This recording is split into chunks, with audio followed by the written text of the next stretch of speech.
All right, we're going to get started at 6 o'clock. We're going to begin the council's second budget workshop for September 3rd. Madam Clerk, please call the roll. Good evening. Council Member Garcia. Present. Council Member Hertzberg. Present. Council Member Sanchez. Present. Council Member Cuadra Garcia. Council Member J.C. Fernandez is, I think, in the parking, but he is absent right now. Vice Mayor Morera. Present. And Mayor Dieguez. Here. Mayor. Thank you. Everyone, please rise for the Pledge of Allegiance, led by Councilman Alex Sanchez. I pledge allegiance to the flag of the United States of America and to the republic for which it stands, one nation, under God, indivisible, with liberty and justice for all. Thank you. Please remain standing for the invocation led by Vice Mayor Brian Morera. Thank you, Mayor. Lord, we thank you for bringing us here today to listen to our residents, to deliberate amongst ourselves, and to brainstorm ideas for the future of our town. We ask that you give us guidance, that you give us wisdom, that you give us open ears, open hearts, in order to reach results that are in the best interest of our town for now and for the future. We ask you through Christ our Lord. Amen. Amen. You may be seated. Madam Clerk, please read off the rules for public comment. Good evening. Okay. So we welcome the public. Please, you can approach the podium and you will state your name and address for the record, and we'll give you 3 minutes to speak. All comments and questions from the public shall be directed to the mayor in a very courteous tone and to ensure the orderly conduct and efficiency of the meeting. 3 minutes will be afforded, as I mentioned earlier. Please, no clapping, applauding, heckling, verbal outbursts in support of or in opposition to a speaker. And should a member of the attending audience become unruly or behave in a manner that disrupts the orderly and efficient conduct of the meeting, such person will be asked to leave. We also ask for electronic devices to please be set to silent mode.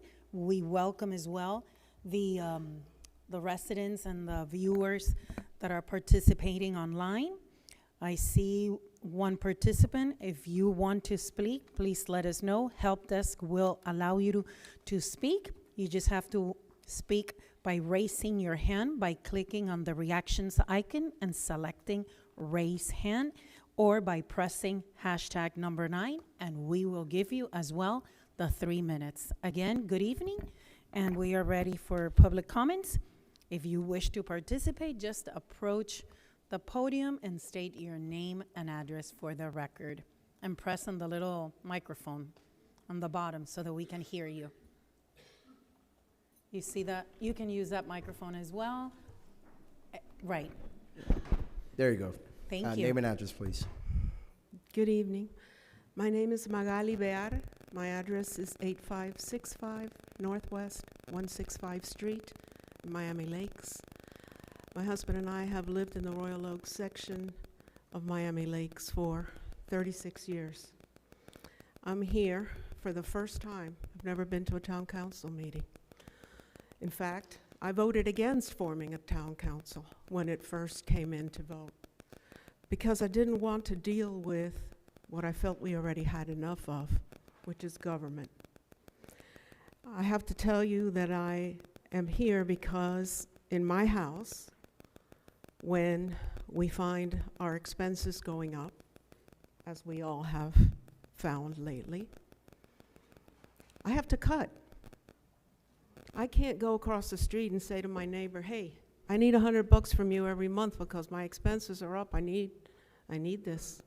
I can't go to my son or my daughter and say, hey, give me some money. I've got to survive.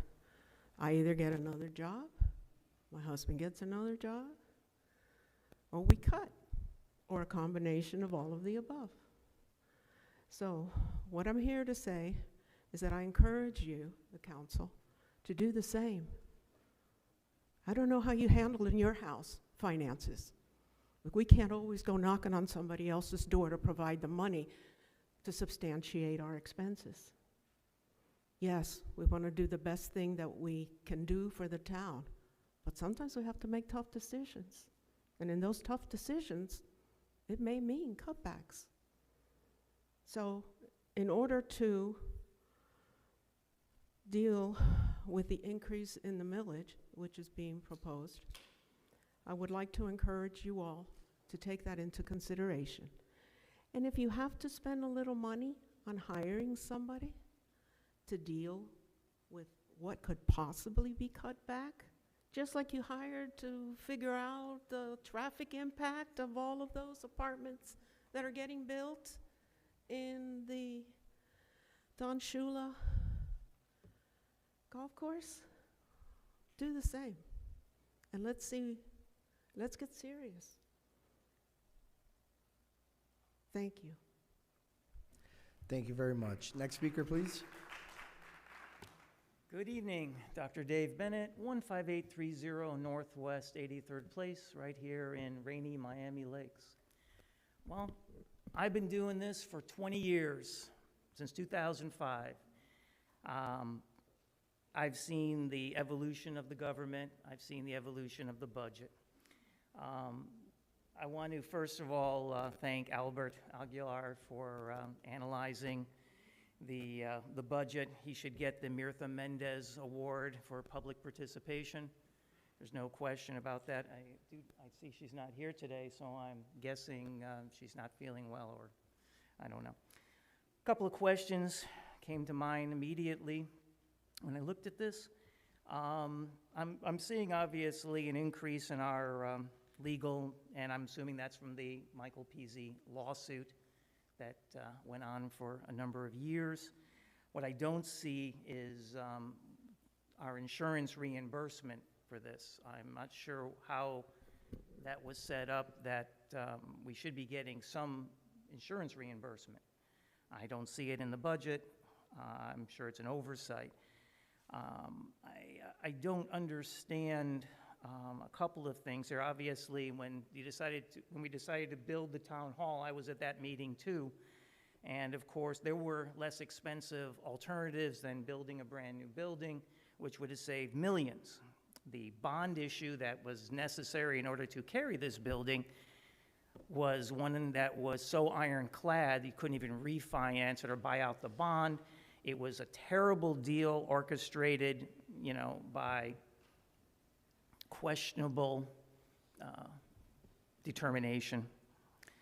But I saw it happen, and we're all paying for that price now. Now, as far as increasing in our millage rate, I mean, I'm fairly insulated at this point from anything that you guys do. Your taxes and all that now has become a minor part of my life because I've been here long enough where I've paid off my mortgage and I've paid off everything, and in which case now I have plenty of additional revenues. That's not the person you need to be looking at. You need to be looking at these people who still have mortgages, that have to buy homeowners insurance for outrageous amount.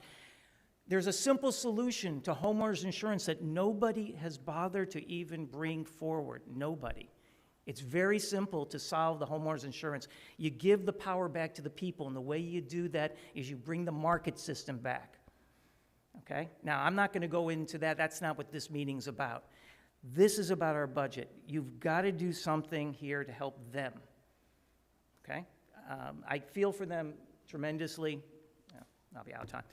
Because this is something that needs to be addressed. Thank you very much.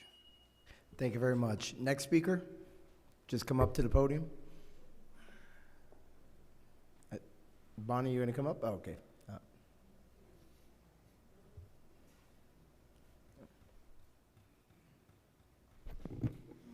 Esperanza Reynolds, Lake Glen Ellen. Today at around 1 p.m., the town finally published an agenda for tonight's meeting and a link to the draft budget, not final, but what is proposed. So we must ask, why are we doing this? There's a lot of comments comparing us to Doral, whether millage rate, park offerings, but Doral's Major Christy Fraga sent me an email yesterday where she detailed everything any citizen requires to review the budget, going as far as explaining some of the rumors. The county has already sent several preliminary agendas with a final agenda distributed a few days ago. Should we not follow the same procedures as at municipal level? In Florida, all state-level agencies are required to publish an agenda and backup materials for workshops at least 7 days beforehand. And while there are less restrictive requirements at the local level, with the distribution of backup materials treated differently, all official workshop materials are considered public records, and the public has the right to inspect them. The Town of Miami Lakes Charter Bill of Rights clearly states that we have the right to be informed, so we can provide intelligent feedback. And how are we going to be able to do that without you providing pertinent and factual information? Florida Statute 12525 sets the rules that 7-day notice is required, an agenda prepared, and the backup published on the agency's website. In the case of local government, less specific requirements, but still the obligation to provide us with reasonable notice, an agenda, and the Sunshine Law does not mandate the advanced distribution of backup. We are left with a sea of incongruity created by government agencies that write rules, regulations, ordinances, and ultimately the law that we must obey while providing themselves with every imaginable barrier to prevent being held accountable. In the end, I am not sure what the purpose is, but please stop saying that we don't care, evident by not showing to the meetings, because why would we show to the meetings if we don't have the information that we need to talk about? Doral is about 3 times the size of Miami Lakes, the county 2.9 million people. If they can, why can't we? So we shall sit and listen. We shall wait for the rules of this meeting to know if, as the information is discussed, if there is anything that we need to share, in the hope that this forum will be open to frequent input from those that are here. Thank you very much. Thank you very much. Next speaker, please.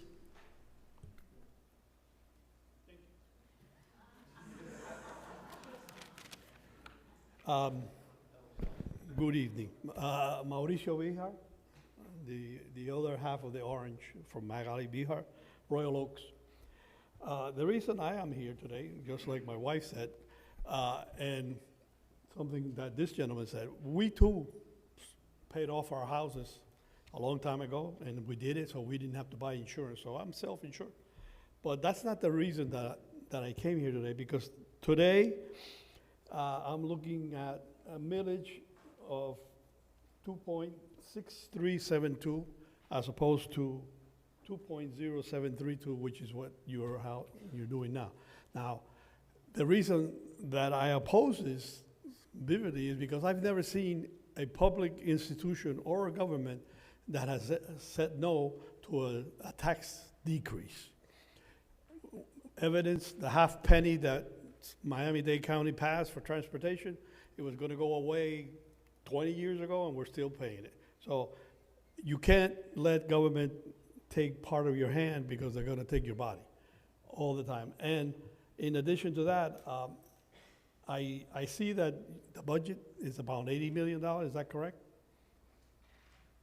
No, but normally we don't do back and forth during public comments, but we'll address that as soon as we wrap up with Okay. public comments. So, just for the record, I wasn't here last time. If you, I understand 4 of you voted for and 3 voted to keep the same millage. I would like whoever voted to increase the millage to identify yourselves, so that everybody who wasn't here last time is able to know who voted.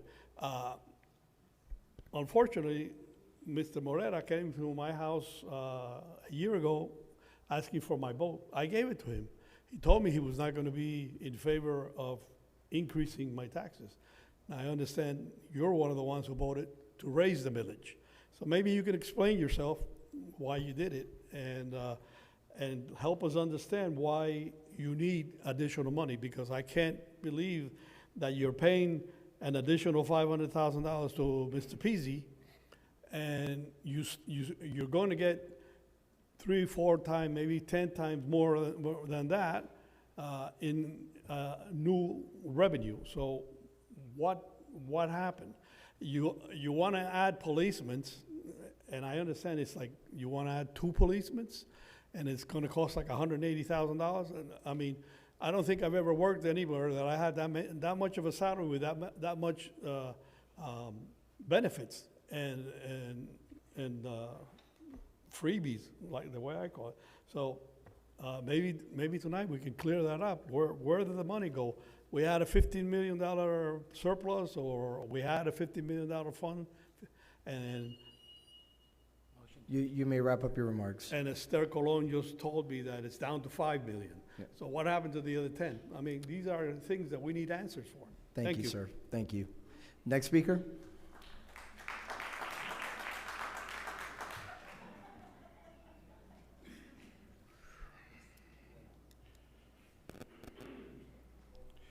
Good evening, Council, Mr. Mayor, and all of you. My name is Daniel Gonzalez, 7260 South Prestwick Place, Miami Lakes. As many of you know, when I don't show up for meetings, it's because things are running relatively well. You know, we're confident that you guys are doing a good job.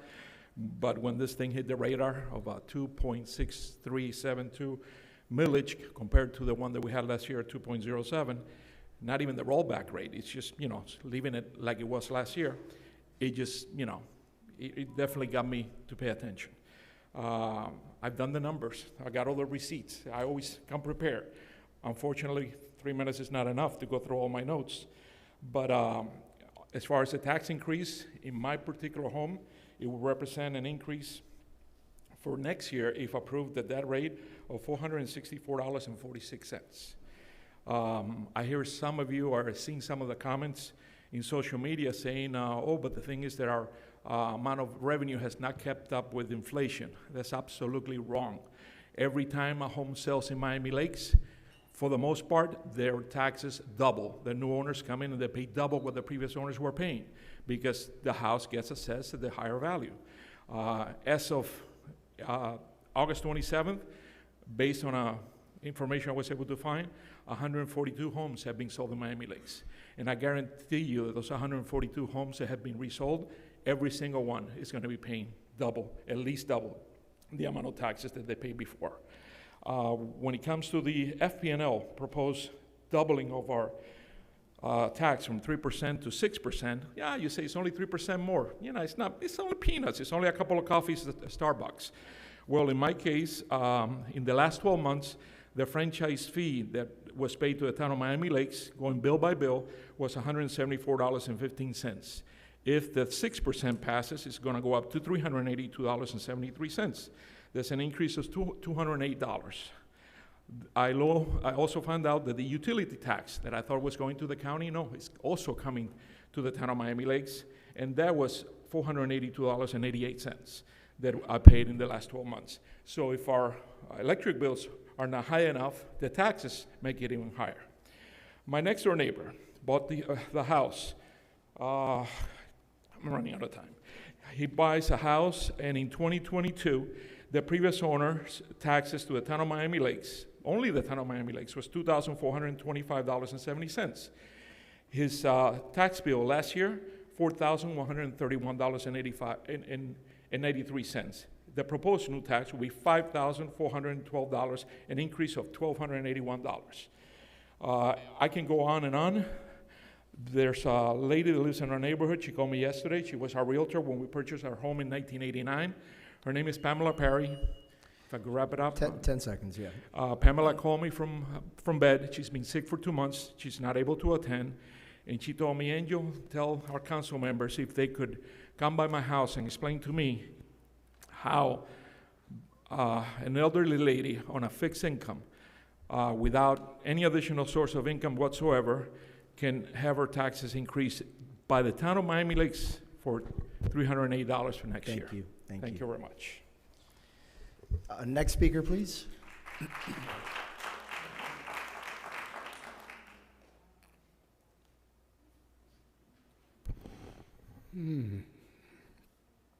Alex Ariano, Lake Glenellen. We had not seen a sign by Section 1 entrance, but last night a property owner in Lake Glenellen sent an email to the community that contained a photo. Let me read his message. The town of Miami Lakes posted a notice by the guard gate to advise us that starting September 22nd, the guard will ask drivers using the visitor lane after 10 p.m. for identification. There are no legal basis to obtain identification from residents or visitors attempting to drive to their homes on a public street. One councilman wrote to Hope at 3 p.m. to say that he would never push for something illegal, that to request the ID is perfectly legal, in particular because anyone coming in has the right to refuse to provide the ID or even roll down their window. If true, why doesn't the sign say that? It only says that the security guards will request ID and that cooperation is appreciated. Why not say instead you have the right to refuse to open your window or even provide an ID? Did you know that another property owner had to write to SFM to protest being stopped at the Royal Oaks guard gate, where the guards refused to open the gate or raise the arm while he was riding his bike? Guards may very well be instructed and trained, but they may also not understand orders or refuse entry, and then what? Let's continue to read the email of the owner's email. Common sense says that the guard merely looking at the identification accomplishes nothing, since he won't remember our name and address after he returns the ID. Which begs the question, is he going to photograph it? Asking drivers for ID appeals to our sense of security, but it is a clear violation of our rights, as is taking a permanent picture of the ID.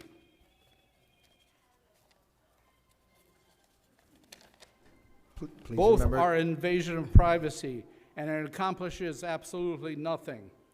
The town has no authority to take these actions and has been so advised by an attorney living in the Lakeland area. I'm sorry, Mr. Arno. Please hold a second. Just as a general reminder for everyone, please remember to check your cell phones to see if they're muted.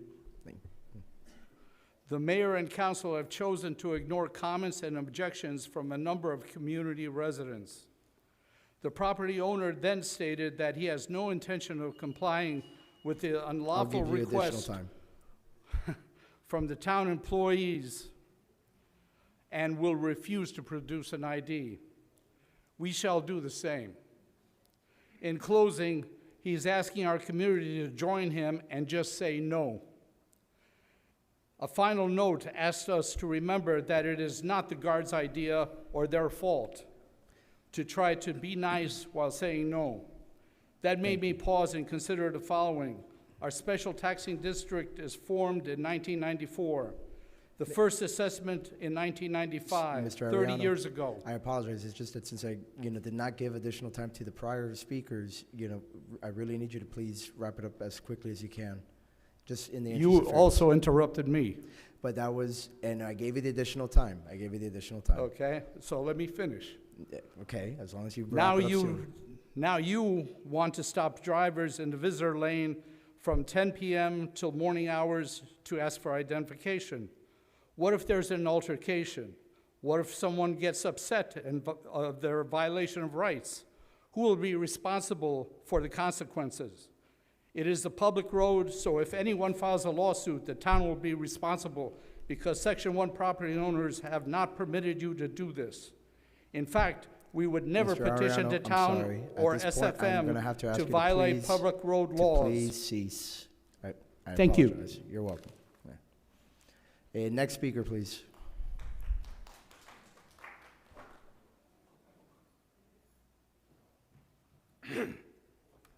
Good evening, everyone. Albert Aguiar, 14871 Dunbarton Place. I want to thank the council for the seriousness with which you have approached these decisions. My initial reaction to the proposed high millage was shock and disappointment, but I also recognize the time and effort you've put into reviewing the facts and listening to the residents. I'd like to highlight several points I've shared with you before. The first are the revenues. The town's budgeted revenues have consistently underestimated actual revenues throughout the years, especially under the current manager. As the budget officer explained prior session, some revenues aren't projected until they are secured. I understand that approach, but the result is the same. actual revenues come in higher than budgeted. That cannot be ignored when considering a tax increase just because the staff has to do certain procedures. The second are expenditures. For the year ending September 2024, actual expenditures are essentially the same as the adopted budget. I should rephrase that, it's September 2025. Excluding transfers and FPL surplus items, the adopted budget was $20.77 million. The latest projection for expenditures, again excluding transfers and FPL surplus, is $20.78 million, virtually identical. And as of yesterday, nearly $1 million of expenditures remain unspent with less than a month left in the fiscal year. That means this year will likely again close with a surplus larger than projected.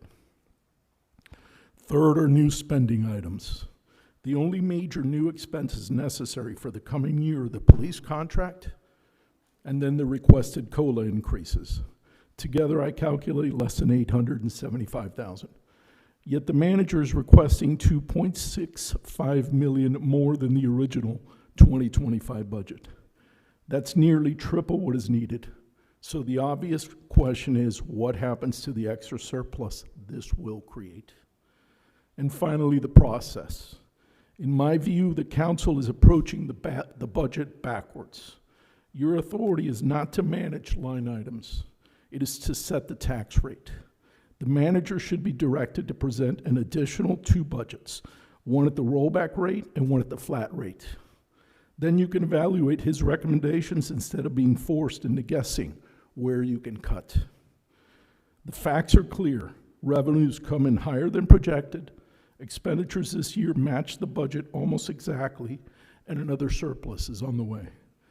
Against that record, there is no justification for approving a tax increase of this size. Thank you for your time and for your service to the community. Thank you, Mr. Aguiar. Next speaker, please.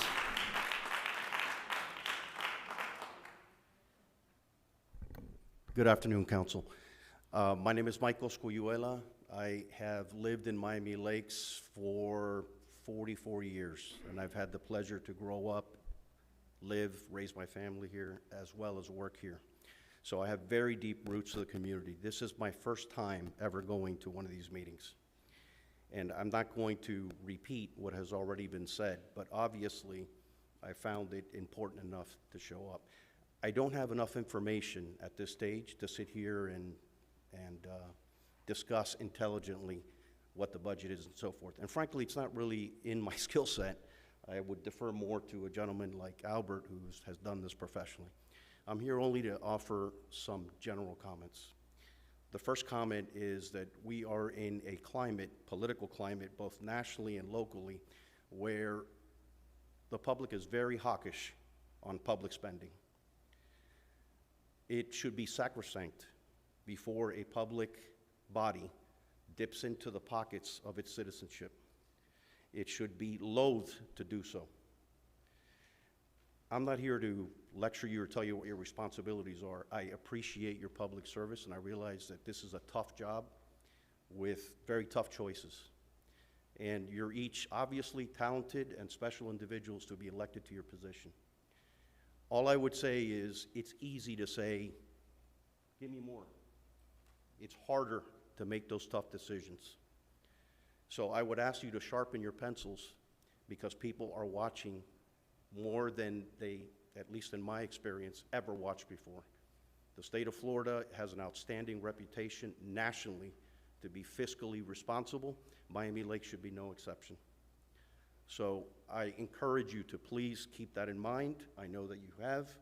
I appreciate your time, your effort, and I am counting on you to do your jobs and to do the things, to make those decisions, to advocate for your constituents.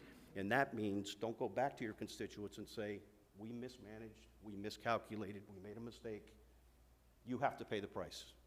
We have to share the price, all of us. And that includes tough decisions like cutting back on services that we may think are very valuable, but ultimately, sometimes you gotta break an egg to make an omelet. So these decisions are part of your jobs. I appreciate your time, and I wish you the best of luck. Thank you very much. Next speaker.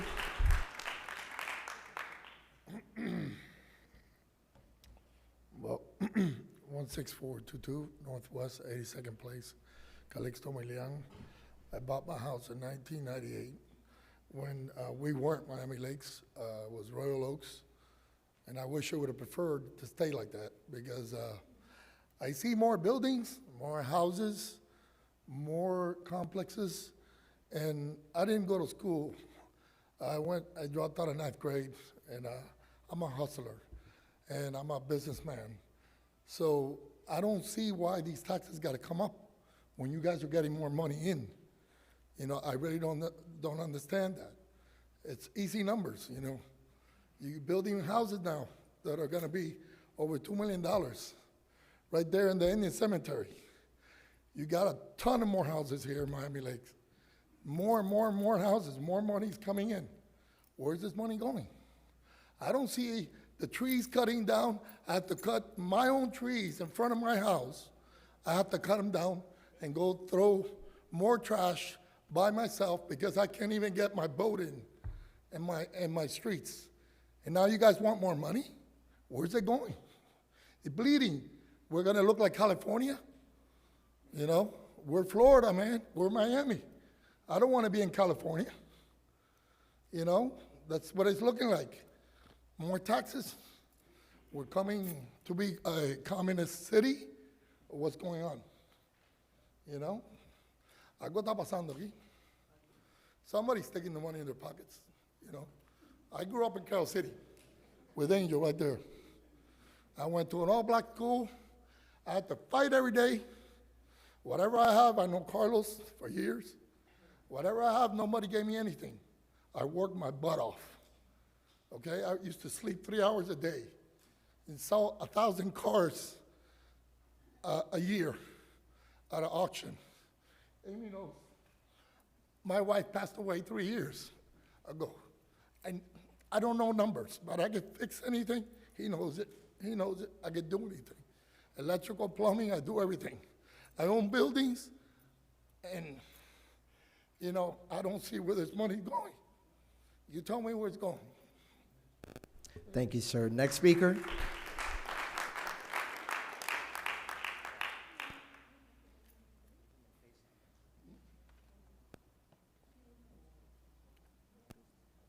George Lazo, 8808 Northwest 143 Terrace, Miami Lakes, Florida. Go Serenity Point all the way, baby. Honorable Mayor, members of the City Council, Mr. Town Manager, it's a pleasure to be here to voice my concerns over this very important issue that we're facing right now. My wife and I have been living here in Miami Lakes for nearly 30 years. And we're proud Miami Lakers. We enjoy, you know, that family atmosphere, going out, going to the parks, meeting with friends, going to local businesses, and no complaints whatsoever. When I received a letter from the property appraiser's office last week, I was somewhat shocked. And it was very, very, how would I say it? I was very upset when I saw the numbers. Why am I opposed to this issue of raising the property taxes? It's very concerning for many of us who will have to face the upcoming challenges of both not only the property taxes, but utility expenses as well. When it pertains, like Angel indicated, the FP&O rate from 3% to 6%. In our household, the average expense is $250 a month. So if it reaches to a point where it goes up to 6%, then we're looking at $500 a month. And that represents a quarter of my Social Security check on a monthly basis. My wife and I were retirees. We travel once in a while. Our children are grown up. They're proud Miami Lakers as well. But the issue is not only those utility expenses, but the burden should an increase in property taxes should occur. This issue can also lead to two circumstances of grave concern. Many homeowners recently in Serenity Point, for example, have sold their homes. And we've had new homeowners coming in. And, for example, George, I'll give you a little bit of time to sure. wrap up, but I need. For example, I'll put our neighbors. Once they moved in, they were a party of 2. Now we're looking at a party of 8. We're looking at efficiencies that have been built, 2 efficiencies to be precise. The Amazon, FedEx trucks are there on a daily basis. George, I'm sorry, just because I have to be fair to everybody. So are you going to be able to finish the next 5? Sure. Okay. Sure. Thank you. So that's a grave concern. And we have also many children, rather than going to the park, they're in the middle of the street shooting hoops. So it's kind of an eyesore. Other homeowners they'll move out, they'll head north, maybe out of Florida. And then they'll rent their homes. Sorry. Okay, Yeah. they rent their homes. And then the new tenants, we have the same issues. Yeah, no, keep it up. I understand, George. I'll call you later so we can talk more about that. Sure. 'Cause I'm interested in. Absolutely. Yeah. So that's very concerning. Thank you for your time. Thank you for your remarks. Next speaker, please.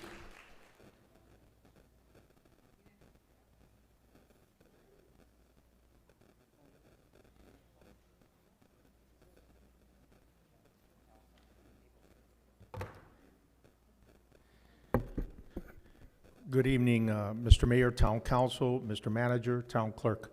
Thank you for allowing me here to speak a few minutes tonight. Abel Fernandez, Chapter 119.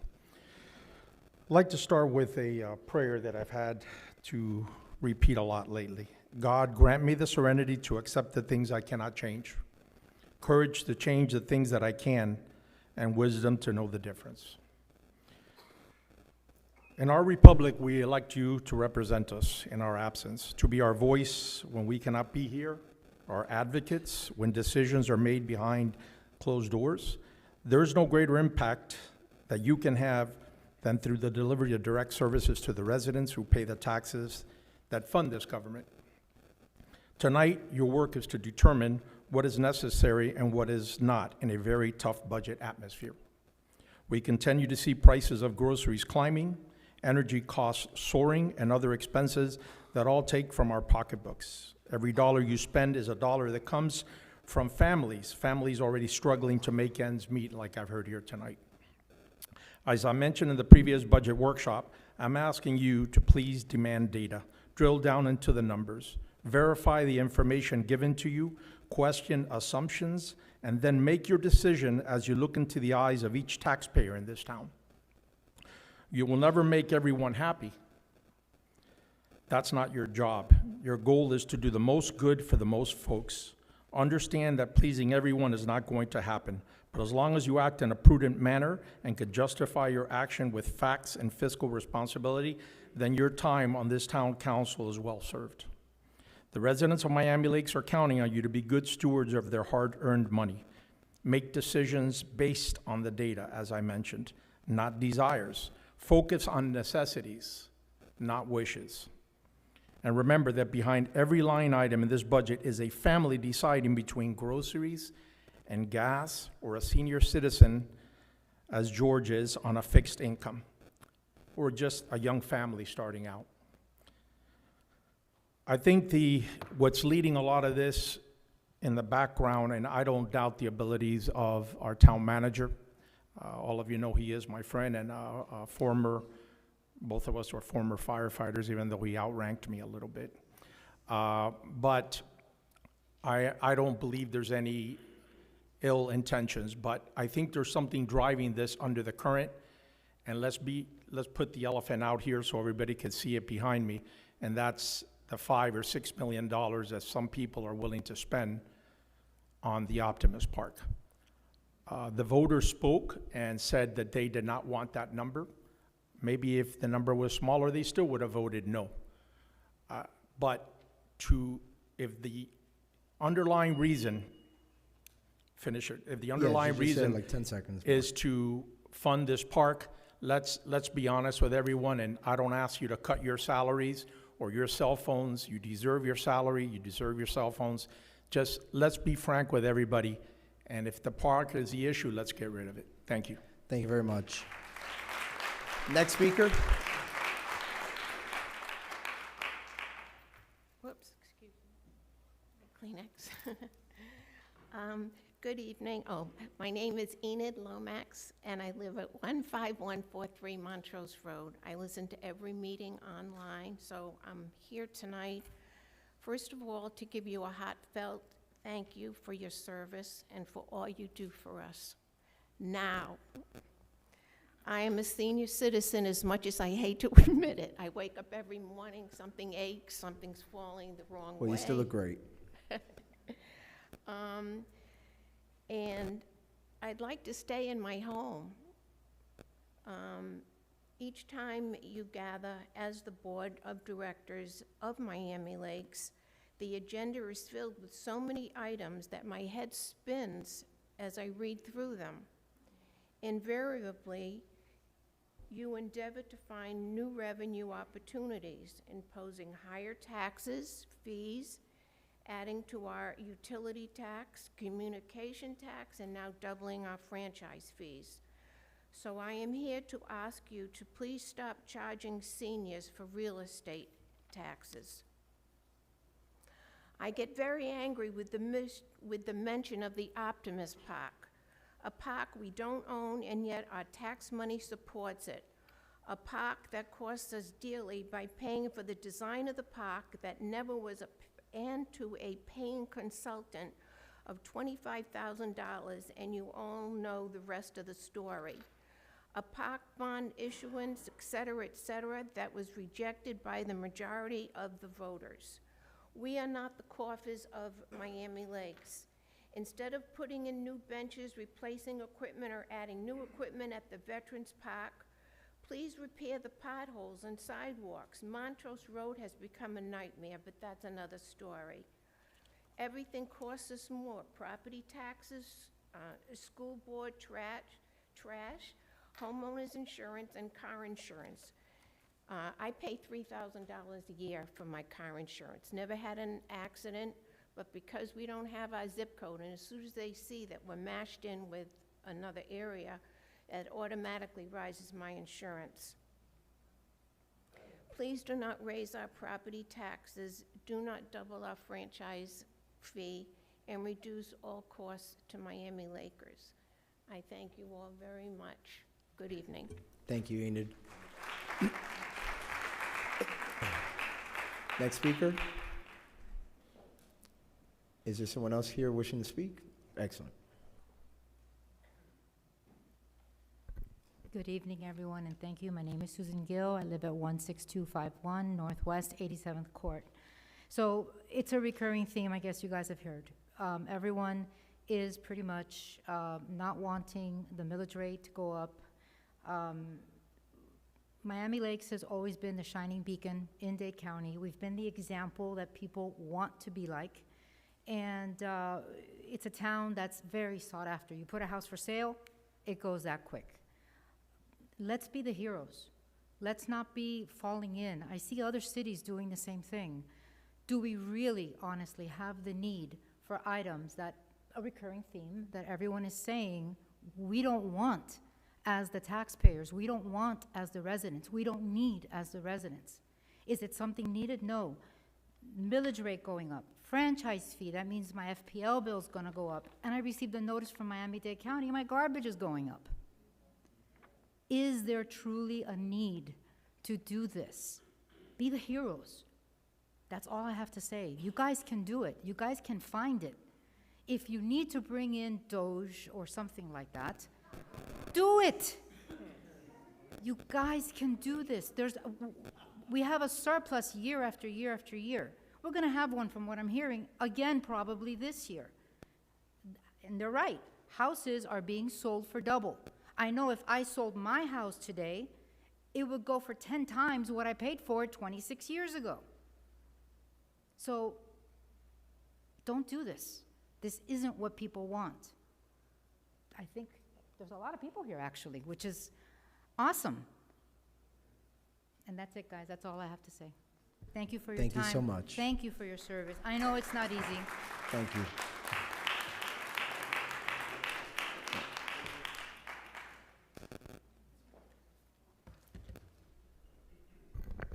Good evening, everybody. Miguel Martinez, Vice Chair of the Blessing Advisory Board. Surprise. I'm here today to address comments that were made from the previous budget hearing regarding the BAB expenditures. Let it be known, in the beer industry, change gears a little bit, it's known for every 10 cents on each dollar spent on a bottle of a beverage that goes to the actual liquid. A major portion of the cost of the bottle is for branding. This is when you see a Clydesdale, you think of Budweiser. When you see a Red Star, Heineken. And when you see Skeleton Key, it's Beck's. But I digress. Recently, we had an anniversary of 33 years ago. South Florida was hit with a devastating natural disaster, Hurricane Andrew. What was witnessed was basically a wind-borne damage. I recall seeing vehicles blown over and even a bloated dead cow in a tree as I would try to get to my sister's house in South Dade on my way to help any way I could. These unwelcomed images have been emblazoned into my memory, and I'm sure you all have your own. What we actually experienced was construction strained to their structural limits. And as we are fully aware, many failed. At that time, our area was under the regulation of the South Florida Building Code that's been taken over by the Florida Building Code. Structurally speaking, the design wind speed was used at that time was to withstand 110 miles an hour. I have previously provided scientific evidence of what seismic energy can do to structures.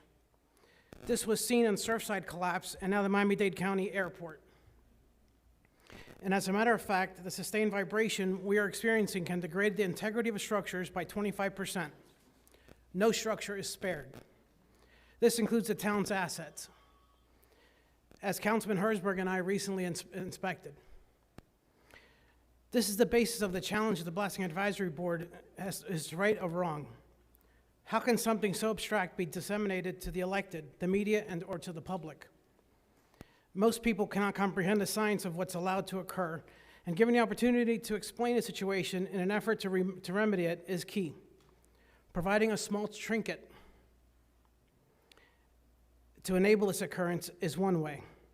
The trinket then becomes a reminder of the interaction. The difference is the trinkets are extremely affordable, but the significance of the return on investment is unimaginable. And I assure you that the interaction will be memorable, much like enjoying your favorite beer with a friend. So at a minimum, please keep the budget for the BAB status quo so we can continue our efforts. Thank you. Mr. Martinez, if you could, just please state your address. I just caught that it was not included. 18784 Northwest 79 Place. Thank you. Just keeping with the rules. Thank you. Next speaker.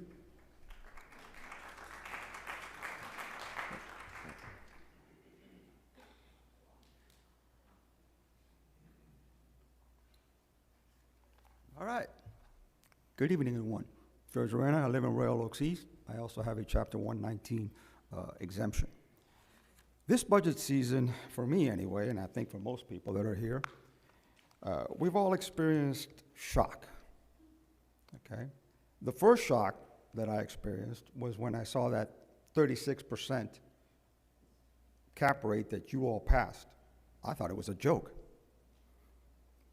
Had to make a few calls, look on social media, and no, it wasn't a joke. It was for real. It's being reported in the news. Miami Lakes has that dubious distinction, okay? So that's number one. Number two was when I received my trim notice. It seems to me like every taxing authority wants to stick their hand further into my pocket.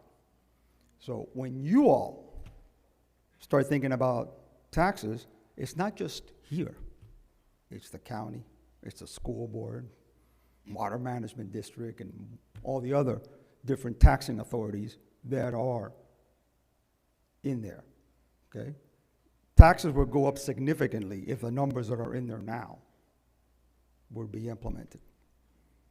The other thing I want to, how much time I got? A minute and a half. Okay.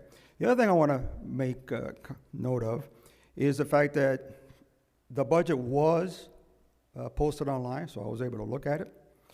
And one of the things that jumps out at you right away, there are two items in there that is what I call high-value items. Number one, the $800,000 that needs to go to the sheriff's office.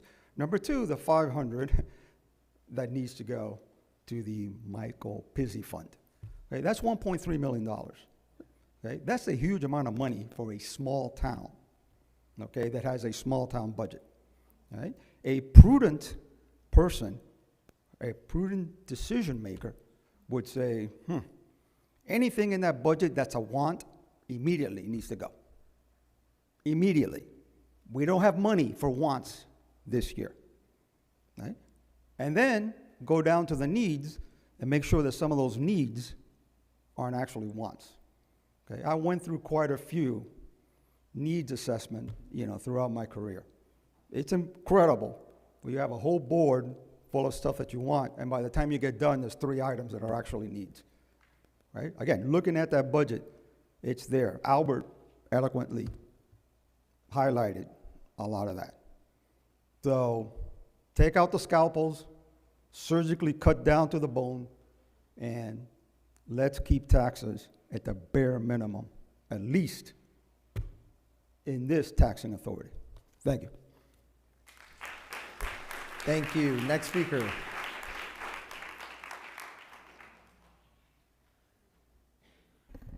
Bonnie Cintron, 14770 Lewis Road.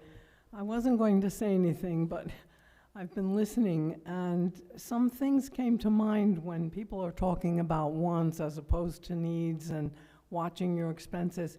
I just got a notice from the town of Miami Lakes that we are going to have a new program because a grant was given, and I don't know, I forget the name of the program. It's something zero, and it's supposed to be for keeping us safe so that we can cross the street without getting killed. And as I read it, I thought, this is an insult. I mean, we're adults here. We know how to cross the streets, and even the children, we're responsible for. This is crazy. What is this grant? How much is this going to cost the town? Because every time we get a grant, we're supposed to come up with some sum of money. Is this one a freebie? I mean, we don't have to do anything? It is. Well, at least that. Thank you. I just wanted to know because there's so much waste in the budget that we can do away with. And Thank you, I'm Bonnie. glad that one isn't going to be another cost. Thank you, Bonnie. Next speaker.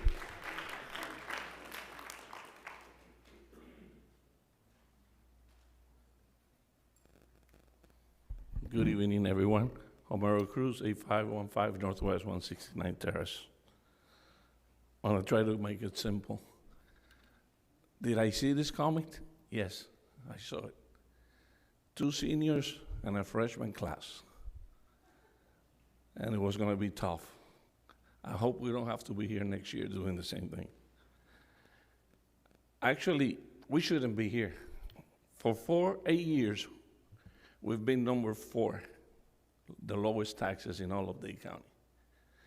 From not being on the news, we've been in the news now every single week, every single day.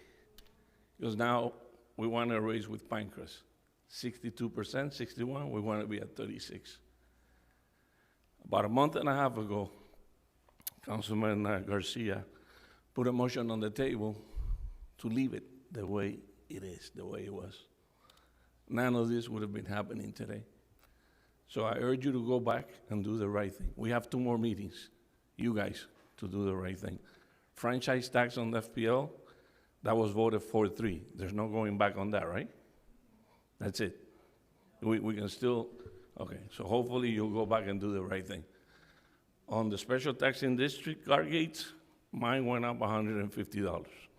I don't know if there's anything we can do with that. I'm not a happy camper, so. All I'm asking you to do is do the right thing. Let's be on the news, but with the good news, and vote to go back. 36% is crazy, and we're not gonna allow it. You guys have 1 strike. Hopefully, next time, next year, you're gonna hit a home run. God bless you. Next speaker, please. Going once, going twice, excellent. I see Ms. Colon coming up. No, sir. He tried. No, I mean, you miss 100% of the shots you don't take, but obviously, for the public also, we're trying to get through to the substance of the meeting so they can start to also hear what the work we're going to be doing as well. You see what I mean? Yeah. Esther Cullen, 6855 Cassia Place. I was here last meeting, and I know you weren't here, Mayor, when I spoke, but I also believed it was irresponsible to note a millage rate of 2.63. I am happy to say that the budget that we have in front of us now is at 2.24 mills, and I hope that some of the discussion we had last meeting that you take into consideration and that you work toward bringing that rate down to 2.07 to the flat rate. You can do this. The FPL franchise money, the doubling of those fees is unnecessary. Why do I say that? Last year, we finished the end of year with a surplus of $5.7 million. Just by looking at your documents, we are looking at over $6 million surplus. I'd like to say that some of these numbers, revenue numbers, are understated, and I'd like to make sure that you all look at the stormwater fee, which I know at one time the manager was proposing an increase. You're projecting a $2.1 million income when you collect $2.3 million. Stop that. Look at the numbers. There's a lot of individuals in this town that are willing to sit with you. Let me thank first the clerk's office, because I have requested numerous public records, and I'm going to continue to do so. And we have received them. Vice Mayor Morera, thank you for providing the documents today that I requested, because at the last hour, these documents were not online. Let's continue. The Optimist Park. We have organized sports from teams coming from out of town to use our facilities, and they don't even cover the cost of the maintenance. When is enough enough? We have the Optimist Park, baseball teams come into play here. We pay for the field. We don't even own half of that well, 75% of that property. And I was just looking, we have funds that we actually allocate for programs that the school board should be paying for. When are you gonna stop this? Then you have a karate, whatever you wanna call that, at $15,000. Do we collect registration fees to cover that? Because half of those students, participants, are not the Miami Lake kids. You need to be responsible. Stop it. You have a stipend, you have a car allowance, you have a salary, you have laptops, and now you want travel money. The same way you want it, all the employees want it. Enough is enough. If you need my help, I can go line item by line item, because I breathe, Mayor, you know I've been here for the past 10 years religiously. Let's be more responsible. Thank you. Thank you very much.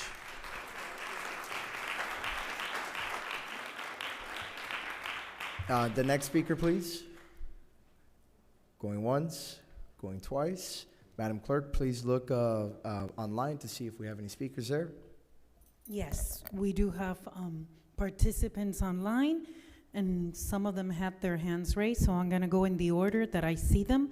I'm going to start with Julio.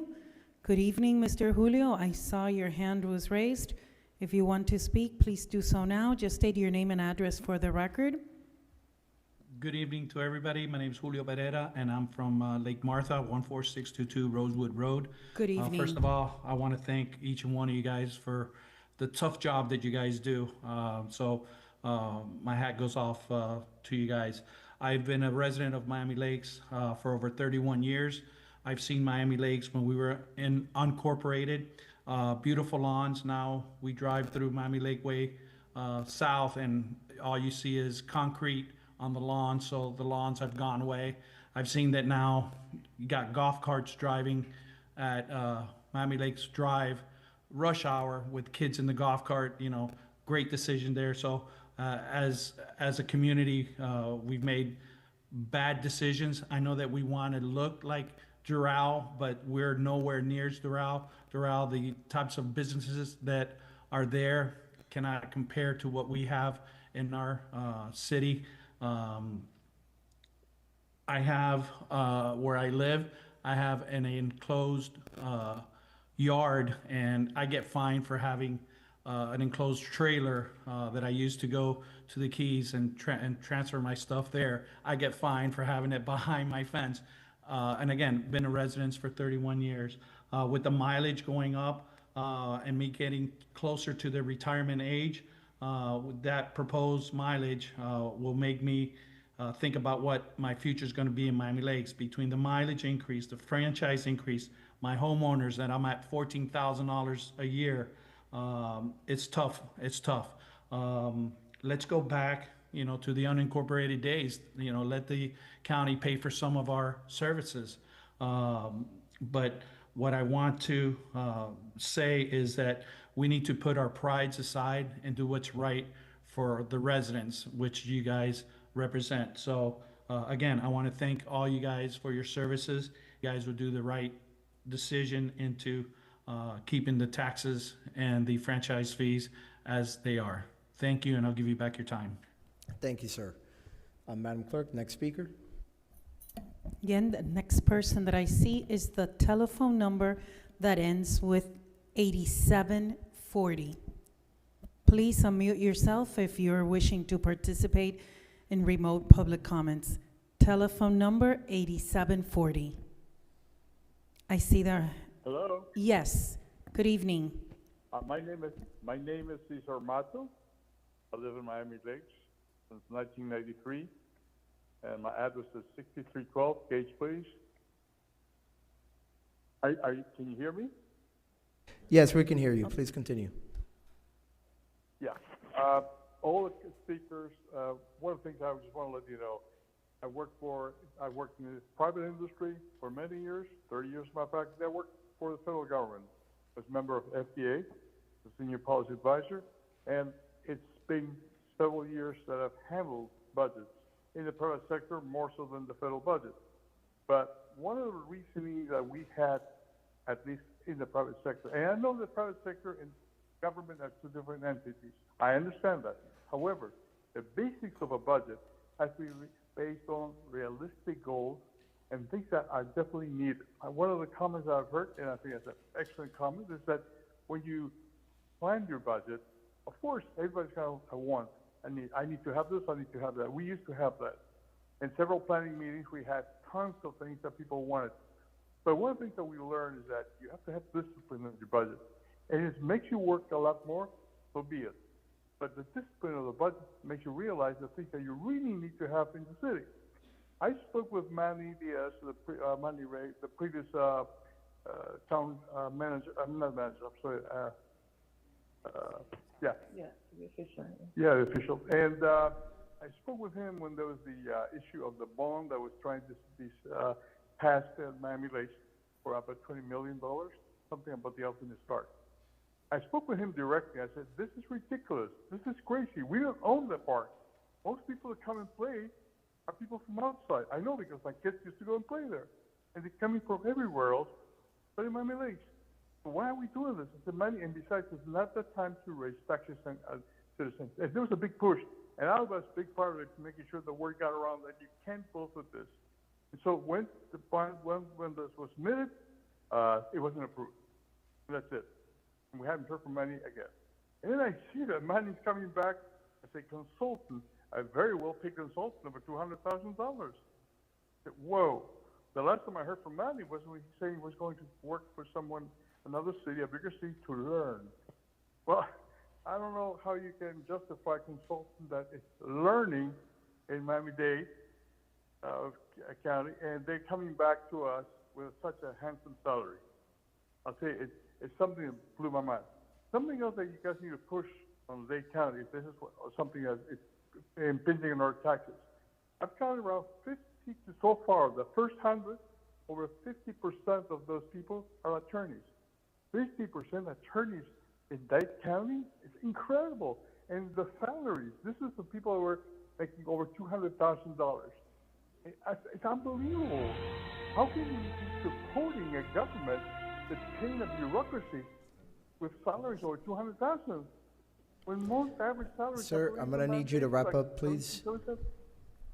Yeah. So what I'm saying to you is that my vote is for no. You need to go back to the previous mileage rate. And you need to think of the people that you're serving. Excuse me, sir. Your services. I don't. Excuse me? Sorry? Yes. Yeah. I think your 3 minutes are up, but thank you for your feedback and for participating in public comments. Okay, I'm going to proceed with the list that I see in front of me. Mr. John Newman, I see your name. If you're here for public comments, please just state your name and address, and we'll start with the timer.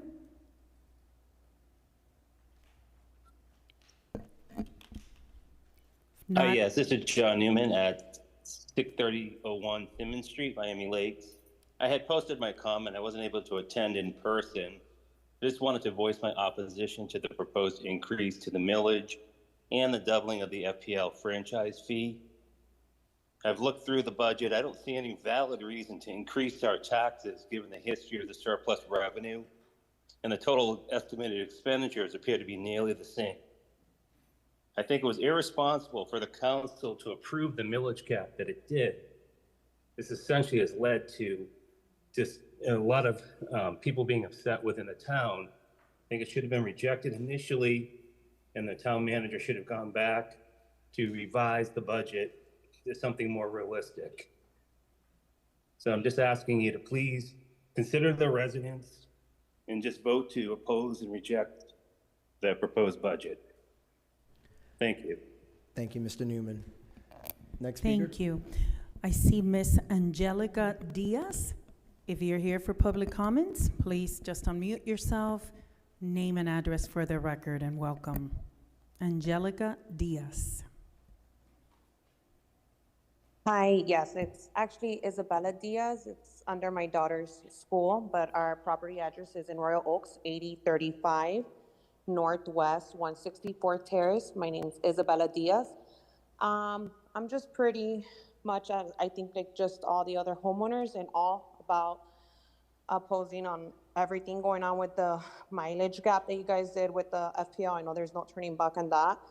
But I really do believe you guys should really sit back and go back over all the numbers and regroup or something, because the numbers are completely out of whack to me. And you know, bringing Manny Sid back as I guess to help you guys out kind of makes me feel like, are you guys not in the right position to run this town with us? I know there's not many people do show up to these meetings. I know you guys request us to, you know, show up. It's sometimes hard for many of us residents. But if you guys can go back over your budget or something, if, you know, if there's something, anybody out in the community we can help, if I can try to come in and help you guys with budget, I'm more than happy to, but please, I beg you as a resident here, it's only gonna make it harder for all of us to retire with these numbers growing so largely. We're nowhere near Pinecrest. I think Pinecrest is ridiculous, out of this world, to make our town number go up. As well as when you drive through the town, there's a lot of negligence around the town. It's deteriorating since we first moved here. So maybe look back at the budget and see where you guys can cut and put where it really should go. But that's just my personal opinion. Once again, I thank you guys. I know you guys probably getting a lot of heat from this, but thank you for being there and hearing us and hearing our voices through it all. And that's pretty much it. Thank you. Thank you. Next speaker. Miss Kimberly?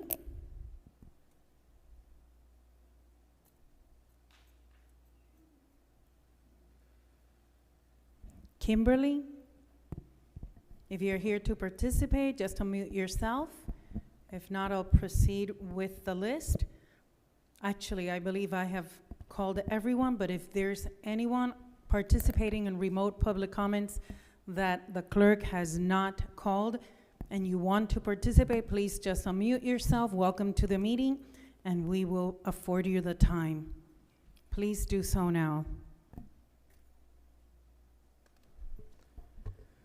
Okay. So, Mayor, before you proceed with ending public comments, I do have 2 written public comments that I need to state for the record.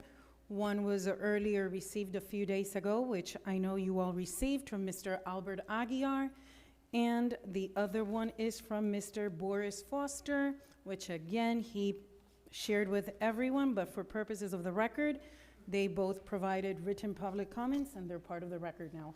Thank you. Thank you very much, Madam Clerk. And with that, public comments is now closed. And before we dive into everything else, there's a couple of things I want to explain now that we have a much larger group of residents here. And it's something I've been stating over and over again since July when the preliminary millage was set. Under state law, we are required to set an initial millage that will then go out into your trim notice that will be the maximum rate. And it's for the interest of transparency so you can plan ahead about in terms of what is the maximum amount of taxes, property taxes, you will need to pay in a given year, right?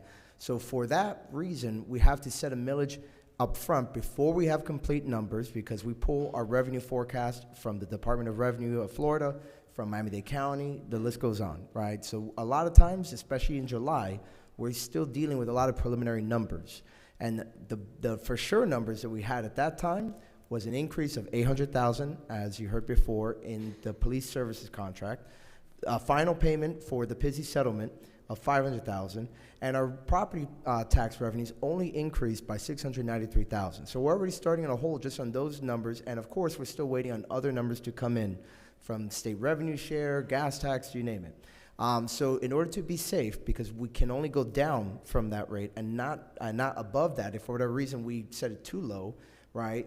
We set it at a higher rate as a preliminary, again, just as a preliminary move. The council members, and myself included, have been very clear that it is not going to stay there. But procedurally, we're required to set something before your trim notice goes out so you can help plan what is the maximum you will pay. And again, there were other increases as well on the expense of the ledger. Every business owner here has seen their health insurance cost double, and that's exactly what we went through. Of course, cost of materials and labor has gone way up, and we're not immune from that. So those are all things we have to plan for. Now, that doesn't mean, again, that we were going to be reckless and go ahead and set a crazy millage just, because we wanted to pay for a pet project like the Optimus Park or anything like that. This was just getting ahead of, making sure that we had a millage rate that was higher, and then once we got final numbers, then we can work our way toward cutting it. And yes, we want to keep it flat.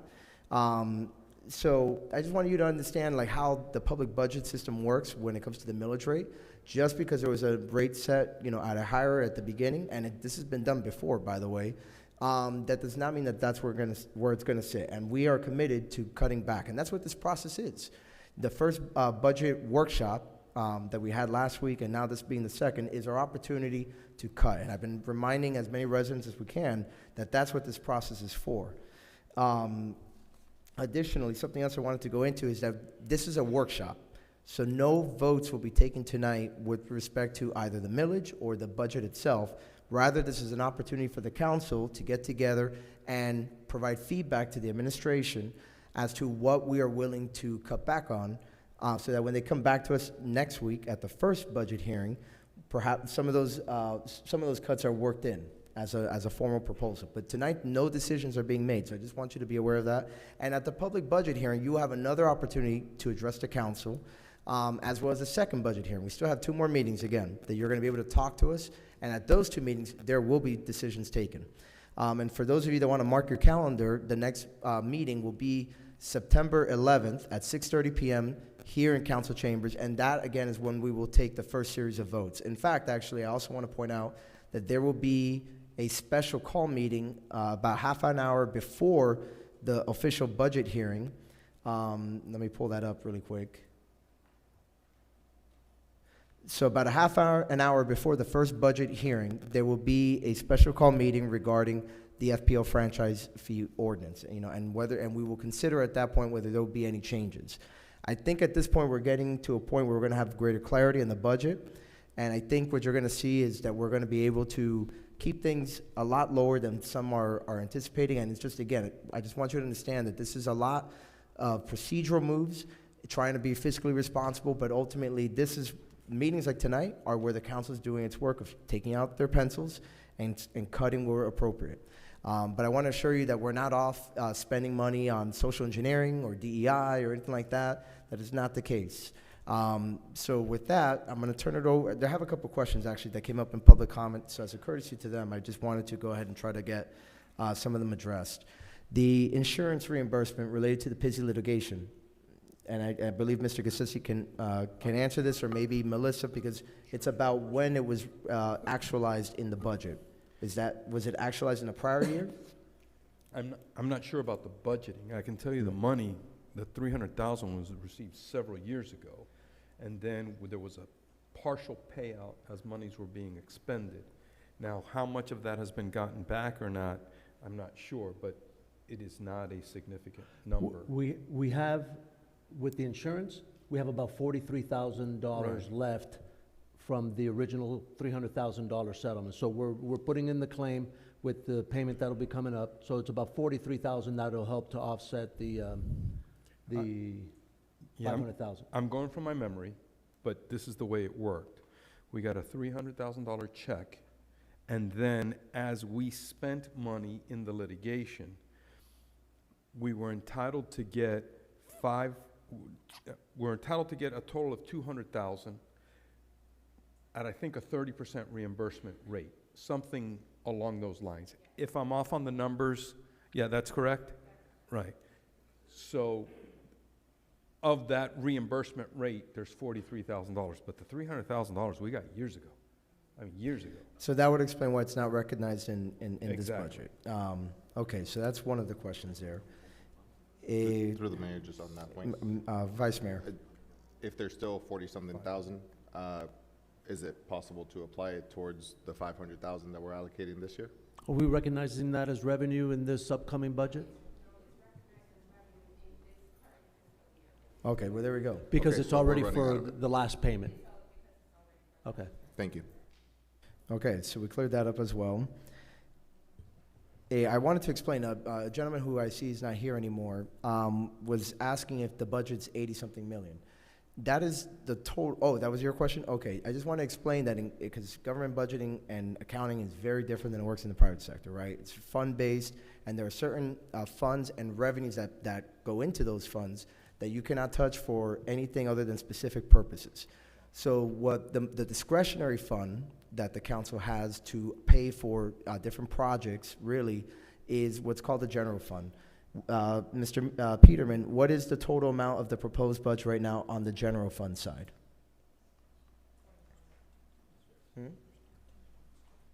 Yeah. But 21? they fall into two classifications, general fund or special revenue fund. So that, yeah. Well, while he looks it up, I just wanted to explain. So, for example, gas tax, as well as the People's Transportation Plan money, the half penny that was alluded to. That money can only go toward certain road construction projects and related items, right? We can't, use that for, say, tree trimming or anything like that. So that's why there's that discrepancy. I'm going to throw out a broad number that, if I recall correctly, the general fund is roughly about $24 million this year. The remainder of 24,319. 24,319. The remainder of that goes into these special revenue funds that are for specific purposes. They can't go, for example, to Optimus Park or for tree trimming, things of that nature. So I just wanted to, you to understand that big number is actually smaller in terms of what we have discretion over. So I just wanted to clarify that. Additionally, as far as the surplus claims, I think Ms. Colin mentioned that there was a $6 million surplus. That is not the case. We actually finished last year, meaning last fiscal year, at an operational deficit of almost, I think it was like 200-something thousand. Now, putting that aside, what I think she was referring to is what is extra money that has been accumulating there for different projects of that accounts for, and Mr. Peterman, please correct me if I'm wrong, money that was there from ARPA, as well as money from the stormwater revenue bonds that we had sitting in the account that we're now expending, correct? Correct. Our fund balance was only 5 million, which is what we're required to have, the 15% of the total of general fund. Yeah. So just because the money was sitting in the account, which I guess was about $6 billion, so does not mean that we were generating these massive surpluses of $6 million last year. So just want to make sure that's clear. So the money that was sitting there was either the required 15% reserve, which is 15% of the total budget, or it was money that was sitting there as part of the stormwater revenue bonds that has to go to the water projects that you've seen us funding around town, or the American Rescue Plan dollars that, again, also was being saved for the stormwater projects that we've been cutting ribbons on. And we're running out of that, as we've allocated money for those projects, that obviously is shrinking that amount of money. In fact, I believe that fund balance is going to end up projected at $803,000 when everything's said and done, on top of the 15% reserve. The fund balance? The unassigned fund balance is going to drop to about projected $803,000 roughly from the last number I got. But we have not, the year, even though we have spent money, we have encumbered money, we have not gotten invoices, so some of the year-end projections for this current fiscal year are not complete yet. No, understood, but that was the last number I got literally today in response to one of my questions. But the point that I want them to understand is that there was no $6 million. But that's a fluid number. Tomorrow that number will be different than it is today, right? Understandably.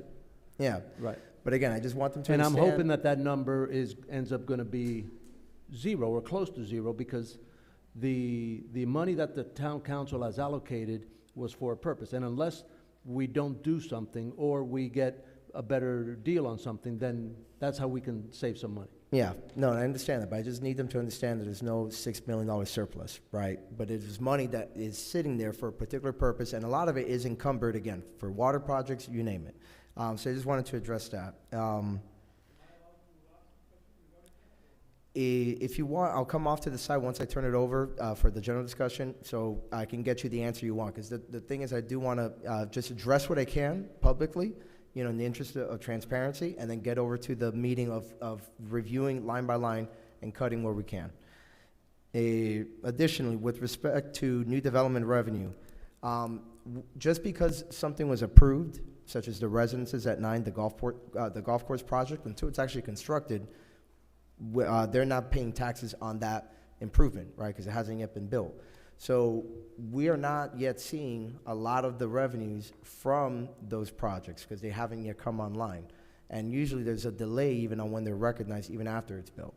So I just wanted you to know that sometimes just because it was approved doesn't mean that we're necessarily seeing all of that increase immediately. I think that's most of what of the questions we were asked here that I wanted to make sure we addressed. I don't know if my counsel... Can I make one clarifying statement? And it deals with the FP&L franchise fee, and I think it dealt with one resident who said that his monthly consumption or his monthly bill is $250, that if we go from a 3% to a 6%, it'll go from $250 to $500. That's not the case. A $250 monthly FP&L franchise fee with the proposed change will increase by $7. So I want to be sure that we understand that that percentage is not what drives your, FPL sets their rates. They get it approved by a state agency, but we do not regulate what FP&L charges. Ours is just a franchise fee that gets attached to it. So it's 3% extra. So if you look at your bill, you'll be able to see franchise fees. If you pull up your FP&L bill and look at franchise fees, it's a number. I just looked at mine. Mine was $16 a month. So somebody who has less consumption will be less than that. So I just want to be clear that we understand that the doubling of the franchise fee is not going to double your FP&L franchise bill on a monthly basis.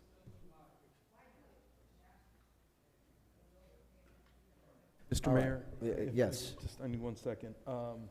I need to, and if you can do this later on tonight, we need to schedule a executive session in the Town of Miami Lakes versus Becker matter. I'll be filling you guys in as we go along, but I'd like to schedule that as soon as possible. Okay, well, why don't we get to that at the end of the meeting? because that's more of a scheduling thing and, you know, not urgent right now. And obviously, we have a lot of residents that want to see us in action with respect to the budget itself. Right, no, there's nothing to discuss, I just have to make the formal announcement. Oh, okay, just want to make sure, because I know you, earlier it seemed like you were going to let me know, or you were going to ask us to give you dates and whatnot, so. Well, yeah, I'll have Gina do that. Okay, Yeah. excellent. Okay, with that, Councilman Sanchez, your mic is off, though. Mr. Mayor, if I can have a point of personal privilege? Okay. First and foremost, I want to thank everyone that is here tonight. It is a much larger crowd than we had last week, and I'm very happy to see that. But I want to reiterate something that I spoke about at the last meeting, and that today, all of us up here, at least from this seat down, we represent the people. Not just the individuals in this room, not just the individuals online, but the 34,000 residents that live across 10,000 homes in the town of Miami Lakes. The organizational structure, and I know I said it last time, I'm going to repeat it, so, you know, the rule of three.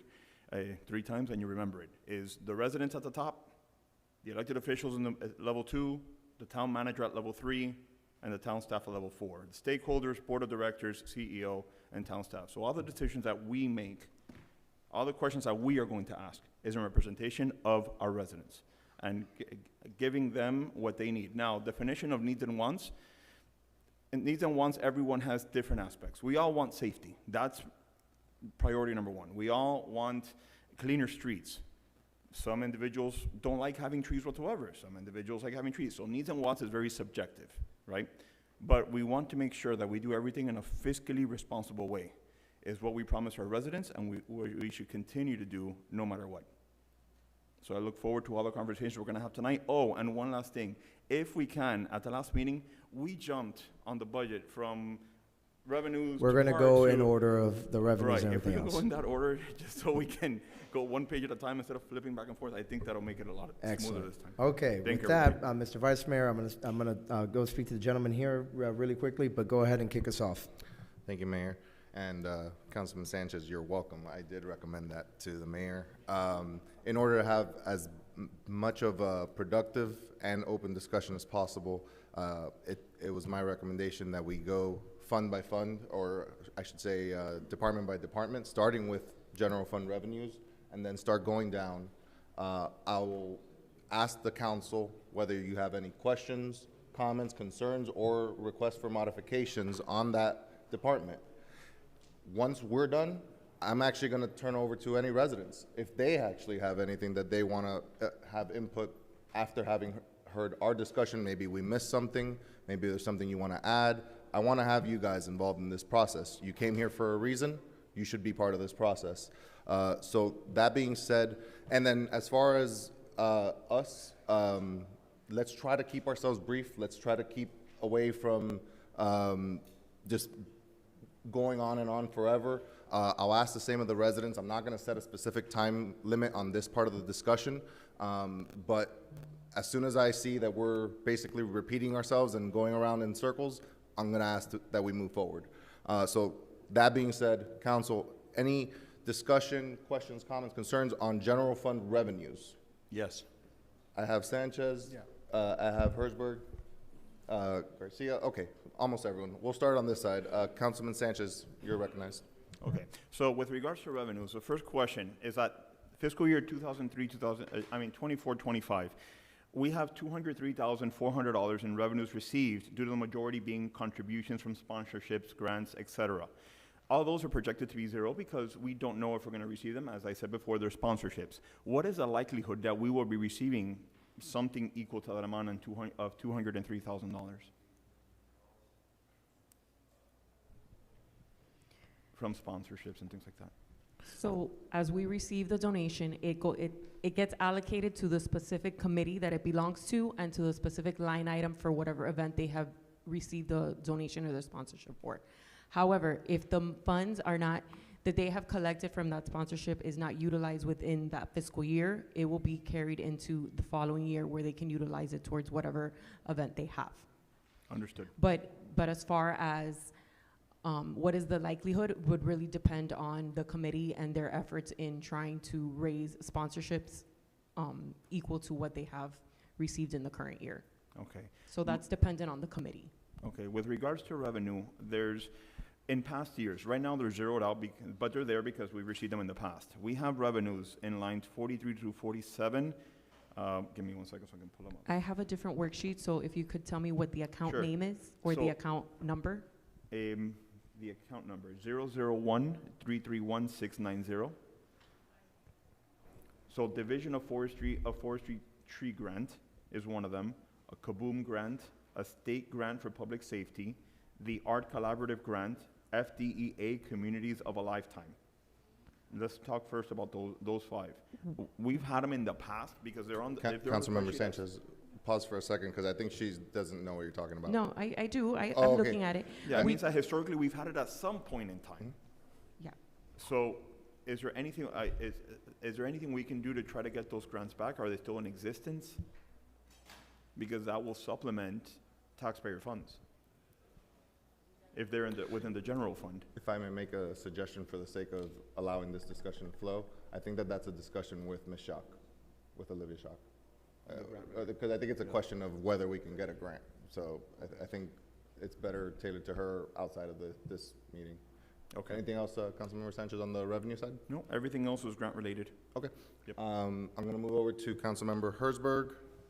You are recognized. Thank you, Vice Mayor. And one of the things that I've been speaking about and want to see what you guys feel like is looking. I voted yes for to move the franchise fee over, but I also stated I wasn't comfortable at 6%. And money has to come from somewhere based off what's going on right now. But I would like to see what this budget would look like without an increase in the franchise fee or decrease the franchise fee to a different percentage. I agree with Albert that I would like to see a budget based off different revenue streams, because or else we're just going to go to the budget hearing next week and just start cutting. And it would be nice to see, for example, this budget is, you lowered the millage significantly, but then you increased franchise fee based off that vote. I was very clear, I was not comfortable in 6%. So I would like to figure out what this budget would look like from your opinion, from the manager, if that franchise fee increase was not full 6% or even just 3%, and see what it looks like for the need, right? The need for the franchise fee to make us have to raise it, because that's the tax I'm most concerned about, is the franchise fee. So before they actually jump in on that, I had the same concern, and I did some math on that. If you forget about everything that we discussed today, as well as at the last workshop, and you just take the 2.2459 that was presented to us with its franchise fee increase, and you just remove the franchise fee increase, right? We leave the franchise fee at 3%. What you find is, in reality, that reduction in the millage is a lot smaller, as you could assume. Essentially, it would come out to 2.5275. So in terms of actual budget cuts, what we did, going from 2.6372, really what we went down to, if you were to eliminate that franchise fee increase, is 2.5275. I don't know if that answers your question. I mean, but yes but and it no. gives you an image of really how much that affected it. Right, so that's what I'm saying. From the prior budget to the budget now, not much has changed other than increase in franchise fee, and there were a little bit of reductions. For example, for me, we're not on expenses yet, so I'll get there. But I want to compare budgets. I want to see what the staff would say. Okay, if you're going to force us to cut, this is what we're going to cut. So then we can really make decisions on whether or not we want things cut or not, right? Each percent of the increase, so in other words, if we went 3 to 4, that'd be $500,000. So it's $500,000 for each I know the math. increase. I know the math. I want to know what the town administration thinks we would cut if that's the math we gave you, right? We've done it before, prior councils. Prior councils have kept it flat or gone to rollback one rate. And to be clear, the rate we're proposing now is the same rate we had 2 years ago, right? But I understand the math. I guess what would be cut if we were not, we don't know if the franchise fee ordinance passes next week. No, I know, but we were directed by the new business item to bring back the item, so we incorporated that as a way of lowering the millage. And that's how we got the millage down from the original 2.6372 to 2.2459 in the latest version of the And budget. if I may jump in, I just also want to be clear, though, that at the same time, that was just to preserve our options under the timeframes that we have to comply with the state law and everything else, you know, so, but again, I think Councilman Herzberg raises a good point. Councilman Herzberg, please Yeah, I continue. mean, all I'm asking, if you guys all agree, just so one of the things in my head, I met with staff for over 2 hours today. One of the things I know staff needs is, where are we going, right? Because they're going to present us a budget next week, and that we're going to start voting on, and that's when the cuts happen. So I would like to have the option, like a menu, right? That says, okay, if you don't want to increase the franchise fee, this is what your budget looks like. These are the cuts. Lower services here. Look, you cut things, services go down. That's a fact. Right. But I would like to know what services we would have to cut. We'd probably have to have some guidance, so we can give you kind of like a restaurant menu and give you some, like a list, right, of things. If you cut 500,000 from the budget, these are where we would recommend the cuts to be. If you cut $1 million from the budget, this is where we, you know, Exactly. like in maybe $500,000 chunks, we can give you that list. Right. And that way, when you make amendments on the revenue side, then there's a corresponding amendment that has to be made on the Right. expense side. Or, I mean, we're going to give you recommendations. Ultimately, the decisions will That's be what I'm looking for, but I really want to make sure that we have an understanding of, if we didn't want to move the franchise fee, or every percentage we lower it, where you recommend the cuts are. Right, We make the and decisions, but we want the recommendation. I guess for guidance for us, because then it's an endless number of, you know, scenarios, right? So do you want that in $500,000 increments? Do you want it in $250,000 increments, $1 million increments? Me personally, and let my colleagues, I would do 1% increments. That's what I Okay, would want. so a 5% FPL franchise fee, a 4% FPL franchise fee, and then back to 3. Those 3 scenarios.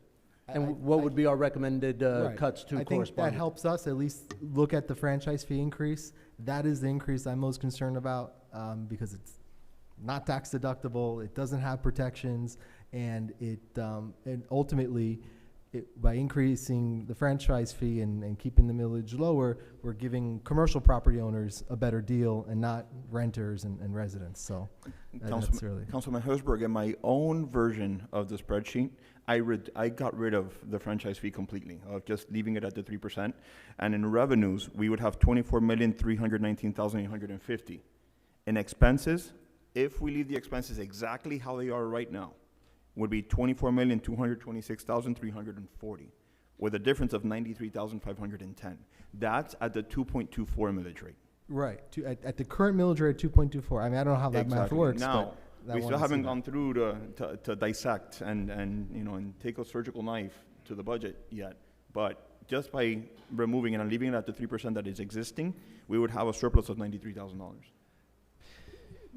Council member, if you leave the FPL franchise fee at 3%, Yes. we cannot have 24,319,850, because that's what we have now. It would be $1.5 million less than that. I threw a Unless you had some other revenue stream that's going to offset it. No, that's with the. We would be at only with the 22,819,850. Give me 1 second. Give me 1 second. You can come back to me. With that, we're gonna, well, Councilman Herzberg, is there anything else? Last thing is, on the revenue, we still have the 225 franchise fee surplus, and I believe that's part of the ordinance. That has to come back to us as well. It's my position that I would just remove the ordinance completely. I don't know, we can talk about that when we have the ordinance reading, but that's, you know, an additional 225 to go straight into whatever we want instead of limiting the use, but. Yeah, that was also guidance from the No, I know. new No, I business get side. it. I'm just letting, this is the only opportunity we get to speak. So I'm just letting my thoughts go out. That's But all. again, Thank you. my hesitancy with removing that is that again, after 6 years of being here, I have seen how councils cannot control themselves when it comes to new spending on items that are not necessary, right? So what that does is that for that surplus, it requires that it go toward drainage, tree trimming, tree planting, things that we consider core services in the town. And that's why I wanted to keep it there, because again, previous councils, for whatever little project they wanted, and that's how we ended up with not having any additional money that we were saving for improvements to Optimus or other large ticket capital improvements. So That's why I'm not comfortable, getting rid of that long term. So I just want to be clear on that. Councilman Garcia. Thank you, Mayor. I want to thank all the residents who showed up today. I appreciate that. It's good to participate in democracy, and this is the future of your town. So thank you so much. So, speaking, just to go what Councilman Hertzberg was saying, and I know that it's true, we got to make sure that the infrastructure, that 225 was set for a reason. But given that this is the last year we're paying for the Michael Peasy settlement, right? It might be just, if my colleagues would just take a look at being a little flexible with that, knowing that next year that 500,000 won't be there, we'll have that $500,000 to work with, and then next year we can put that 225 back to infrastructure. So I just ask that my colleagues be a little more flexible when it comes to that. We want to have as much flexibility to move dollars around. What I like to see, and what I think what the residents are looking for as well, and some are looking for us to try to do everything we can, I'd like to see a budget without the franchise fee increase and at a flat rate. Now, I know you put together a budget that showed some cuts, right? But if we voted on the 25th and we all were in agreement, we want to keep the same millage rate and we want to keep 3% franchise fee, and that's what we voted on, you would go back with our recommendations and you would make those cuts. Yeah, that would represent about $3 million in cuts. That would represent $3 million, and you would try to make and find those cuts, right? And you would be obligated to find those cuts. So I'd like to see a budget that reflects that. I'd also like to see, I know I asked you, and I know the council asked you as well, that over $1 million technology fee that the building department has, to see, we have $1 million sitting there, it's been sitting there for a couple of years. I know you were looking into it, I know the town attorneys were looking into it. What can be moved, what can be used to pay salaries of the code enforcement department, and I'd like to see how much money if it's something we can do, and we're following accounting practices and we're making sure we're doing everything right, how much money would that afford us, or how much more money would we have to work with to pay for that flat rate? Yeah, I know staff's position is that money cannot be used for code compliance, right? But okay. We haven't consulted yet with the town attorney's office to see what and maybe it would require asking an opinion of the Attorney General's office, right? And I doubt that we're the first ones to consider this. It may be an opinion that already exists out there. Yeah, we've looked into it. Okay. It's an uphill battle. It's an uphill battle. Let's just understand for now. The statute's pretty clear, but we can talk about it. Yeah, absolutely. And I'd like to try and think outside the box. Yeah. As long as we stay within the statute, but I would like to think outside the box on that issue. And exactly, I think that's what we're asking for. Just because it's been done the same way over and over again, again, we can try to find that. If we can try to find that and it's a temporary fix, I don't like to use one-time, nobody likes to use one-time expenditures to pay for anything. But if we can move that money around and be flexible with it, and everything's kosher and we're following accounting principles and the state is okay with it, that opens us up a lot of money this year, especially on that can get us to the flat rate that we need. I think the residents are asking for that, and I think the brain power here is sufficient to do it. So I mean that's I think the biggest line item I see. Everything else as far as COLAs, our COLAs. Our laptops, our computers, things like that, our travel budget, 100%. I think everybody up here is in the same agreement. I know the staff works hard, but there's going to have to be more give and take when it comes to that, because I think the residents won't be happy with us giving ourselves a 3% or 4% or a 5% when they're cutting back, right? I think they expect that's going beyond the revenue side. Okay. Again, to Councilman Sanchez's request. You're absolutely right, Mayor. All right, but that's all the questions I have for now. But thank you for listening. Yeah, no, and I just wanted to state again, because I think there was maybe some confusion, that I'm fine with waiving it for 1 year to try to make sure that we keep, to make it more likely that we're able to keep the rate flat for the millage rate and for the franchise fee if possible, right? And that it's the actual amount is anything over 1.275, which was the average over a couple years. as of, I think it was 2019 or 2020. So anything above that number, 1.275, is what gets allocated for that separate restricted fund, if you will, or spending. But again, this is a year that it's tight, and we're trying, and so as the author of that restrictive ordinance, I'd be fine with waiving it for a year. But it's just my experience long-term is that it has led to councils overspending because they start, using it for other non-essential items. But with that, I just wanted to clarify that. On the revenue side, gentlemen, who else would like to speak next? Councilman Cuadra Garcia. So basically, can we work backwards, Mr. Manager? Right now, we're Mr. just Mayor, on revenues. Can we go expenditure? No, not right now. Okay, because I'm on expenditure. Okay, perfect. Yeah, we will get there, and we're going to go within the general fund. We're going to go department by department, and that's how we'll get to those individual points. But in the meantime, we're right now talking about revenues broadly. Questions about revenues, whether it's the franchise fee, whether it's the property tax rate, whether it's state revenues, whatever the case might be. We're solely right now on the revenue side. So looking around here, Yeah, and I have a few Councilman more questions. Sanchez. So there's a few revenues that, according to the spreadsheet, are coming in 10.26% lower, 100% lower, 12.5% lower. Why is it that we're not counting on? These are not sponsorship, grants, nothing like that. These are just revenues that we are expecting year over year. Why are we underestimating? Madam Budget Director. Yeah, let's do one by one, if you don't mind, and that way we can know. So one that's 10%, for example, is the county local business tax. It's going down by 10.26%. Are we closing businesses? Madam Budget Director. Account 001316100. We increased it from the current adopted budget, sir. The current adopted budget is 110, and we increased it by 15. No, no, the not local business. Yeah, I think we're going based on, we don't want to over budget based, the year-end projection is 35,723, so we're budgeting 35,000. So we don't want to be over, that goes into our typical conservative. I'm comparing amended budget to proposed budget. That's what I'm comparing. I'm not comparing year-end projection.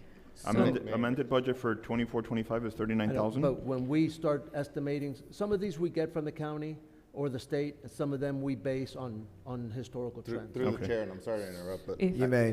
I think it's important to note, though, that this is exactly what we're trying to avoid. And I get it, maybe in the business world. It's great to underestimate your revenues and overestimate your expenses in order to ensure that you're financially stable. Here, overinflating your expenses and under forecasting your revenues results in tax increases that also result in all these carry forwards, all these surpluses that just about everyone here was complaining about. So it's that practice that leads to so many surpluses in our budget and it gives the impression to the resident that we're just wasting money or putting money away into a piggy bank for MLOP, as everyone keeps talking about. And so it's important that when we do these revenue forecasts, we try to be as accurate as possible. And I'm going to actually have comments on that on some of the special revenue funds because I did notice that it was a little strange how some of those were forecasted. Yep. I just thought it was important to jump in during Councilmember Sanchez's portion here because this is exactly what we're trying to avoid. And it's the same thing with the if next I line may- item. The zoning fees, this year amended budget is 120,000. Next year is 110,000. Hold on. Let's let the Budget Director have a chance to respond. Thank you. So the 23-24 actuals was 35,000. The year-end projection for this year is also 35,000. So the reduction was 4,000, and that's why it's proposed at 35,000. Yeah. We're $700 under the year-end projection. It's not. But the amended it's not a budget is statistically 39,000. Huh? The amended budget for That's the 24-25. adopted budget of this current year. However, the year before that, it was at 38. So in fiscal year 22-23, the amount came in at 38,432. The following year, 23-24, it came in at 35,000. It came in less. So when the budget cycle started for 24, based on the 38 we received, we increased it to 39. However, it ended up then coming in on 23-24 as 35,000. our year-end projection is 35,000, so the budget for next year is 35,000. Does that Okay. make sense to you, sir? It does. So you took the average of the last 2 years and allocated it to the next year? I'm looking at the trends. Right. Okay. What about the next line immediately under that one for zoning fees? 120 adopted, 120 amended, but for next year, 110. So in fiscal year 21-22, 131 came in. In 22-23, 118 came in. In 23-24, 111 came in. The trend is going down.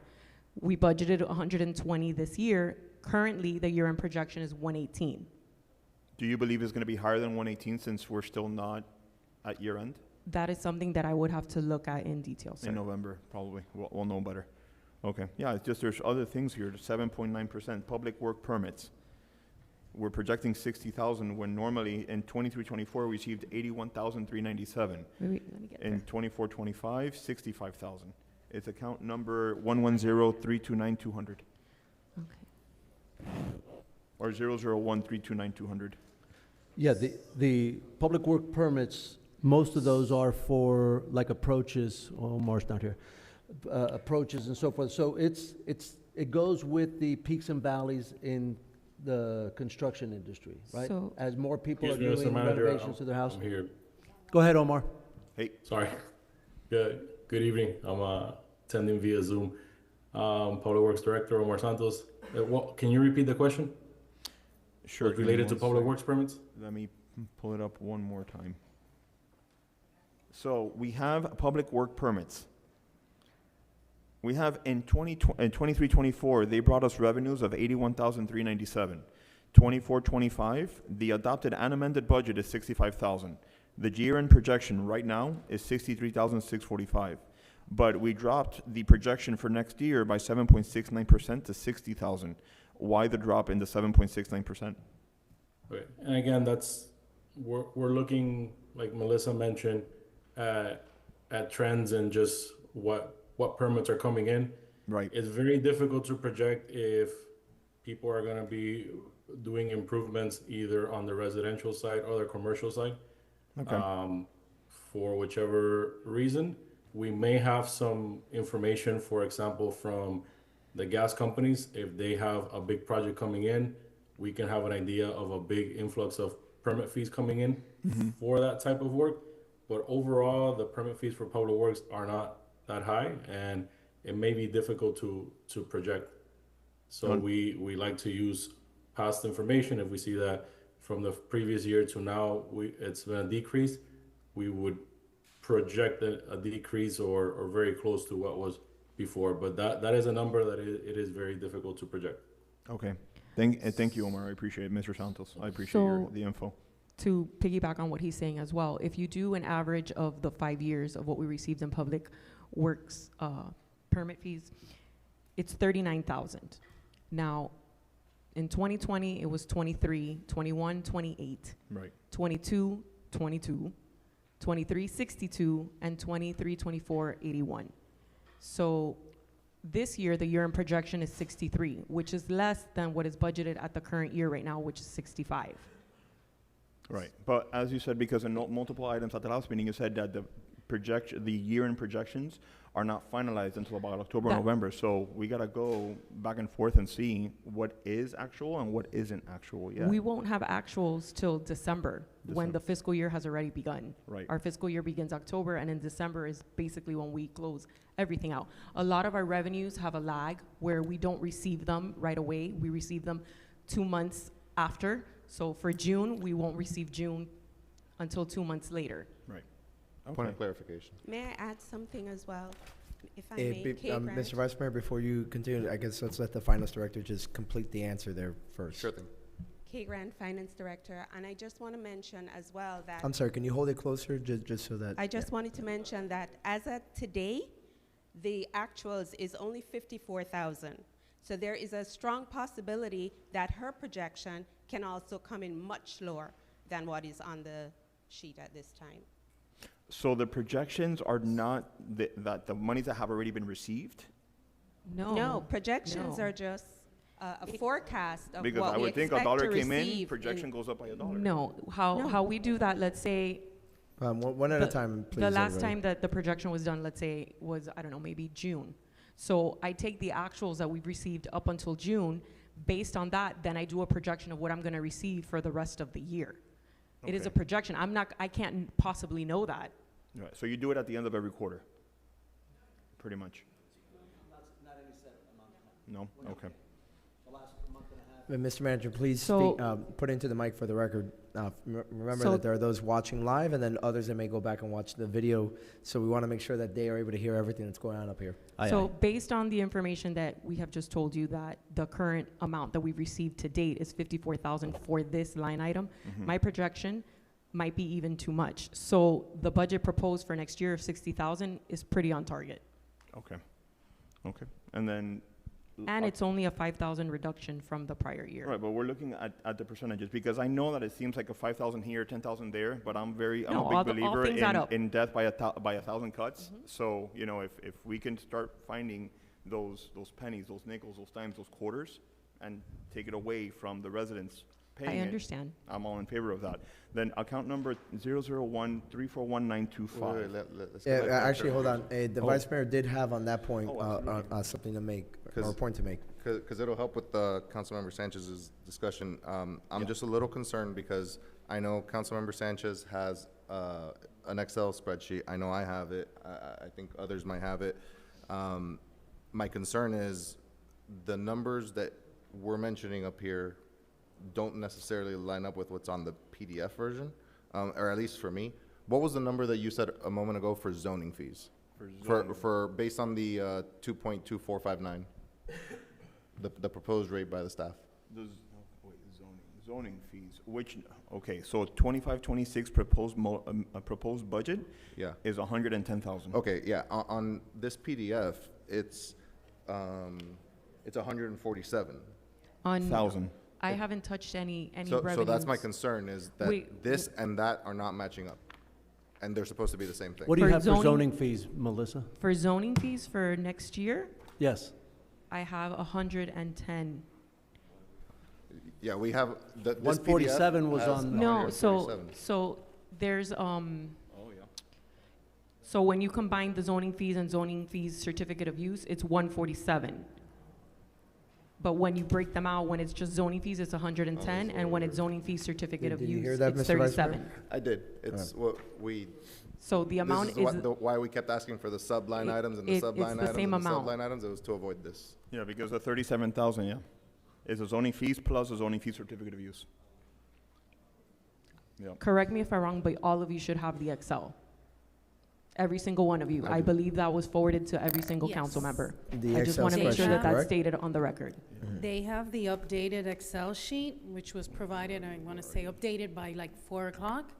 And what Vice Mayor Morera was referring to, which is what I did provide them, is what is out there in the agenda, which is exactly the same attachment of last Wednesday. Right. Okay, but again, just to be clear then, this is outdated then, because it's from last Wednesday. It's the mo- same. It's the same, it hasn't It's the changed. It's the same, okay. But this is very Oh, essential yeah, for all of like what breaks out the explanation in more detail. Understood, okay. It's still Yeah, zoning I fees, know but that it's everybody got to- that, so, It's you know, combining two line items. Thank you Yeah. for the clarification. You know. But the total is still the same. It's 147. got it, If okay. you could just tell me what general cost recovery is.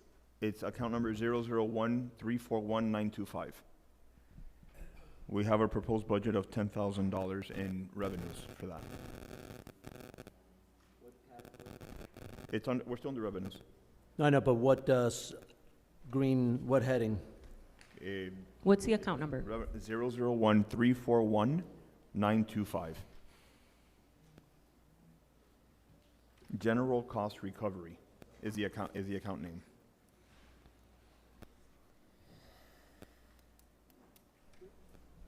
And you're in general fund still? Yes. Yeah, all we're covering tonight is general funds from, at least right now.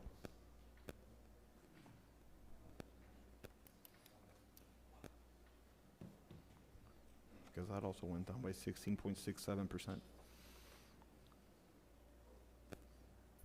Oh, these are deposits that are received from residents when they're doing variances, whether variances or For zoning hearings? zoning hearings, Got right, and they do have to pay a deposit.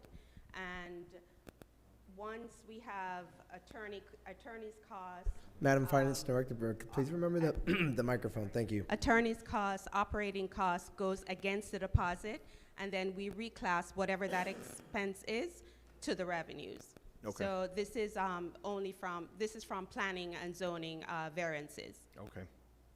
Okay. And I believe that's it for me. Yep. That's it for me. Mr. Mayor, just in case, Mr. Vice Mayor? the council members don't have any further comments, it would be good if any residents have specific comments on the general fund revenue, just to make this a more open discussion if they wanted to point out anything specific in revenue. I don't know, it's up to you. You're the chair.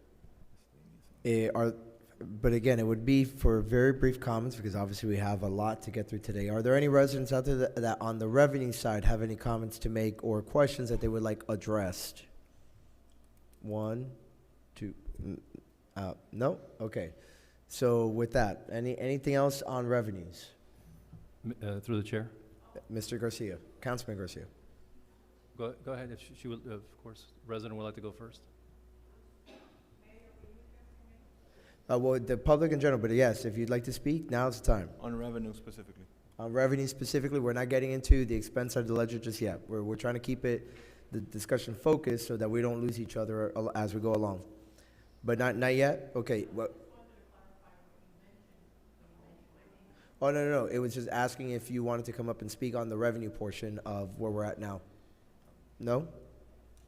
Okay. No, and I was actually looking at Mr. Aguirre as well. I didn't know if he maybe wanted to opine, but good? Okay. So, okay. Just quick. All right, go question. ahead, Councilman Garcia. Thank you, Mr. Mayor. A lot of questions that I've received, people looking at the revenue, the final total general fund revenue. It's like, for example, the 2024-2025 adopted budget, 21,671,057. I'm sorry, my eyes are. Is that a 5 or a 9? $57. And then the amended budget for 24-25 ended up being 23,929,254. So we're looking at close to more than $2 million difference right there. So they were asking me, the projection is for this year's 23,977,634.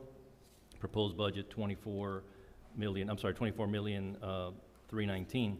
So a lot of questions I got was, well, you guys, the budget that you proposed ended up being a couple $1 million more when you amended it in revenue side.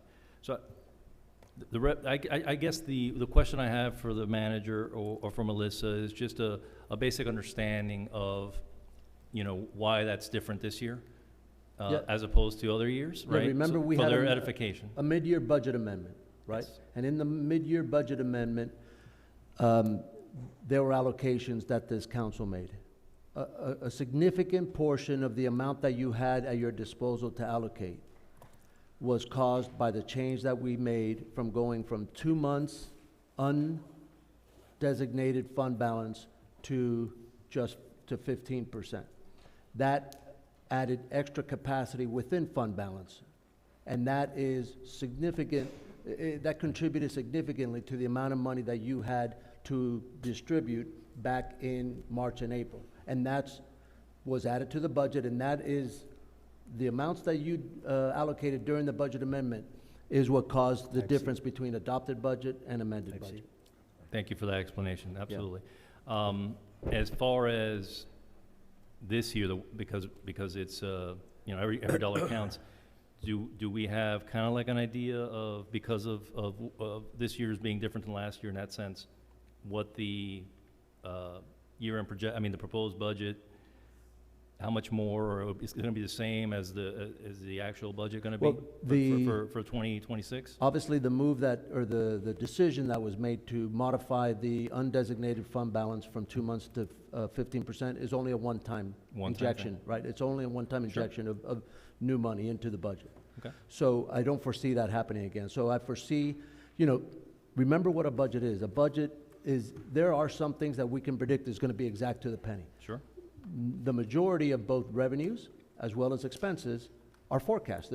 We're trying to forecast the future. We don't have a crystal ball, but we have a lot of techniques and a lot of information at our disposal that helps us get pretty close. Understandable, but Right. we have, and I know Melissa's been, at one of the top of her professions in actually in Florida and doing this for a while, and yourself, sir.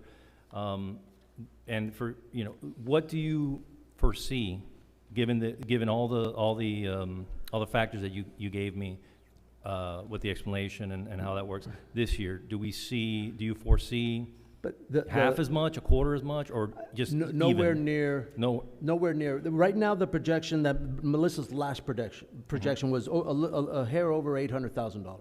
But remember that is, there's still a lot of business. When was that one done?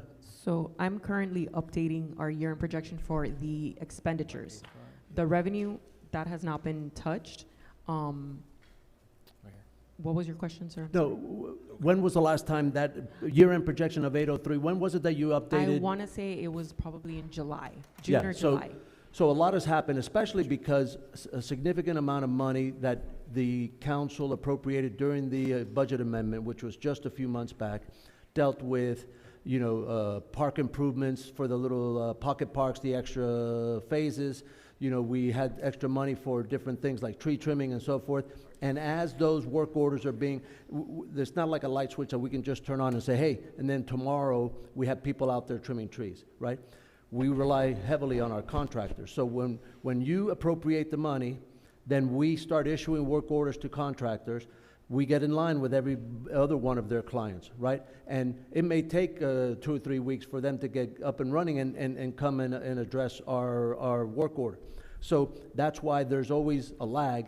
And when we use those mid-year appropriations, I put a fire to my guys and say, we got to spend this money because the council expects that we trim the trees, that we fix the sidewalks, that we do all these things.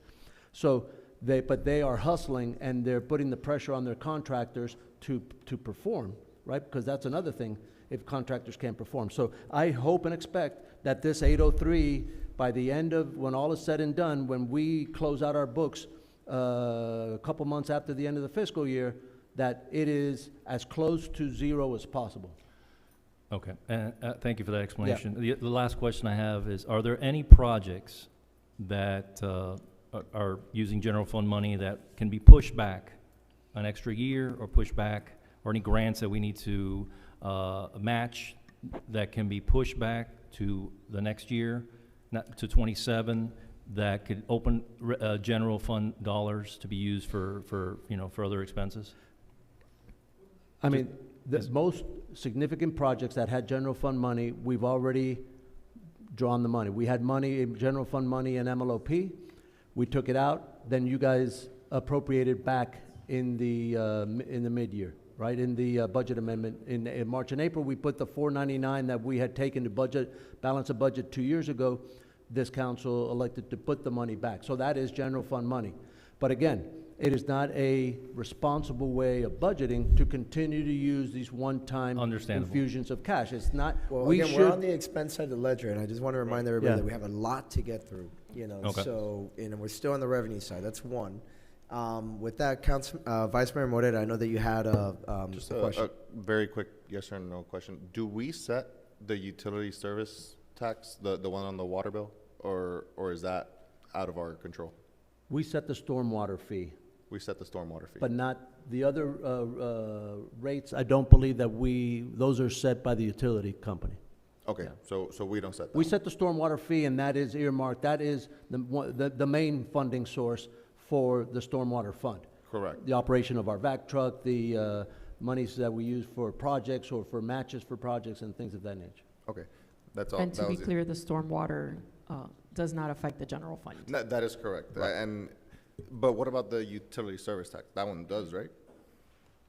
Yeah, that is set by, not set by us. Yeah, the one that says here, utility service tax, water, and then there's also gas. Is that the local gas tax, or is that something else? I believe that would be something else, but again. This is on like natural gas. Yeah. Okay, It seems so- that way, yeah. Vice Mayor, if I may, a resident Councilor actually Harrisburg. showed it to me. That utility, the 10% utility tax is something that the town did, like, the moment they incorporated, it's like a 2001 resolution. It's just, every town has it. So I it is set believe. by us. I believe it is set by us. Okay, let's just, when you guys get a chance, come back to us and let us know if we have any sort of discretion over that. We can move on, though. Anyone else on the revenue side of things? Anyone else? Okay, with that, let's get into the expenses, beginning with items limited to town council and mayor. Through That's the the chair. first bucket that we're gonna hit. The Vice Mayor Morera. Alrighty, I'm gonna try to make this rapid fire, and that way we can move these things along. Regular salaries, first and foremost. I'm trying to understand, this is gonna be a recurring theme. I'm trying to understand how the math was done, because when I take the amended budget number and multiply it by 1.03 to create a 3% increase, which is the assumption that was made according to you guys, I get a different number than you guys. You guys got 116, I got 111. That's a $5,000 difference. Then Which line are you looking at? I'm looking at Regular salary. But regular under salaries. which administration, or? We're in town council and mayor. Okay. We're gonna go down department by department. Got it. There's a difference of 7.69%. It's the increase. Okay, so keep in mind that the mayor's assistant was a different person. Now we hired a new person. Their salary is different than the person that was hired. So if you're trying to take the adopted 25 and do a 3% increase to that, you are not gonna get a 3% increase, because the person who is there now is a different person with a different salary. And not only is it the mayor's assistant, but also the deputy city clerk also comes out of the mayor council regular salaries. Right. So those two individuals are new employees from our current budget, or during that budget cycle. So their salaries are different. So if you try to do the 3%, you won't get that. So that's where I get a concern, because I, as an elected official representing them, I have no ability to dictate to you instructions. You asked me for instructions. I can't give you instructions if I don't have the information. I don't know who is covered under regular salaries, under the town council and mayor item. Yes, I know this one. It's in the budget comments, sir. The This budget one comments. specifically says it. Yes. One second. Yeah, one at a time. But I will say, this recurs throughout the budget, where in other departments where it doesn't say who it is. We have larger departments where I have no idea who is covered under regular salaries. And then, again, as an elected official, I'm trying to represent them and give you direction, but I don't have control over saying, you know what, I want to unfund that position. And I should have that, because every council member that gets elected is told, you cannot interfere with the staff, and you can't fire a staff, but if you ever want to unfund the position, you can do so. How am I supposed to do that if I don't know? Well, currently, I believe we're fully staffed. So I don't think there's any vacancies at the current moment to unfund. I also want to remind all my colleagues that keep in mind that regular salaries sometimes doesn't always tell the whole tale, because some positions get some money from this pot and that pot, so just, but perhaps that would be a good to know, in the future. But with that said, I'll move continue. on. So underneath that, when I take in many instances, the number that you give, and I multiply it by 7.65% to get the payroll tax, we're not getting the same number. And the same applies to the 14.03 FRS contribution.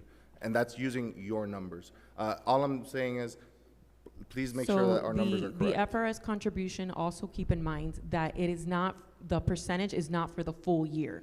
It is only up till June. Okay. So the other 3 months of the year, it's a different percentage. I don't know what that percentage is, and I will not know until the following June. So I do an assumption that maybe it'll go up a couple points. So let's say it was 13, maybe for those extra 3 months, I would put it at 14, just as a cushion, because I don't know what that percentage will be. So for purposes that of is why town you will have a council- different number than what you would try to calculate. So for purposes of this line item of the FRS retirement contribution under town council and mayor, what was the calculation post? Since you already said that for beginning of the fiscal year through June 2026, we're using So if you- 14.03. What did you use If you for- look at the Oh, for what am I using for the rest of the, Yes. of those 3 months? I'll tell you right now, give me a moment.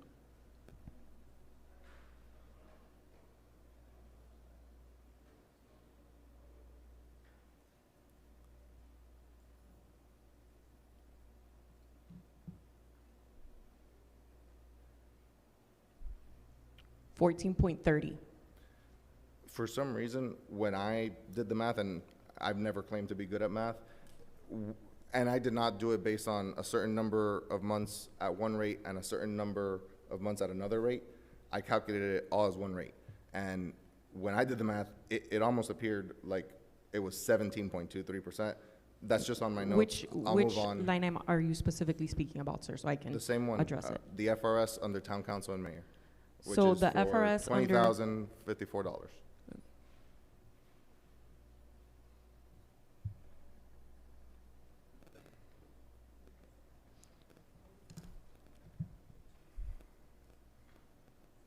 Yeah, that doesn't include council. Hmm? That doesn't include council, that's only the staff members. Well, I don't really know what that means, but I'm just pointing it out. We'll continue.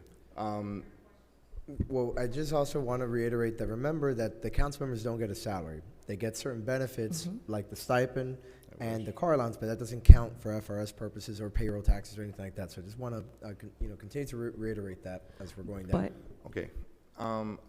Moving So on. that, aside from the two staffers, the only one that does get a salary is the mayor. So the FRS would include the mayor's salary as well. And if you look at what was budgeted in the current year to what is budgeted for next year, it is a $1,700 increase. Okay. The wireless stipend for the mayor's assistant and council assistant at 40 months and at $40 a month. The only reason I really bring this up is because it's pervasive throughout the entire budget. Almost every single department has numerous wireless stipends. What is that paying for? Like a cell phone? People who have to use their cell phone, their personal cell phone, to conduct town business, we afford them a small stipend that they use, and then that affords them the ability to use their cell phone. Okay, but I mean, we're not in the early 2000s. Everyone has an unlimited plan. It adds up. When you take the budget, I personally am in favor of removing almost every single wireless stipend in our budget. Just putting that out there. The travel and per diem for the mayor and the town council and mayor, I wanted to slash it completely. I heard the mayor's comments at the last meeting. I'm okay with reducing it to 2,000, and then so he can have stuff, that comes up all of a sudden. I don't even he mind can slashing go. it completely, and just as I need it, I just come Yeah, back to you guys. then in that case, even better. I say slash it completely, and then as something comes up where he needs to travel, just brings it to us, and we approve it. But where would, and I think we've had this conversation, where would we grab the money from? Where would we transfer it from? I'm on expenses. We'll get to revenues.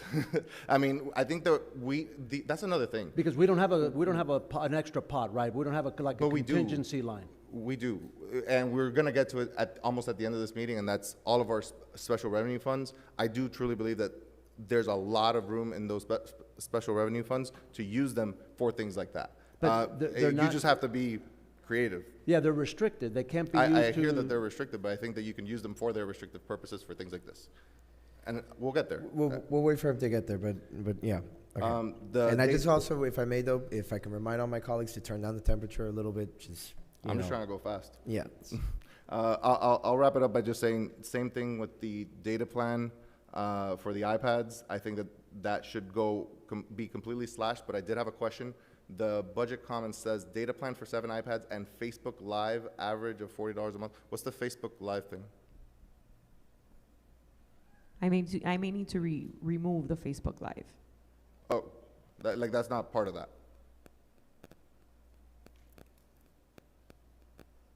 No.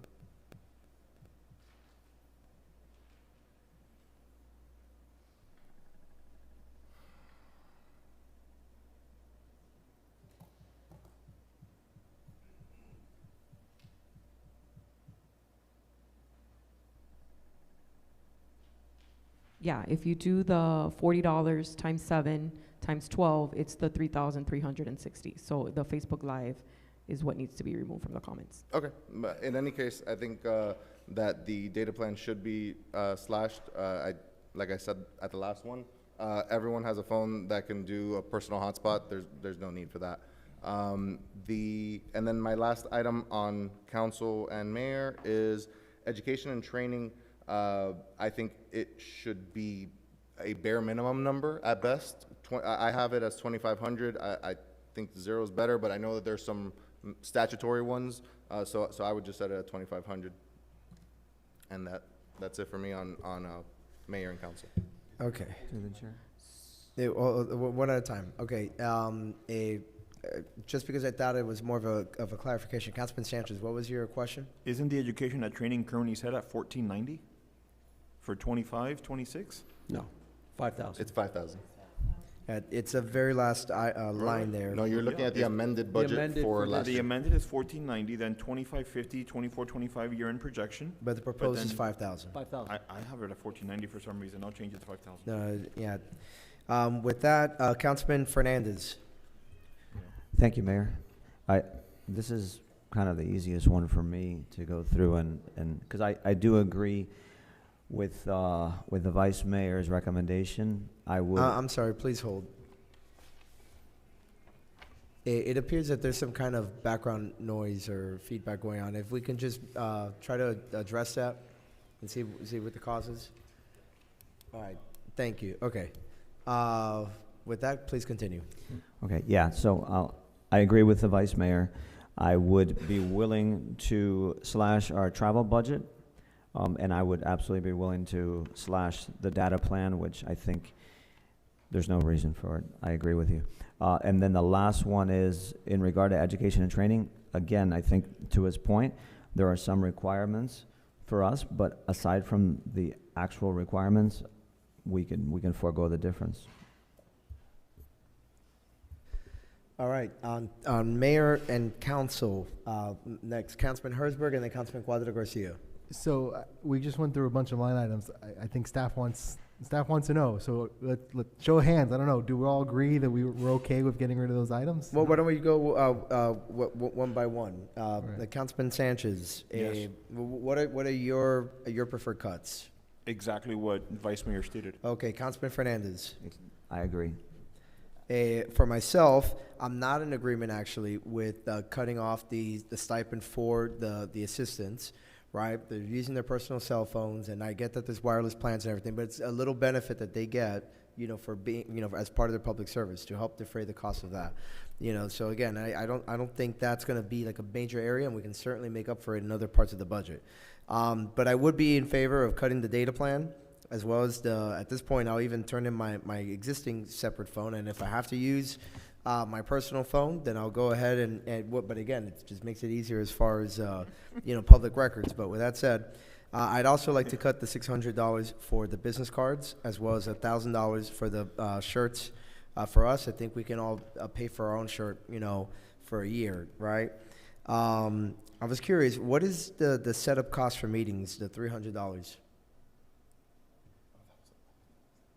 Which line? It's $300 for meeting setup. The third it's to the last third line. to last. It ends in 552042.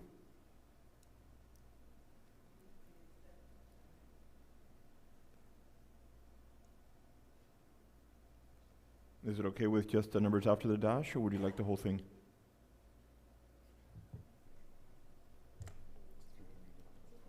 Huh? Oh.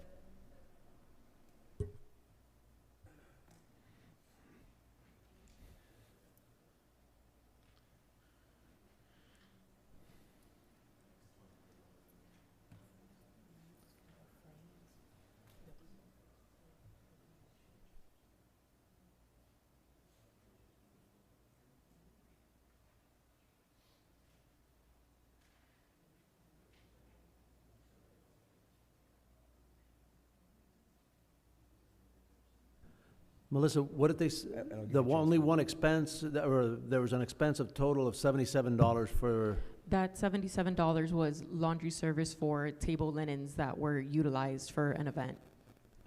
For what, I'm sorry? Laundry It- service It was for laundry service for some table linens. linens that were used for an Yeah, but event. it was It- dry it cleaning, may but have for what? been I'm sorry, because for I've the had many state of people the try to town. talk to me. Table linens. Oh, table linens, okay. Yeah. All right, well, I think we could forgo that one for 1 year, so, I'd rather see that out as well.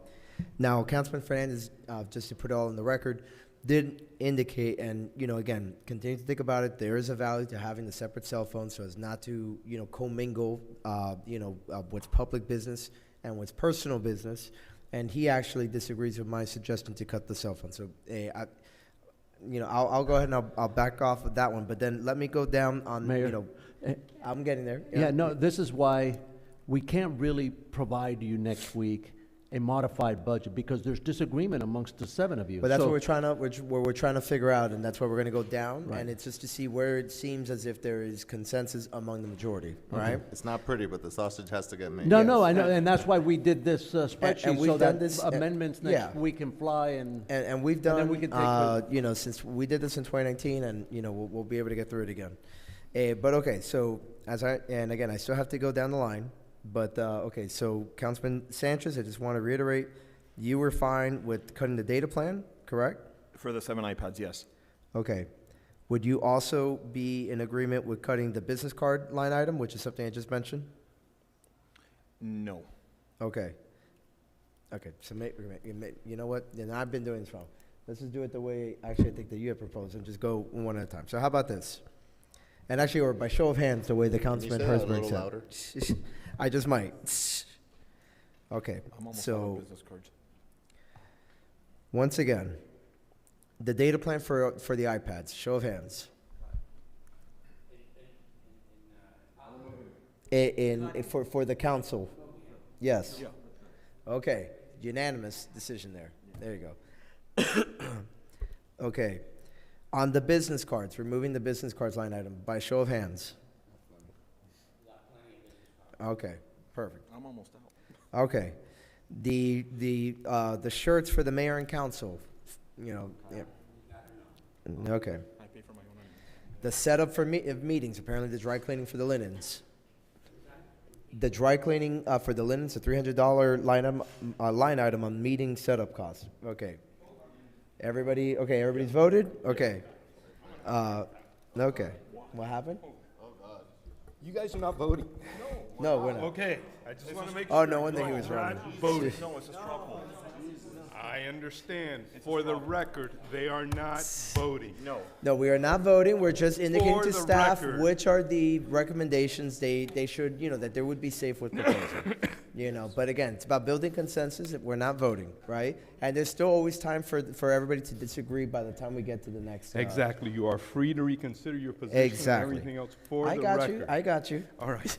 Although I thought there was like some emergency that we're gonna have to leave.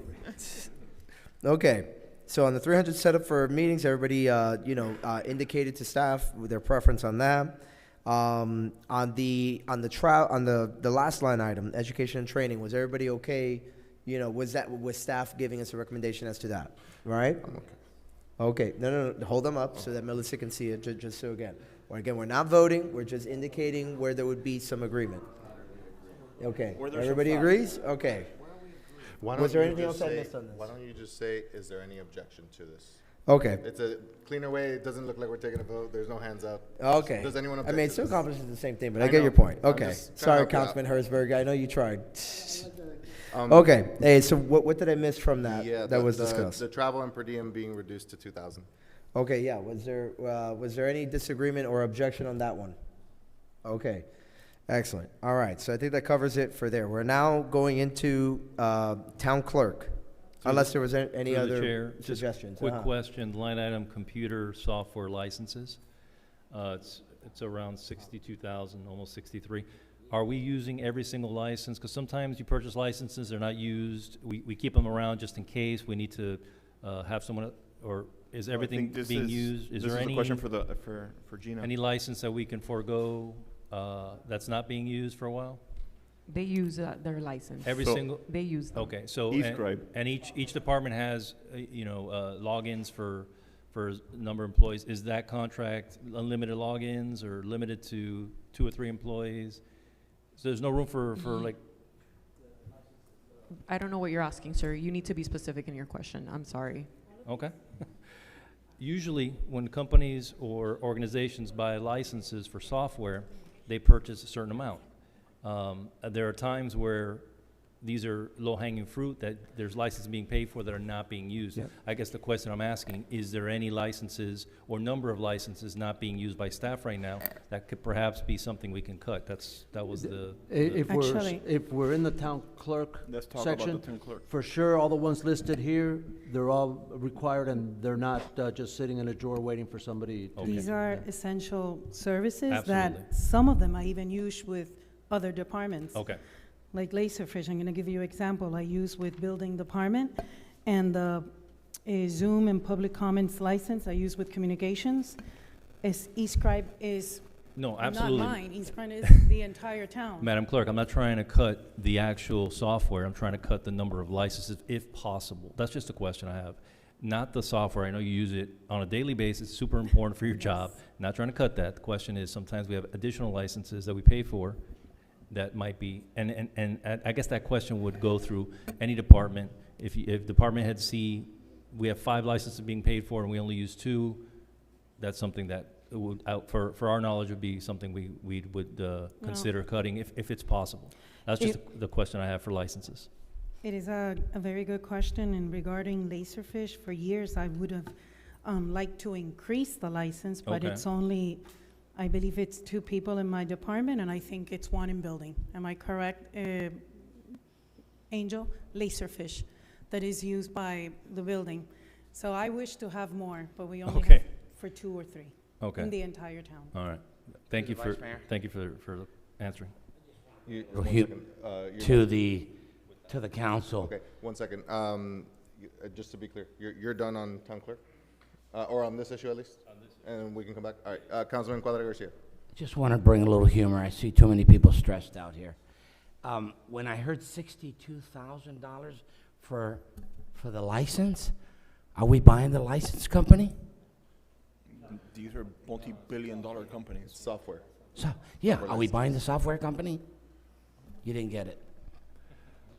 No, I got it, but this is a serious thing. All right, so do you have a specific suggestion or recommendation with regard to that item? No. Or any other item on the town clerk section? No. No? Anyone else? Councilman Sanchez. Okay, so this is, the first time it comes up is within the town clerk, but it's a line item on every single section of the budget. It's hold on. It's the health insurance allowance. Year-end projection of $8,958. What is that? Because health insurance is one thing, but health insurance allowance, what's the difference between the two? And like I said, it's town clerk, the first iteration of it, but every single level under it has that line item. Some have a 0 line, some have a budgetary. Those staff members that elect not to take our health insurance, we afford them, and it's been happening for many, many years. Okay. We afford them an allowance in lieu of taking our health insurance, so they can go Understood. buy health insurance somewhere else. Got it. Okay. So we're still technically paying for the health insurance, but they're not accepting the health insurance? Right. It's kind of like your FRS contribution. It's not going to FRS, it's going into a retirement account. Right. So instead of us paying an insurance company, we're just reimbursing it to the, Right, to the. right, okay. and obviously, what we're ridding ourselves of is the potential risk. Okay. Okay, that's the only question I have. But it's an individual employee election. Right, okay. Okay, Councilman Herzberg. Okay, right, this is the first time I heard this. Thank you for bringing it up, Councilman Sanchez. For example, like, my wife is a federal employee. I don't take health insurance because her employer provides it. Right. They don't, like, they don't pay extra money if you don't take it. Like, I mean, if I go somewhere else, we pay a stipend to people to not be part of our plan. When we have more people in our plan, our rate would go down probably. I'm confused on what this is. Well, it depends. We don't have a large group, no matter whether if everybody participated or only the number that do participate. The reality is that we maybe are not paying for somebody to be in our plan that is a high-risk person, right? That has a severe medical, and even one significant case drives up our rates. So it's a risk, and we pay them. I believe that it started, it's happened since before I got here, and I believe it started when we were under the county health insurance option. It was something that was done under the county health insurance option, and when the county, I guess for lack of a better term, threw us out, and we then took on our own bidding for, or soliciting for our own health insurance plan, we maintained that allowance for employees that elect not to participate in our plan. We allow, Right. afford them this allowance. Right, but an employee that doesn't participate, I mean, you have to, I guess, I don't know what the laws are with the health insurance, but they usually have health insurance. Right, So- or they go buy it through the, Or they go we have a buy lot of it- single people, they may go and buy it through Right, the but Obamacare, or right, through the but exchange, or. But they're likely not buying it, they're likely to just have health insurance through their spouse, so we're just paying them extra money to not, I get it, the cost isn't there, but how is this money calculated? This would be the cost of the town to provide them health insurance, so if they have health insurance through a spouse, then we're just giving them extra money. That's what it is. Yes. I mean, I've never heard of this before. I don't know if other towns do it, I think it's unreasonable. I never heard of this. And the rate, the exact amount that they get, I'd have to find that out, I'm not really sure, but I'll let you know exactly what that is. Okay, so I mean, that's a discussion we can have now or have at the budget hearing, but I've never heard of this. I guess since he's going to get some more information back for us, keep it in your back pocket and perhaps bring it at the budget hearing. Anything else on this particular section, town clerk? It has to do with health insurance, not specifically for the clerk, but as an overarching.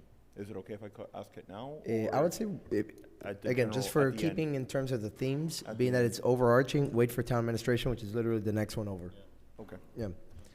Anything on this particular section, town clerk? Any questions? Any poll without voting that you have? Anybody else? Okay, town administration. Now, before we get there, I also have. I'm sorry, the budget director. Nothing else in clerk. You're good. Okay, can I just make a quick comment Sure. on that? On why you're not getting anything on town clerk? The town clerk position is that, or department is actually one of the few outliers throughout all of our departments, consistently throughout all of our departments, and this was something that was actually pointed out to me by a resident, Mr. Aguiar, where we see 23-24 actuals at a certain number, and then a higher number for the 24-25 adopted budget, an even higher number, or maybe the same number for the amended budget for 24-25, and then a lower year-end projection, yet a higher proposed rate. In other words, it's going up for no reason. The town clerk is one of the few departments, and I'll give you the concrete example on that. The town council expenditures, you have 405 in actuals from 23-24. You have 435, 30,000 more in adopted from 24-25. And then you have even more, 451 in amended, yet we never even used more than what we actually used in 23-24. Our actuals were 402, and yet our proposed is 476. What are you Where are you looking at? looking? What are I'm you looking looking on at? town council expenditures.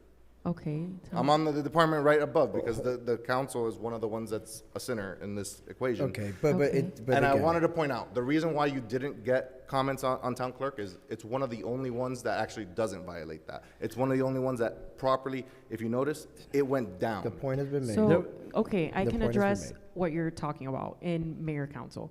So the amended budget and the adopted budget have not changed on mayor council for regular salaries. The reason why you see a dip in the year-end projection is because we had a new mayor that came in and his assistant also vacated his position. So there was a time period of a vacancy, so that's a salary savings to the general fund because there was no person holding the position at that time. However, if the person would have maintained the position and did not vacate it, that amount would be much higher. Thank you. I just wanted to let you know why you didn't get a lot of comments on town clerk. Done with the town clerk, and now we're on town administration. So my question to the manager is, in years past, we have deferred filling vacancies as a temporary cost-saving measure to balance the budget.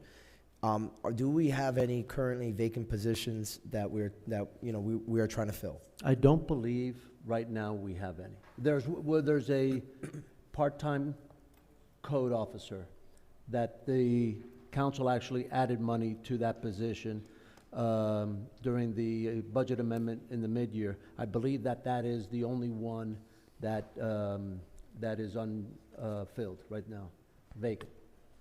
Through the mayor. Okay, well, before we get there, so, okay, but just between now and the budget hearing, if you can just confirm, including the police department, et cetera, if there are any current openings that are not essential to fill, just like in 2019, we deferred hiring on a variety of positions. Yeah, police department, we don't pay for it because we pay actuals, but we have budgeted a certain number of positions.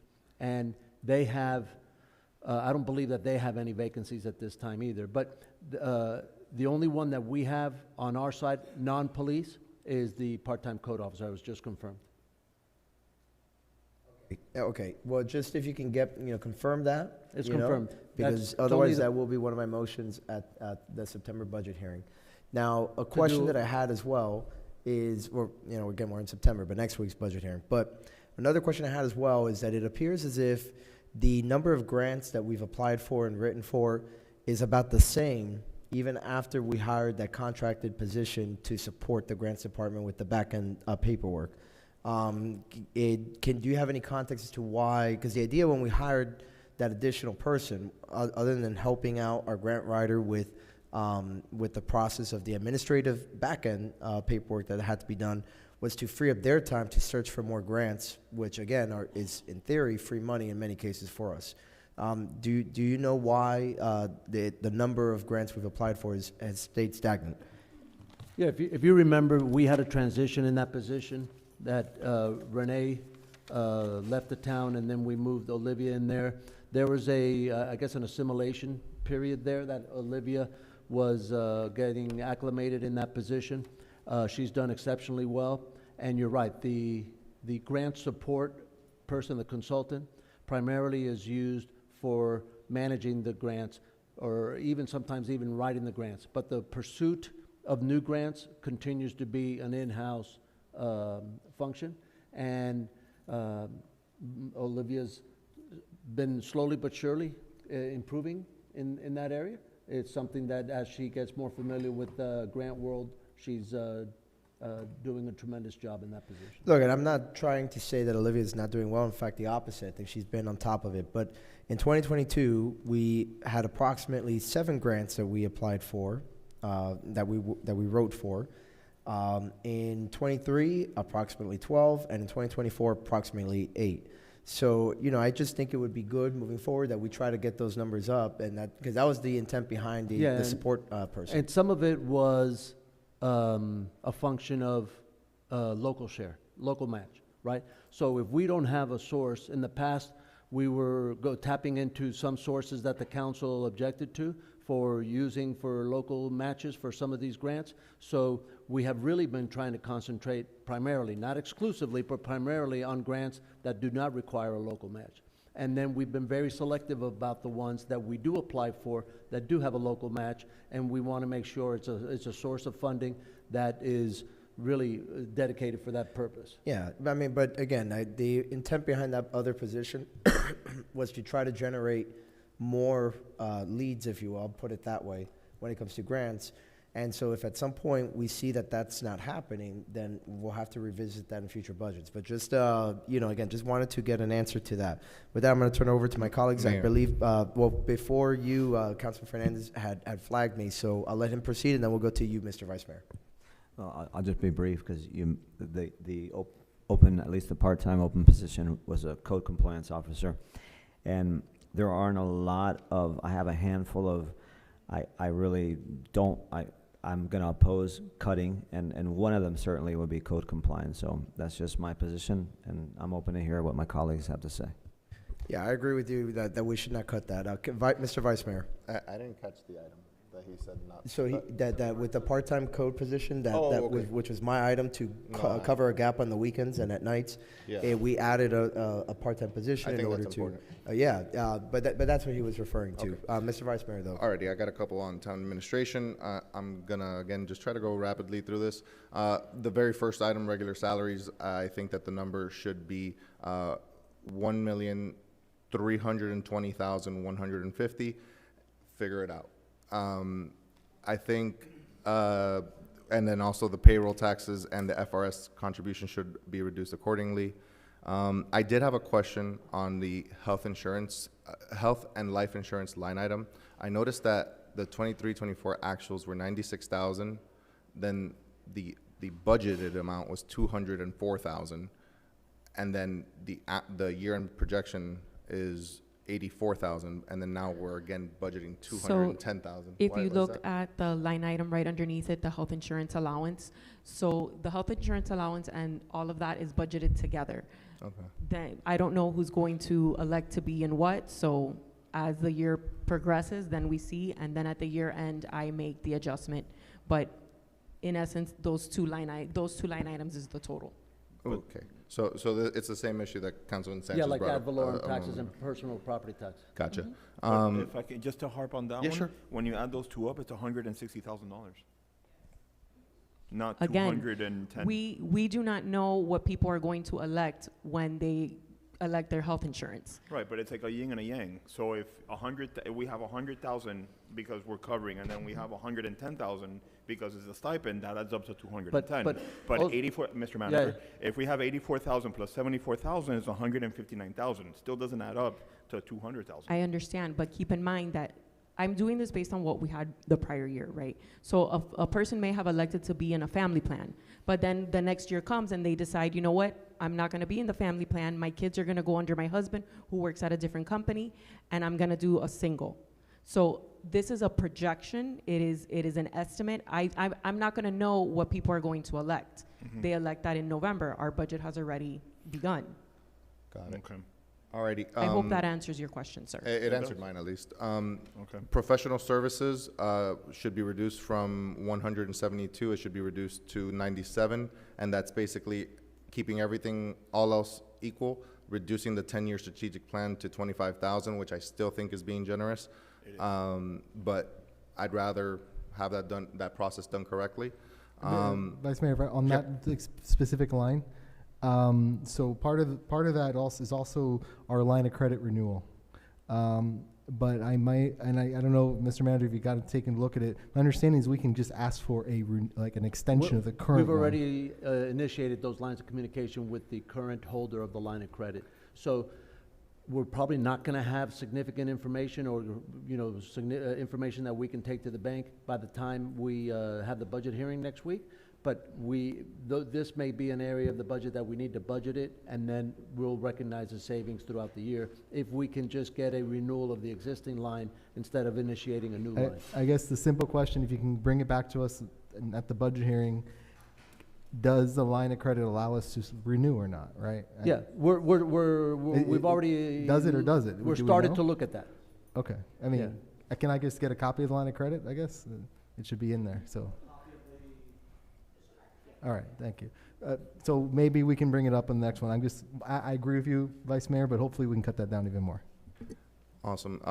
Next is travel and per diem. I have it. Well, I have it written down tentatively as 12,000, which is a very minor reduction, because I don't know what are required licenses or required traveling, and I also don't know how much of it. Well, none of this is per the town manager's contract, because that's the very next line item. But how much of that 12,000 is basically for required continuing education or something that is that people need to keep licenses or something? Required by their positions. Yeah, required for their positions, exactly. If any. The next line is the car allowance. That's not the travel and per diem in the sense of traveling, somewhere outside of Miami for. I got you. So my travel would be still in that 15,000. Like when I go to, companies. In that case, I'll make this simple. I think that item should just be 0. If you guys need to travel somewhere, come to us and let us know, just like we did on the council item. So to be clear,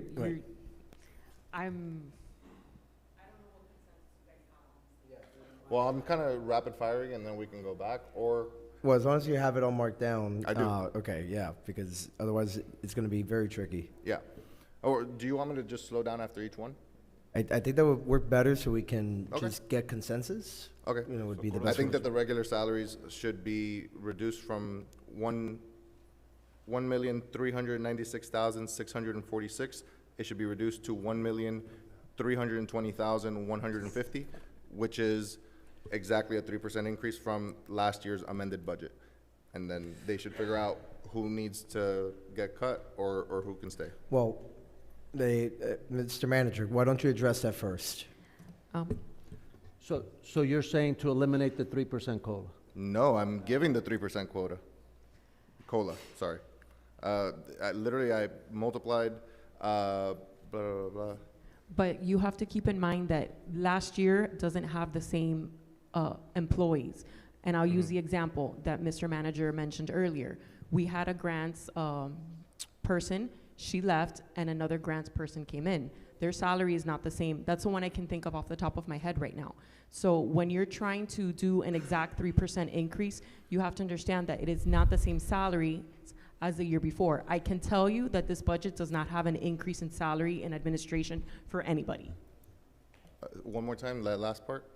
There's not an increase to a salary. It's just the 3% COLA? It is just a 3% COLA. There's not any other adjustments? There's no employee has gotten an adjustment like that. Okay. And then, so like I said, I'm sorry, I'm taking And the also to state on the record, our staff does not receive merit increases. The only increases that our staff receives is a COLA based on whatever you all decide it should be.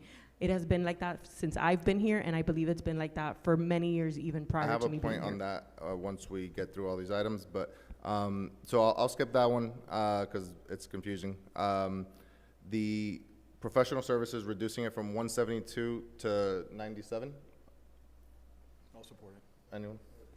So reducing 75,000 for the strategic plan, that's? I personally am fine with eliminating it altogether, and we just, like at most, maybe just enough money to do a community survey to guide our own deliberations, but I don't think we need a what do you call those, a facilitator or something like that. Okay. Do we have any, Mr. Manager, do you recall the last community survey that we did, the one where it was famous, we brought it up as like, this is where we. You funded the community survey already with the budget amendment. And where are we on that then? I believe that it's underway. Yeah, Tony, right? Yeah. Okay, well, in that case, I would be fine with just completely eliminating it. Reducing it from 172,000 to 72,000. You just getting rid of the anything related to the strategic plan. I think we can figure that out on our own. Amen. Sounds great. Well, wait, hold on. Just again, because we're going one by one. Is everybody in agreement? No, that's right. No. Does everybody? What do people think about that? Is there any objection to that particular one? Okay, there we go. Through the chair, I just question. Councilman Garcia. Thank you, Mayor. Before we do that, understand the cost savings. I'd like to see a plan, or at least how we would, because planning for the future prevents mistakes, right? That can cost us more money in the future. So an internal kind of like plan or beginning of a plan on how we would make up for the strategic plan and make sure that we have a plan that includes future projects that'll end up, infrastructure projects, things like that, end up in the future saving us money. But we need something to replace it, and so I'm open to it, absolutely, but I'd like at least a little more information on how we could do it internally. I can tell you that in the past, and even with the Imagine Miami Lakes 2025, a lot of times all they did was grab all the various master plans and figure out what the other term is for documents involving future projects. They would combine them, all together. So I think that would be enough of a starting point. And then it was separately informed additionally through a community survey. And then there were other things done like charrettes where the public was invited to attend. No surprise, not too many people attended those. Sure. But that, I think that's what I'm saying, that there's already enough there to build out a plan on our own. You Of know, course, and correct me if I'm wrong, yeah. the Imagine 2025 website was done internally, right? That was done internally. Mr. Manager, am I wrong on that? By Herman? The 2025 Imagine? Not by Herman, but I'm sure that the people who do our website may have put a page on the website dealing with the. No, I could have sworn there was a specific link to the 2025. Yeah, Tony? That went over a every specific single. page. Yeah, that happened before I was But here. that was done internally. I'm pretty sure that was Hitman. Yes. Yeah. Yeah. Okay. So we have the skills and to do, okay, to do it ourselves in that case. Okay, perfect. Thank you. Thank you, Mayor. That's what I'm saying, yeah. Okay. Okay. Through the manager, through the mayor. Councilman Cuadra Garcia. Let me know when I am recognized. Thank you. I've got, I've cut it down from 14 line items to 8. So I'll make. Wait. Just be clear though, before we move on, there's no objection to, you know, at the moment for that particular item, the strategic plan. If we've talked about it, let me know. We have. The ones that I'm going to start. Well, okay, well, okay, well, just for the record, for the budget director's I'm gonna be purposes, talking there's no about objection on expenditures. that particular Hold on, let me- line let me item. concentrate. That, on the strategic plan, there was no objection to the proposal I made at this time. It could change in the future, right, Mr. Attorney? Yes. If Okay. I can, Councilman Cuadra Garcia, I would like to get through the items that I was bringing up, and then if any of them duplicate or don't duplicate, you can bring them up, or bring it up as I'm bringing it up. Let me Yeah, know. if 'cause they I do- just piggybacked off of the last item that he Finish brought up. it, Yeah. and So, then yeah. let me know. Alrighty. And if I duplicate, you let me know. Exactly. Alrighty. Travel and per diem, 0. Well, if I recall correctly, the manager was gonna get us a list of the essential, you know, like two lists. The required certifications that were not voluntary, and then separately, I guess, if there was travel associated with any of And I those. have a sneaking hunch that none of them are actually required. So it would be good, once he has that info, that the budget director has our consensus, more or less, that if that's the case, it should be 0. Yeah, and I guess we can do that on a case-by-case basis. We're gonna be doing a budget amendment, you know, almost every council meeting, and that's fine. But we don't have that piggy bank to draw from to get expenses. Like, for instance, if somebody's planning to go to an educational conference or a seminar or whatever, and then it's gonna be $1,500 between airfare and the conference fee or whatever. There's a line item especially on the council's department. It's called discretionary, which is a very ugly word, and I know that it's intentionally avoided. But we could fund that line item and call it what it is. It's discretionary spending. But overinflating other items in order to create surplus funds to fund trips and to do these things, that I don't like. I don't like funding these trips. And someone mentioned it with regard to the committees at the last meeting, of this idea of, oh, we have to use this money, otherwise we're not going to get it again next year. That's kind of how I feel that this money is spent for the sake of spending it. It's not, I feel like so much of this travel, and I hate to sound unsophisticated when I say this, but is just wasting money and going to these conferences that either they learn nothing or they learn something that probably isn't even good for our town, because it brings big city ideas into our small town. And so I'm not gonna lie, I don't like the travel and per diem, period. And, okay, I'm the chair, stop clapping. This travel and per diem for things that are required, for going to see continuing education classes that are required, I understand.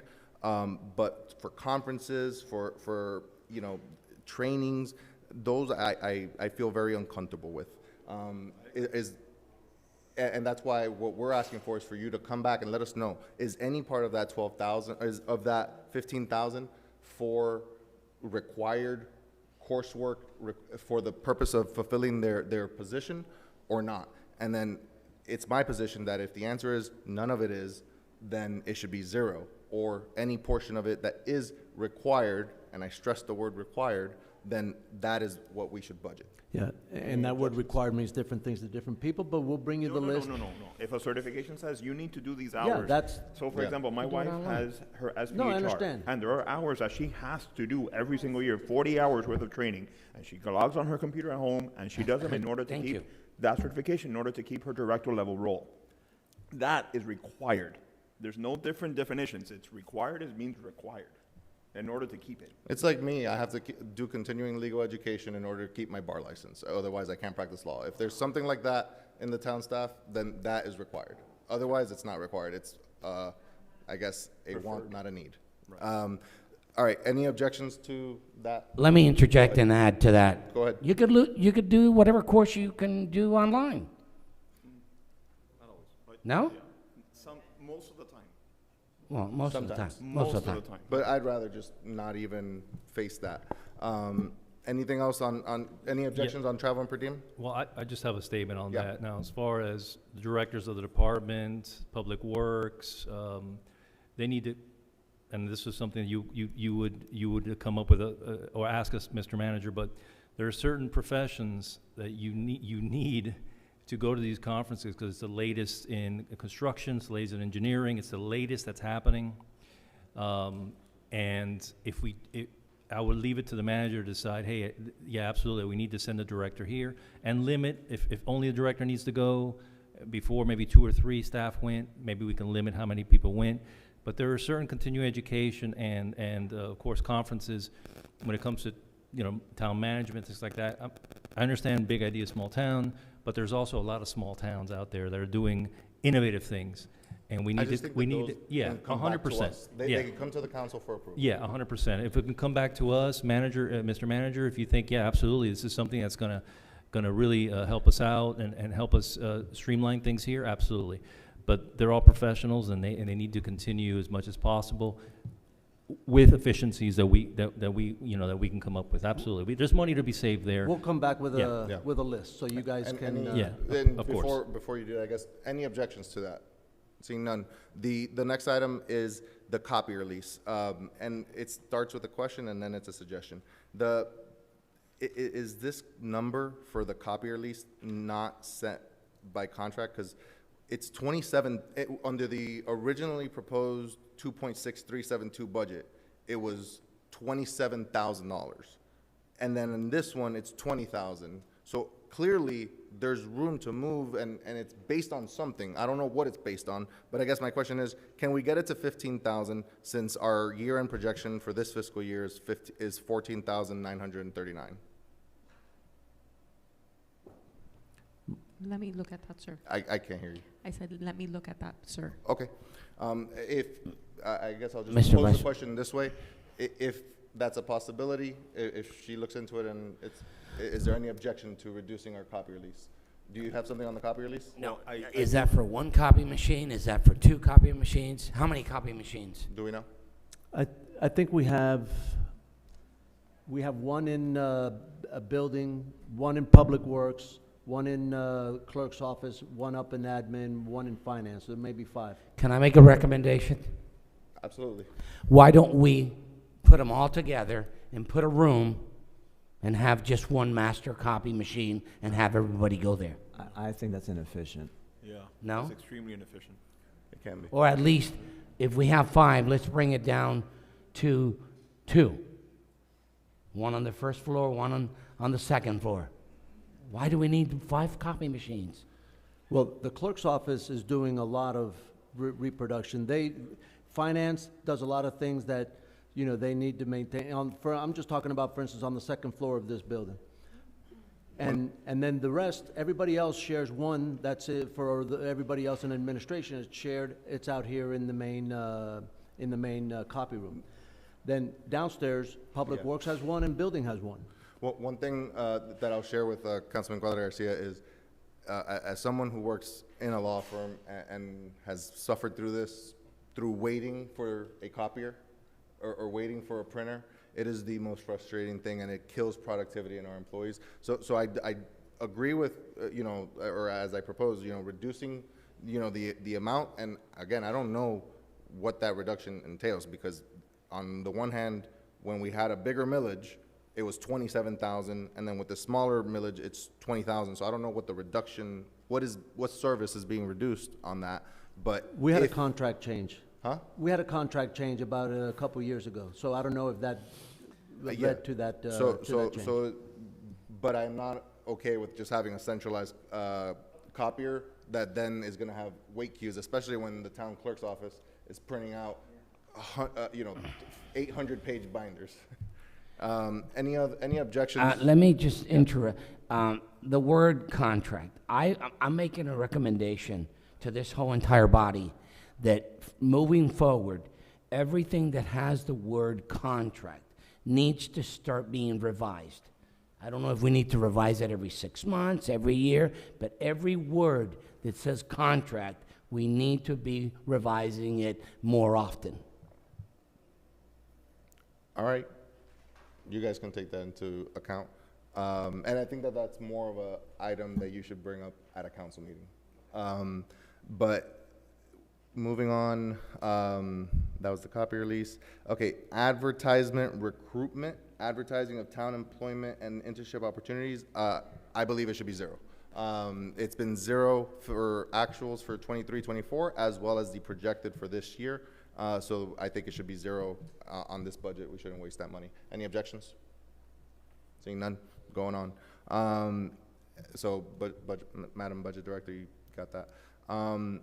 Financial institution fees. So this is along the lines of what Councilman Herzberg was bringing up. But I also have a little bit of a different take on it, and specifically on this one. First and foremost, I do think that one-time or periodical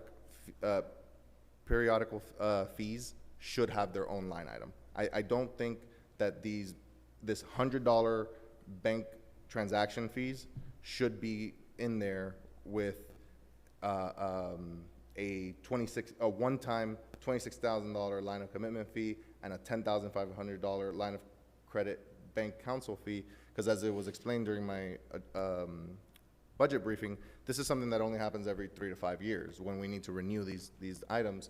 So it makes more sense for this to be its own separate line item for transparency purposes, and so that we don't question it and we don't inadvertently slash something that we shouldn't be slashing. And then as for the item itself, I do think that who are we working with? Who's our bank? Bank United. Bank United. Have we looked at other partners like TD Bank and Yeah, and we went Banco out to Popular? bid 2 years ago, 3 years ago? Year and a half ago. Okay. And they were in the evaluation process, they were deemed to be the best. When we get more information, and I don't know why when I read the line of credit, then we can determine if we're allowed to ask for an extension. We should definitely ask for one, because it makes no sense, even if they give us a higher rate, it makes no sense to spend $100,000 to save on to lower the interest rate of something that there's a very good chance we're not going to use, right? So we'll see. That one, we have to get more information from staff on what the current status of the line of credit is. It's something we do need because we don't have reserves to cover emergencies. But I would like to see if we can, it's sort of pushing it off, but it's not. If there's an option to extend, I'd rather extend at a higher interest rate than spend $100,000 for something that there's a good chance we don't use, right? So that's all. We'll talk about it. I might bring up an item at the next meeting about it. Perfect. Education and training, and we are still under town administration. Education and training should be reduced at least to $10,000, but I would like the manager, at the first budget hearing, to come back and let us know what of that education and training, again, is required education and training, so that we can explore the possibility of going lower than 10,000. But for now, I would like to go down to 10,000, which matches up with our 23-24 actuals, as well as our year-end predicted projection for this year. Any objections? That's it for me on town administration. Anything else? Anyone else got anything? Councilman Cuadra Garcia had asked for the floor.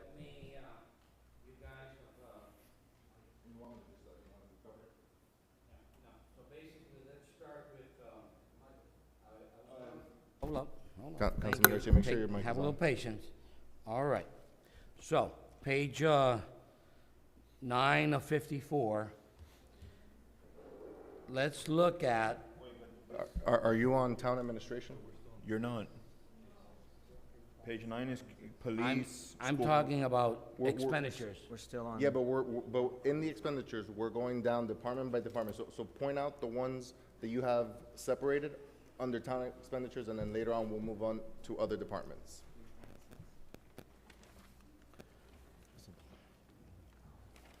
You confused me. Yeah. This is the section we're talking about, all the way up to here. Okay, beautiful, so I'm good. All right, But if you want to start here, we're covering this. no, I'm gonna go back over here. Okay. All right, let's go to page 6 of 5-4. Let's look at travel and per diem. Was that talked about already? I'm Yes, sorry, sir. what page, one more time? Page 6 of 5-4. And Councilman, yeah, we did discuss it, and. So that's out? And Okay, everyone beautiful. already said, was okay with. Is that removing gonna it. be? Well, there was no objection.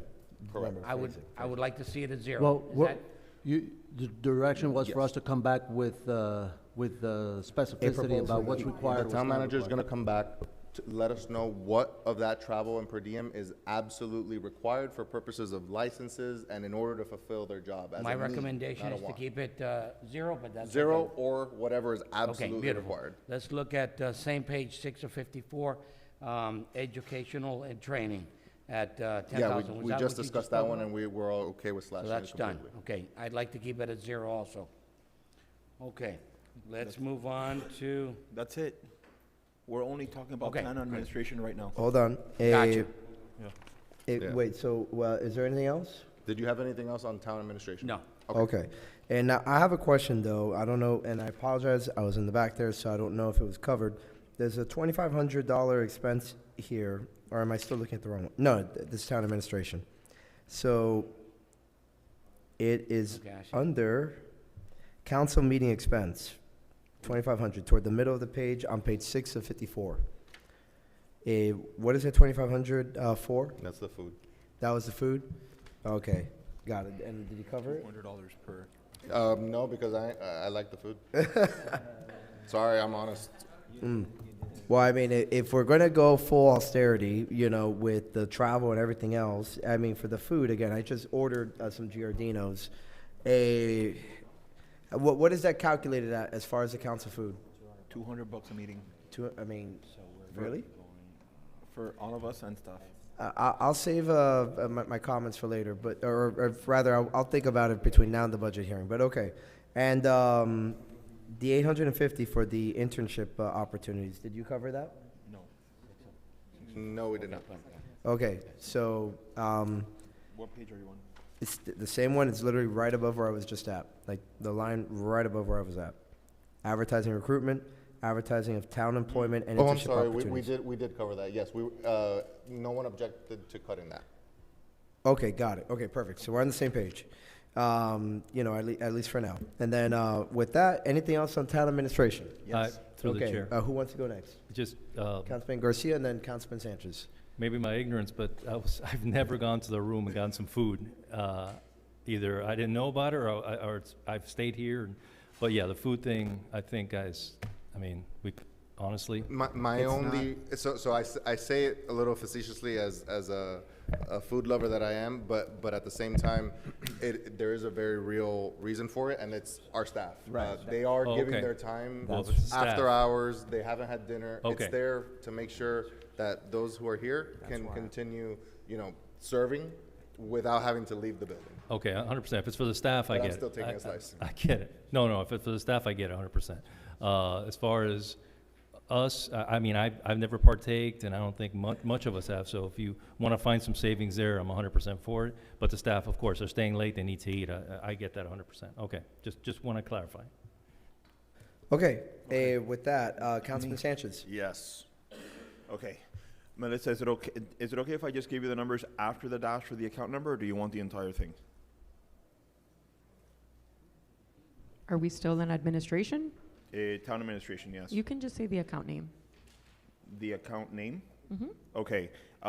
Administrative support, SRS Stormwater Fund, we're getting in this year $206,429 as an expense reimbursement. Correct? Yes. Okay, I see that next year, and even the line item underneath it. So they're basically two peas in a pod. Next year, the amounts are lower as opposed to the amended budget. How come they're going down? Those two items. So the overhead rate that was originally given was a 15. The overhead rate for the coming year, I believe, is a 10.3, 10.5. Okay. Is that something that we voted on, or is that something that is outside of our control? That is something based on our prior year actuals. Okay. That is how that's calculated. Okay. All right. So we have no power over as to how much that reimbursement is, in other words. Mr. Peterman? I don't believe, because, you know, there has to be some logical way, and so we build the administrative, you know, rate based on the amount of time that certain different functions like finance and so forth participate in assisting in these other roles, Okay. in managing these other entities like the stormwater fund and so forth. And the building department fund? Yeah. Okay. Okay. Then, next question. Okay. Line 234. I'm just reading my notes over. Line 234. Professional services. This is specifically about this year, not so much about next year. The adopted budget for professional services was $15,000. The amended budget was $95,000. Where did that $80,000 go to? So 65,000 of that, so you had 15 and then you amended the budget in April, and 65,000 of that was for The studies. the original amount was 135. The council then decided to reduce that in half to 65. And the 135 was to cover, this is me speaking from the top of my head, so it was for the salary study. I believe one was for The impact fee study. Impact fee study, and the other one I had to do with The energy, the green energy for yes, the I was building. gonna say solar powered, but Right. yes. Okay. All right. Good What to page go. are we on? We currently. But since those were cut in half, I'm not sure. Page 5. Okay. And that's it for me on, oh, no, there was one more, the cars.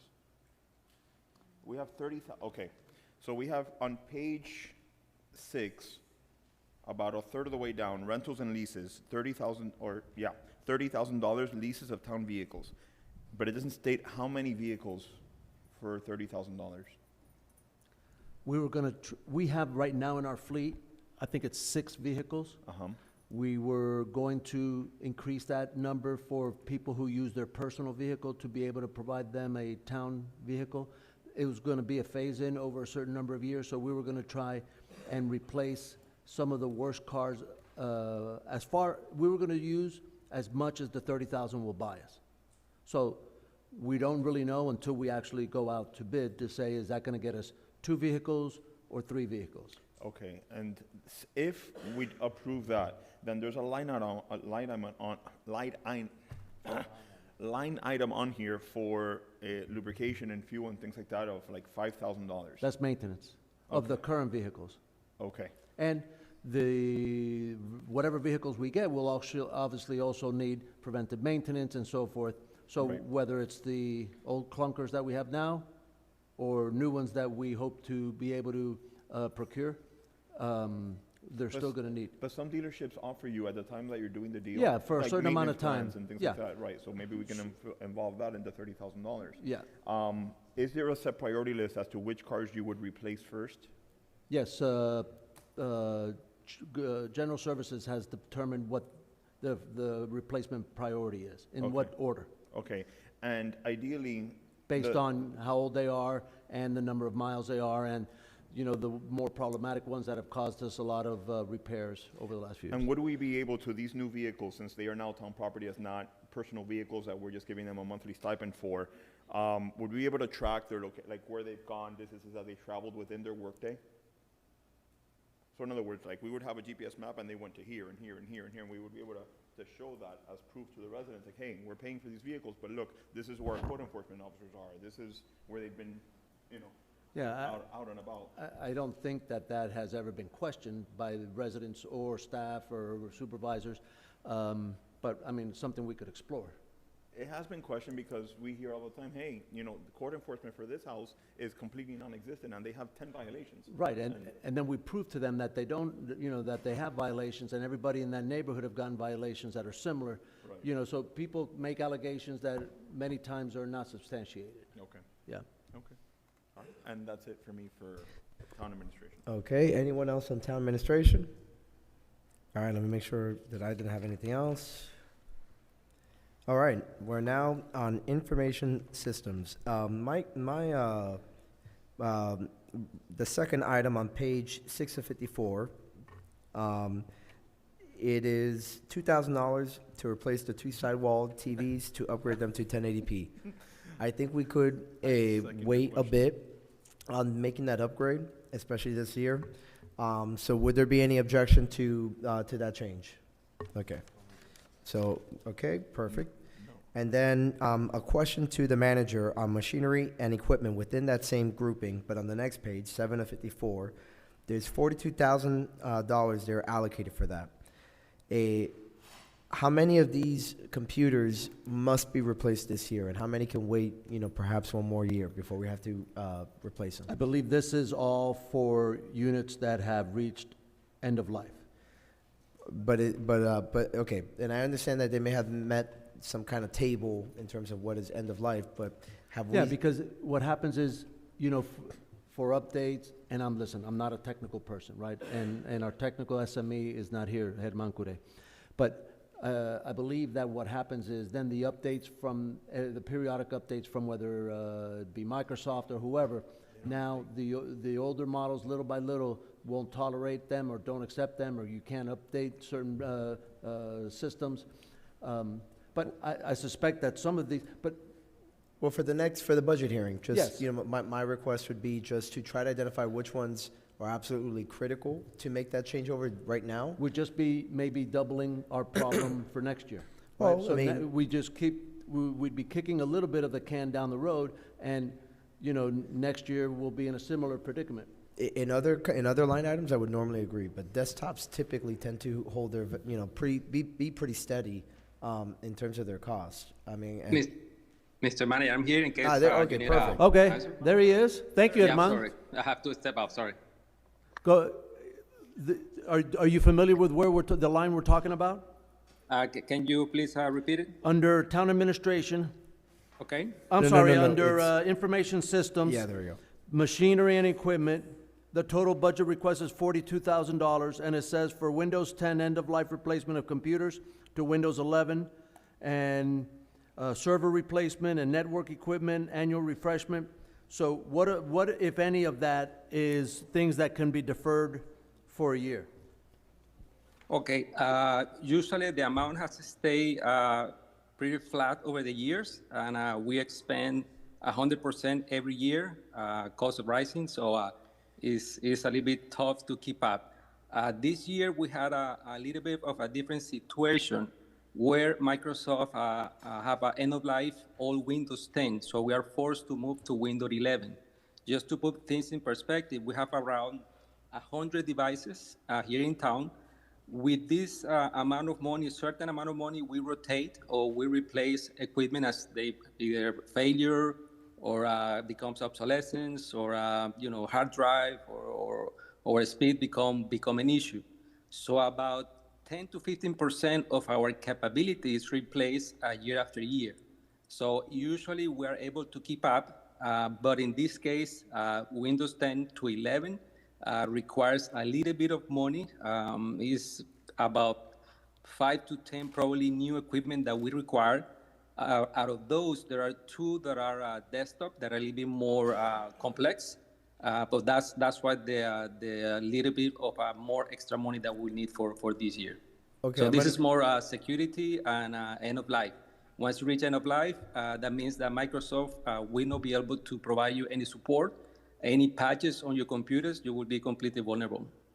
Okay, understood. Okay, that answered my question. I'm going to turn it over to the Vice Mayor, though, who had his own question. Just on the same item, and Herman, thank you so much for being here virtually, because I don't think anyone else could have answered that question or the one I'm about to ask, which is on that same line item, the $42,000 machinery and equipment item, you have in the budget comments, server replacement, $13,000, but then on the two line items down, or really one line item down, you have computer software licenses, and then within that, you have a Dell server of $12,000. Yes. Seems redundant. Okay. Yeah, let me give some input on that. So we have about 7 physical servers that we keep in-house, mainly Munis, so your heavy platforms, Munis, Trackit, Laserfish, which is in capacity is a monster. So we have 7 servers that we keep here in-house. They are all full capacity and they are completely on use at all times. So the first server replacements is in case that we have a failure. Usually, 1 or every 2 years, one of these servers go bad and needs to be replaced. That amount of money that we allocate is in those cases. Now, similar to the case of the computers, like desktop or laptops, they also becomes the obsolescence and they reach an end of life. A server lasts usually 3 years, and what we do with the second money, the Dell server, what we usually do, depending on in which cycle one of those 7 servers are, then we extend the warranty.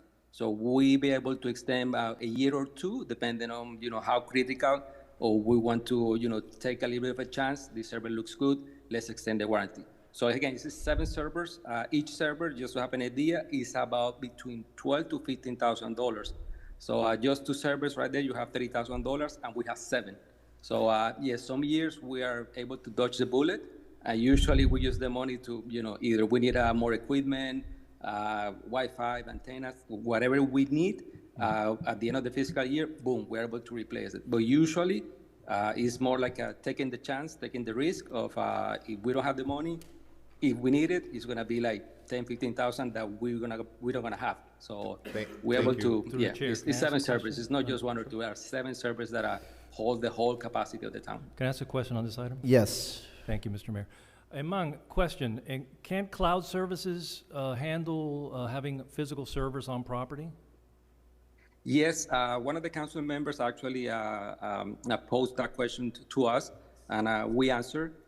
Always, probably the last, I would say like 7 to 10 years, as this technology becomes more and more available, we always check and we compare prices and what are the needs or what are the requirements. So Munis, for example, is one of the services that could go cloud-based. Yeah, Amazon as well, and I'm sure that the county has, or other state has something that we can piggyback on. Yes, but at this moment, when we compare, we always compare. Every year we compare. We have this the same question that you have is, okay, should we go cloud now? Should we keep on-prem? On-prem has their advantages. You control it. Your patches, your cybersecurity, you are sure that whatever you have, you are controlling. You are able to react in terms of backup. Recovery time is a huge plus when you have on-prem instead of cloud. Okay. If you go cloud, you also need a very robust internet. Again, Laserfish, Munis, they are heavy platforms. So sure, is something that poses some difficulties. But every year we go to the exercise, and at the end, at least up to this point, for the town, it would be a little bit more costly, and plus the complexity that you have better prepare in terms of cybersecurity and how you control it and internet. The complexity is still there. So, but every year we do the exercise. I'd love to see the last comparison you did, because I am sure that having, especially now with the bandwidth, having physical hardware is getting more expensive than having cloud services. How about the security part of that? Isn't it safer to have cloud services and to have 5 different servers here that could be hacked at any? I know you have security, but isn't having it through the? I guess it's a quick yes or no. Or maybe it's not an easy answer. But isn't it safer for the town, for all the information, to have it on a cloud service? That's the holy grail. Okay. It is yes and no. Once you have a very robust capability of having cloud, where you have, you understanding the complexity, the security. You have another third party looking over your system. So the more components that you have, the higher the risk. Okay. I get it's not a stressing question, but at this moment, the town, and definitely we can share with you, like, for example, Munis is one probably that we have very fresh or track it, and we have the comparison. So yeah, we can share that information. Thank you. And the last item, network support. Did we go over that 171,000? We have a professional service contract. When was the last time that we put that professional service contract to bid? Is it a 1 year, 3 year, 5 year contract, or is it yearly, Mr. That contract goes to bid every 5 years. I believe the last one was 2000. I was at 19 or 20. I believe that we still have maybe 1 year or 2 in the current contract, but it was recent, probably 3 years, if I'm not mistaken. Do you feel that these services, because so many people are there's a lot of competition, especially for these kind of contracts, that we can see a savings if we put it out to bid again, or at least get some, get some bids, put it out to RFP? We have, this is probably the second cycle that we go into bid for IT services. And we have a good participation, as you mentioned it. There is a lot of companies offering this.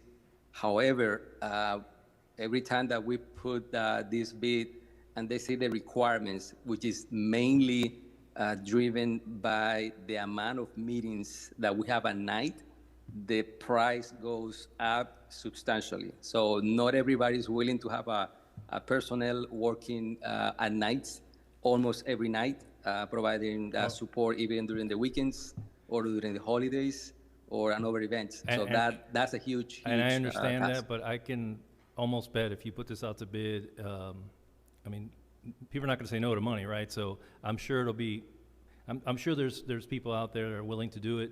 Maybe companies that are vetted and have maybe a little less experience than others, but have shown good work in this field and may be willing to bid lower to get this contract and still provide the same level of service as the other ones.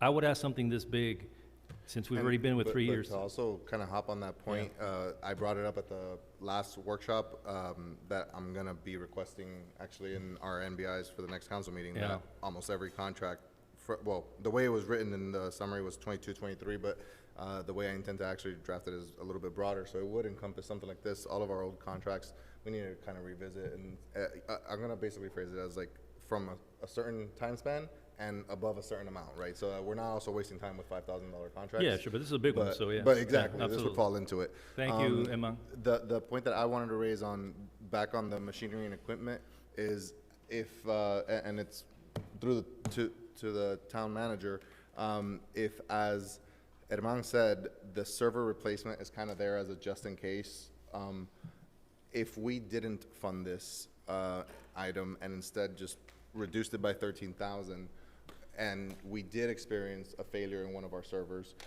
wouldn't we be able to cover that expense out of our contingency funds? We don't have contingency funds. We have fund balance, unassigned fund balance. And yes. But so One more time.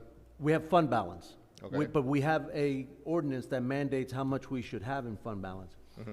That we should properly, I mean, the appropriate way would be to properly fund the budget and have our fund balance not for. But it is properly funded. This is just in case. Yeah, but. That's what contingencies and fund balances are there for, isn't it? If I may, I think what your point is that at this juncture, we're taking so much off the official budget that we may really deplete the unassigned fund balance if all those things came to fruition. Yeah, I mean, we have fund balance, right? We have our required fund balance, which is 5 million and change, right? So I don't think any of these things that we've been speaking about tonight are ever going to deplete this even over a 20-year period. But we have an ordinance that requires that we have that fund balance at a certain level. If every time we're going to go and have another a server break, or we have somebody who wants to go to a conference, or we keep the manager or the mayor wants to go to Tallahassee, or every time we're going to keep depleting that, it's probably not the right way to do this, right? We should kind of forecast and think should we have and what's been the experience, and kind of you look at past trends and then properly fund the budget and maintain that $5 Well, million. why don't we do this? Colleagues, to the Vice Mayor's point about moving that particular item, can you state it one more time for the record? Yeah, just reducing the $42,000 line item by 13,000 to remove the server replacement because it could always be covered by something else. Is there any objection on that particular point? objections. I object. Okay, there's an objection, so that means that that will be something that there'll be a motion for, I'm sure, at the budget hearing. We can have that discussion there. Okay, next. Yes, I have. Yeah, I just want to make sure if the Vice Mayor had anything Oh, no, else. I'm done Okay. on Okay, information Councilman systems. Sanchez, and we'll come over there. Okay. Herman, how are you?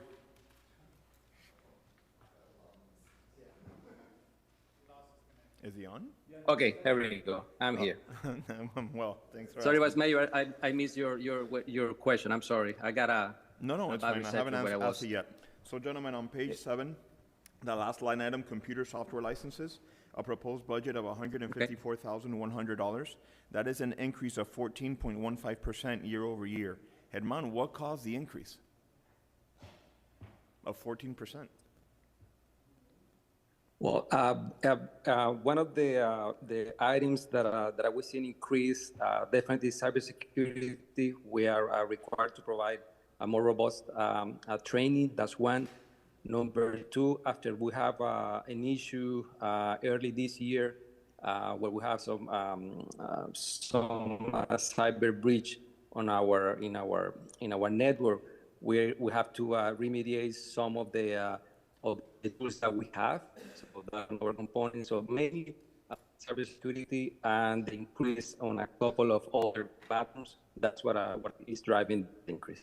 So it's not just on one specific item, it's multiple items that things increase, correct? Yes, sir. Yeah. Okay. No, just one in particular, no. Are these increases identified in the original contracts that they would happen year over year? I know some contracts can have that factored in, like a CPI increase every year. Yeah, usually, yeah, there is some increases. What we see normally is 5%, 10% in some platforms. These are things that are more year over year. There's not like a 5 years with a specific one. Microsoft, for example, is one that you don't have an option. Every year, they do they increase their prices. So yeah, I believe that's one of those. But usually what we see is a 5 to 10% increase. But mostly in this case, it was cybersecurity tools that we are we have to acquire to protect better the town. Of course. Okay, that's all I needed to know. Thank you, Herman. The mayor asked me to just continue it. Anybody else? Garcia? Mr. Manager, on page 7 of 54, we have internet services, and I see it. And by the way, who is our internet provider, if I may ask? Herman, what's the name of the company? Crown Castle. Crown Castle? Yes, sir. Okay.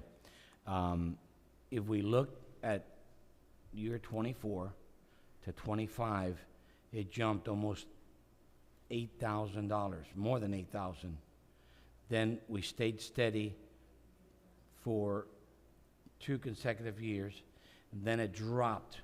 What's going on here? I mean, this graph, and then we're now, what do we have to do to bring it back to the numbers of 2024?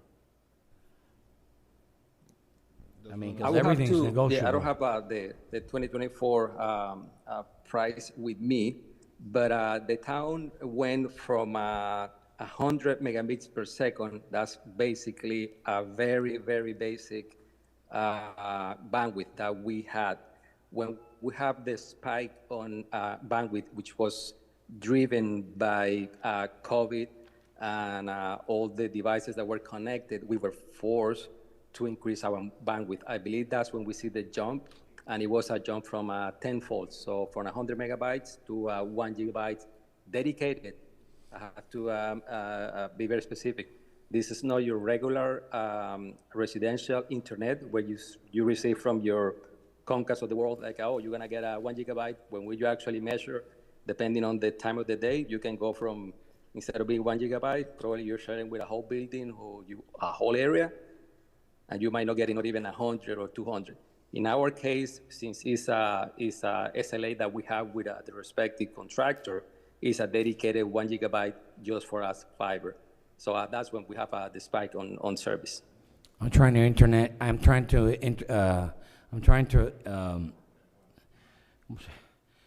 to understand this Japanese. Mr. Manager, can you tell me what happened here? So you could explain to me.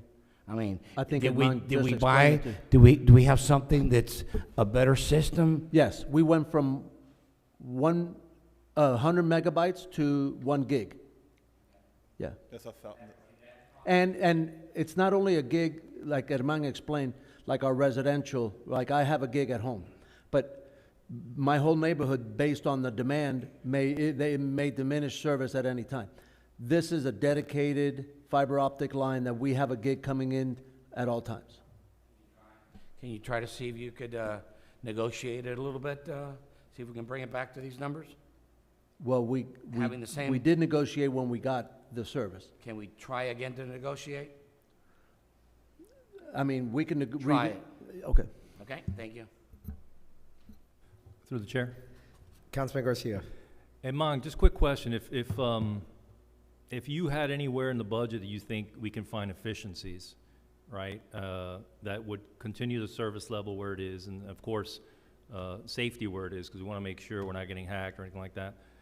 Anything offhand that you would say, okay, there are certain areas that we might be able to make some adjustments, that technology has gotten to the point where we could do something different that'll save us 5% here, 6%, and your total overall budget, or this total overall budget? Usually, based on my experience, when you're talking about infrastructure, when you go, this is more or less a textbook, when your operation goes 85%, either in your expenditure or your capacity, any hiccup that you could have, it will bring your operation down. So at this moment, seeing that we expend every year and the rates of failures and breakage, obsolescence, and that we spend almost every year everything that we have, and I'm being very honest, it's almost struggling to make sure that everything that it breaks, because this doesn't cover only the town hall, it covers also our satellite facility. So yes, every year we maximize as much as we can. So with the exception of the Windows 10, we feel pretty confident that what we're asking is I think, enough to cover us at a very, very slim point. Like again, if we take the server, we might dodge the bullet, but if it goes down, then we're gonna be struggling looking for money. So right now, I believe that what we have is pretty efficient, and every year we go, every vendor, if there is one license that we are not using, we just, either suspend it or we don't renew it. So every year we go, line by item by item, make sure that what we have is what we need.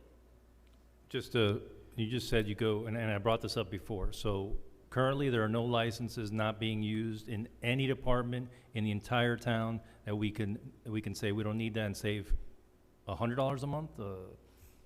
I mean, I'm just looking. I'm grasping at straws, in a sense where there's nothing.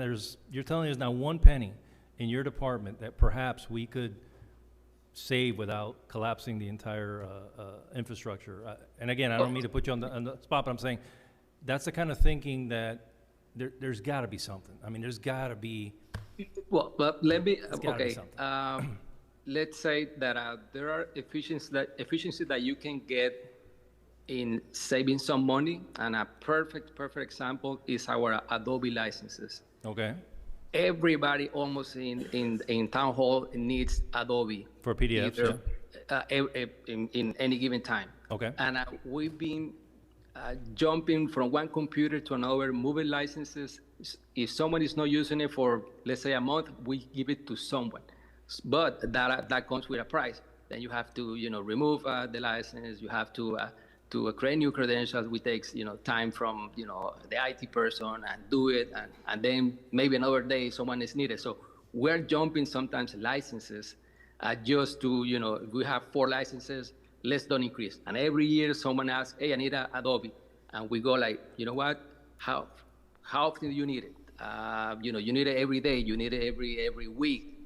Can you share a license? So that kind of practice we do. So that's why we said that we are very slim. So any license that we can suspend, that we can share, we do it. And there's no way of having a central PC that has every single license, because you don't always use, the departments that use PDFs all the time and Adobe all the time, I understand. But if, for example, you don't need those, perhaps have one central desktop that has everything. So if they got to use it once every couple weeks, once a week, they can use that central and save it. I think vendors are getting smarter. Another perfect example is our RGIS, our Geographical Information System. That's where the Susanna of the world or Omars of the world, they do the maps. They map every light, every street that we have, and we were able to get away sharing some licenses. But every now and then, a smart vendor realized that you are doing this, you are sharing the licenses. They changed the structure. This year, this coming fiscal year, if you see RGIS, $6,100, they jumped to $10,000. And for us to be able to keep it just like, hey, we don't have the money to cover this jump, then we have to just use like one license for everybody, and then we're gonna be, sharing licenses, jumping from one computer, which again is a saving in money, but in efficiency, then you have, almost of the world waiting for the RGIS to be free up. Susanna has to wait, or someone else that need it. So bring some inefficiency to your operation. But yes, we do as much as we can share licenses and trying to put it in computers, but not all the licenses allow you to be shared. So some have to be dedicated, and there is no other way. For example, Microsoft is one license per person. There is no way that you can share that. All right. Well, keep thinking out of the box and keep bringing those ideas. Thank you very much, Iman. Absolutely, sir. Okay, so before we continue, first an announcement. Councilman Fernandez has been so generous as to order everyone in this chamber pizza. So once it arrives, we will go ahead and take a 10-minute recess for that. I know there's a slow clap beginning there, but thank you, Councilman Fernandez. That doesn't matter. The point is he went ahead and did us the favor. Number two, to speed this along, though, so we're not here till 3 in the morning, I would suggest that the questions be tailored specifically as to making a final determination whether there is a proposed cut that you want to suggest to the whole body, and that for more broader based questions, that are more hypothetical, et cetera, that we save that for when you directly communicate with staff, and then you can bring whatever final proposal from that conversation you have at the next budget hearing. But just we're not taking a recess right now, just so everybody knows. But again, I think that would really help us move a lot faster, so we're being more efficient with our time. With that, anything else on this particular part of the general fund, on the IT? Okay. Seeing none, we're now on the administrative transfers part. Are there questions on this part? Again, questions tailored toward making a final decision whether you're going to propose to cut or not. None from me. Okay. I just have one question, because, as much as it pains me to say this may be a proposed cut that I'm going to make.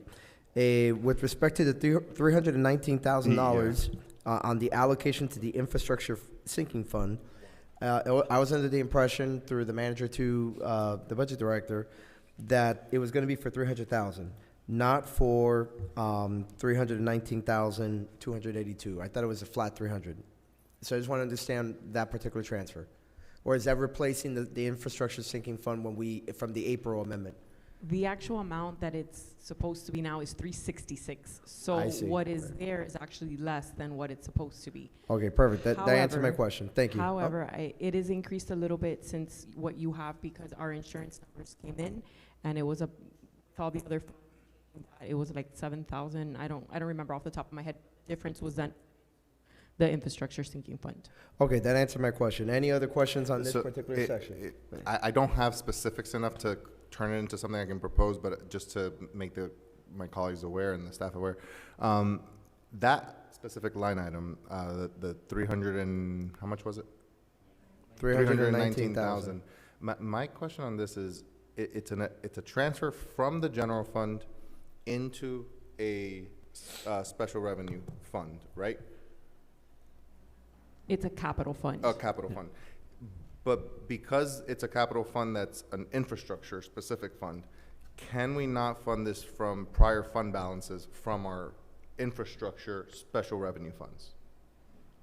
If the will of the council is to do that in the future, if there's fund balance to be able to do that, that is the will of the council. That would have to be a decision and a policy that you. Okay, so the answer is yes, it could be done, assuming there's a balance.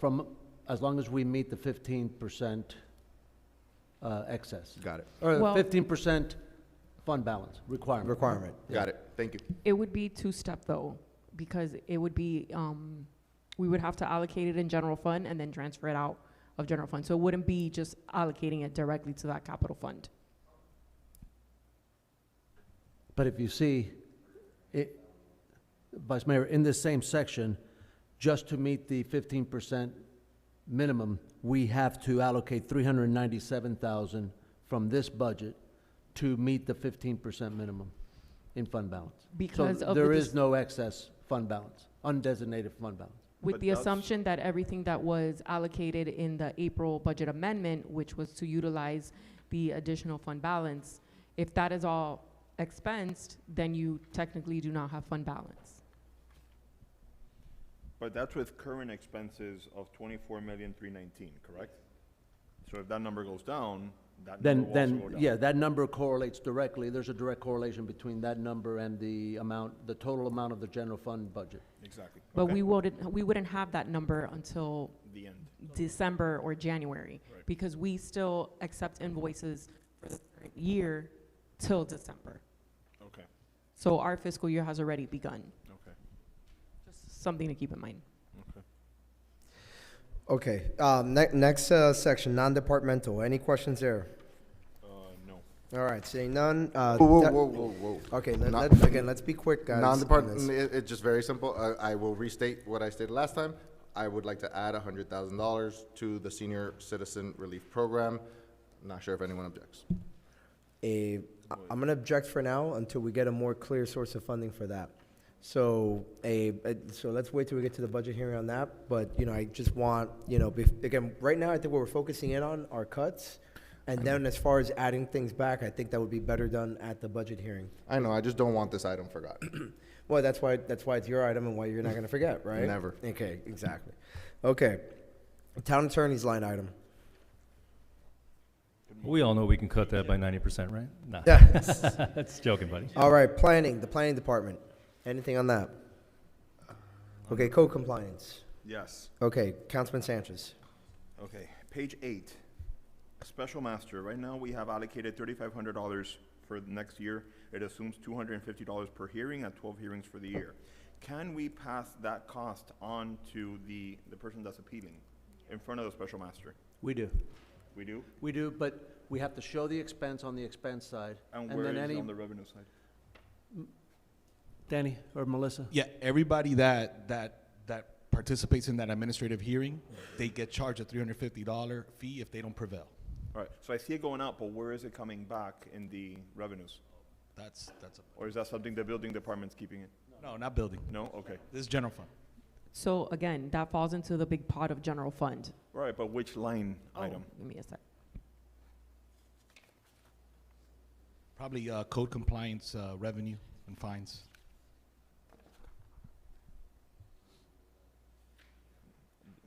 There's no section called code compliance revenue. There's one for permits and fees, fines and forfeitures, miscellaneous revenue. It's probably fines and forfeitures. How much is the fines and forfeitures right now? There's police traffic fines, police LDTF, public school crossing guards, code violation fines, and police parking fines. Code violation fines? Did you just say that? Yeah. Yeah, that's where it's at. That's where they fall, the 350 per go into the code violation fines. Yes, sir. Okay, say again? And code violation fines? For next year, they're estimating $192,000. The projection for this year end is $217,370. So within the fines are the $350 per special master hearing. Correct. Okay. Okay. Just That's a the, quick, go ahead. Just a quick question within code compliance. The contract code enforcement service, I just want to confirm that when we jump from 83,612 to 108, we are adding additional. That's that additional part-time weekend code officer, right? And then these three items, abandoned property maintenance, code enforcement, lien recording, and alarm monitoring program, are those items that also have revenue coming in somewhere else in the budget? So the abandoned property one, that's in the event that that a property becomes distressed. But we don't assess a fine for that? We do, but we just don't know when we're going to collect that. And then they could be wiped out through the famous superior liens and all that. Okay. And then the same thing with the lien and what about the alarm monitoring? Is that a cost neutral at least program? That I wouldn't have the information on that. Like, do people pay a fee to register their alarm monitor? Yeah? Okay. Yes. That's it. Who else had a question in this section or a point? Okay, seeing none, there's nothing in QNIP, so we're now in police. So through the, or to the manager rather, the $18,915 for wrapping of police vehicles with the town seal, et cetera, how many vehicles does that include, and do those vehicles need to be wrapped this year? Well, if we don't wrap them, then when they get new vehicles, they won't have the town logo. Not the town, the town. The stripe. The banner that says yeah. Town of Miami Lakes, the blue banner that says Town of Miami. When are we expecting the new vehicles? Come up.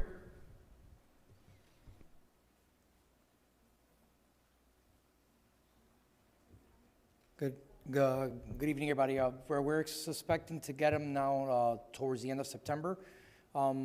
It's been pushed back little by little, obviously because of all the issues with the transfer to the sheriff's department. But when we spoke to our fleet management, they've advised us that by the end of this month, we should be receiving 14 cars. So then in reference to the striping, it would be to unstripe the 14 cars that we're supposed to return back to the county to then restripe the new cars that we will be getting in. And then I think if I'm not mistaken, we also have 7 more for the next fiscal year as well that are proposed to be received next year. Okay, and the Edward Byrne Memorial Justice Assistance Grant for law enforcement equipment, what does that cover? We typically use it to like upgrade our radars, the vehicle radars for the most part. That's kind of what we're using it this year. We're exploring the possibility. I know that obviously we have like obviously bodies of water, so we're looking at getting like life preservers like for our officers to have out on the field. Like little things in that nature that we can use obviously for grant purposes. But that particular expenditure, is that just recognizing an award that we got, or is it that we are, so that's money that we already received, and that's where it's coming from? Okay. Yeah, I just didn't know if it was something else, it was just other money being applied for that. That answers that, thank you. And then, let me see, hold on, and then, okay, now I'll go to Councilman Cuadra Garcia, as that, for now, answers questions that I had. Thank you for giving me the opportunity on this striping for $18,915. What would happen if we don't stripe it and we keep our vehicles without them? I've seen them in our town without the striping. I don't know if they come from Station 1. Those are probably just Northwest District vehicles that are passing through. So, but my question is, so we could save this $18,000, can we leave our vehicles without striping? Yeah. I mean, what does the striping do? Just tell them that, those vehicles belong to, it tells everybody that they belong to the town of Miami Lakes. Can we be without the striping? I wouldn't support that. Huh? I wouldn't support that. Why would you not support it? Because I think it's important for the residents to know that they're town of Miami Lakes police vehicles. They're lawful. Hold on. I could be wrong, but I think it's also part of the contract for the there had to be for a the town specifically marked. cities, or like they're all 3 town cities obviously are in contract. Palmetto Bay and Cutler Bay. They have to be identified. Okay. Palmetto Bay, Cutler Bay, and us. Can we shop that number? The striping? I'll let the manager answer that, but just remember, guys, just to move this along, it should be just specific questions to make a suggestion, right? I think you made the suggestion, should we not fund that?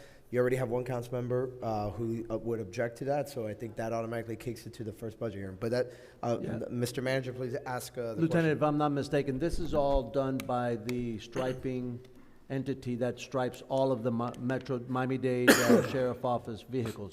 They do all of, so the per unit price is an approved vendor. They do a lot of striping for the Miami-Dade Sheriff's Office for all the regular striping.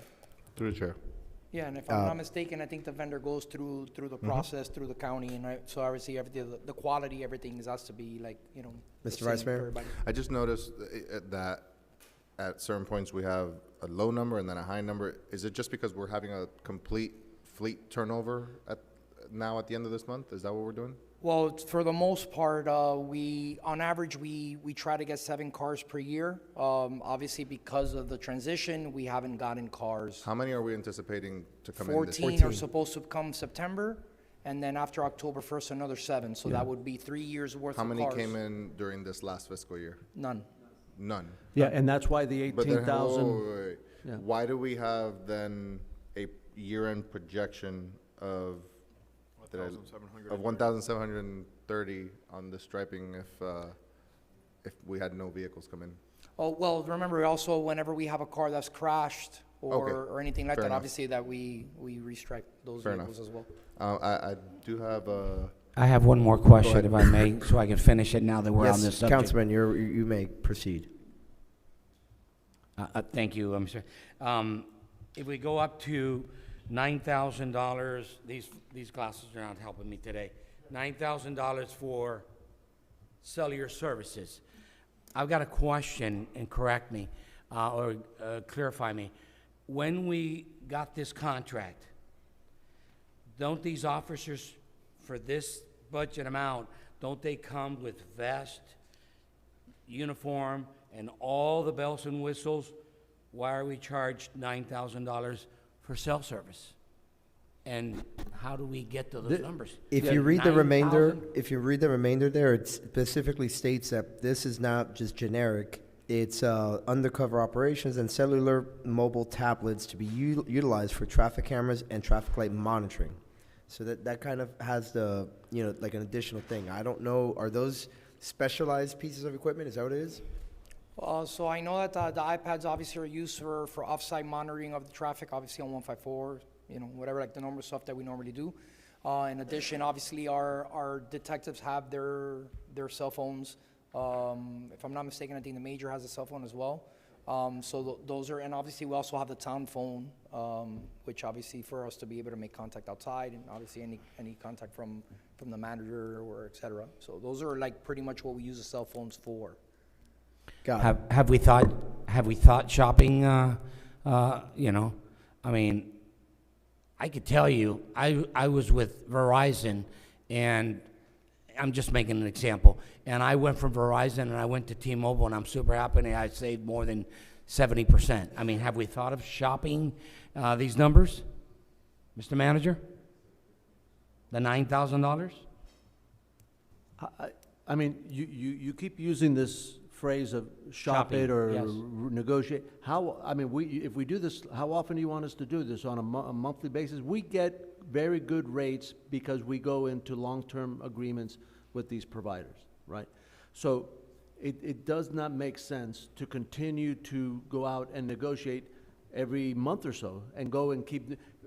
We'd have to hire 10 more people in our procurement office just to continue to renegotiate or bid all these contracts that we have in place that are multi-year contracts. And all of these are competitively bid anyway. Yeah, already, they're right? competitively bid on the front. And most of them that are 2 years in, 3 years in, they have, old rates that we tie them into obligating them to stick to old rates. So we benefit from that.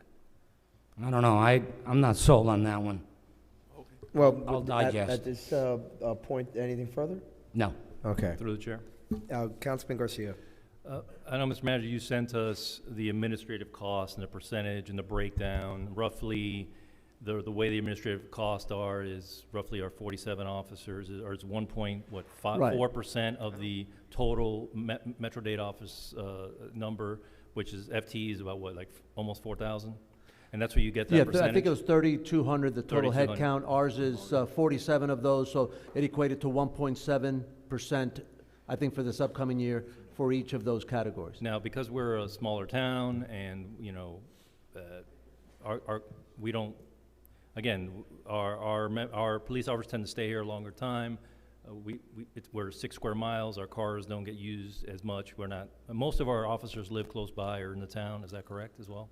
I guess the question I'm asking, and I guess this would be through the mayor, I know you represent the town, is there anything the mayor can do to try to work on that administrative cost, work with the sheriff's department? Sure, we can, but I mean, the likelihood of it being done in time before the close of this budget year is very minimal. And in years past, it's not the first time that this has been suggested, but the mayors previously have also come back disappointed from that adventure, especially that this year they're having a very hard time trying to fully fund the department as it is. In fact, I believe the sheriff was just stating at the commission's budget committee of the whole meeting that they actually, as it is, she's short on officers that she's trying to make sure that she churns out so that you have I believe we're about an officer short per 1,000 residents.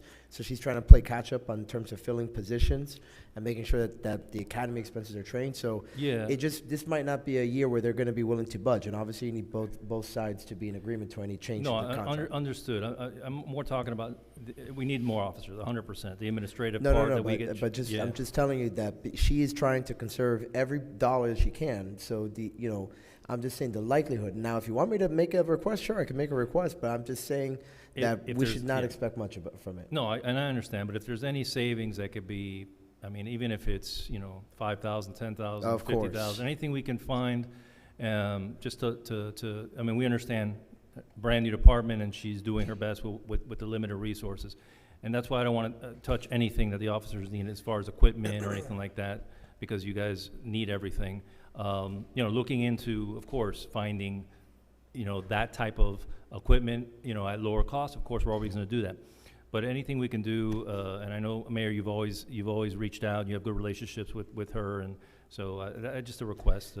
Just to ask, why not? Thank And you, now that we're on public, I'll make it brief, Mr. Mayor. Wait, you're too Public close to the safety. microphone.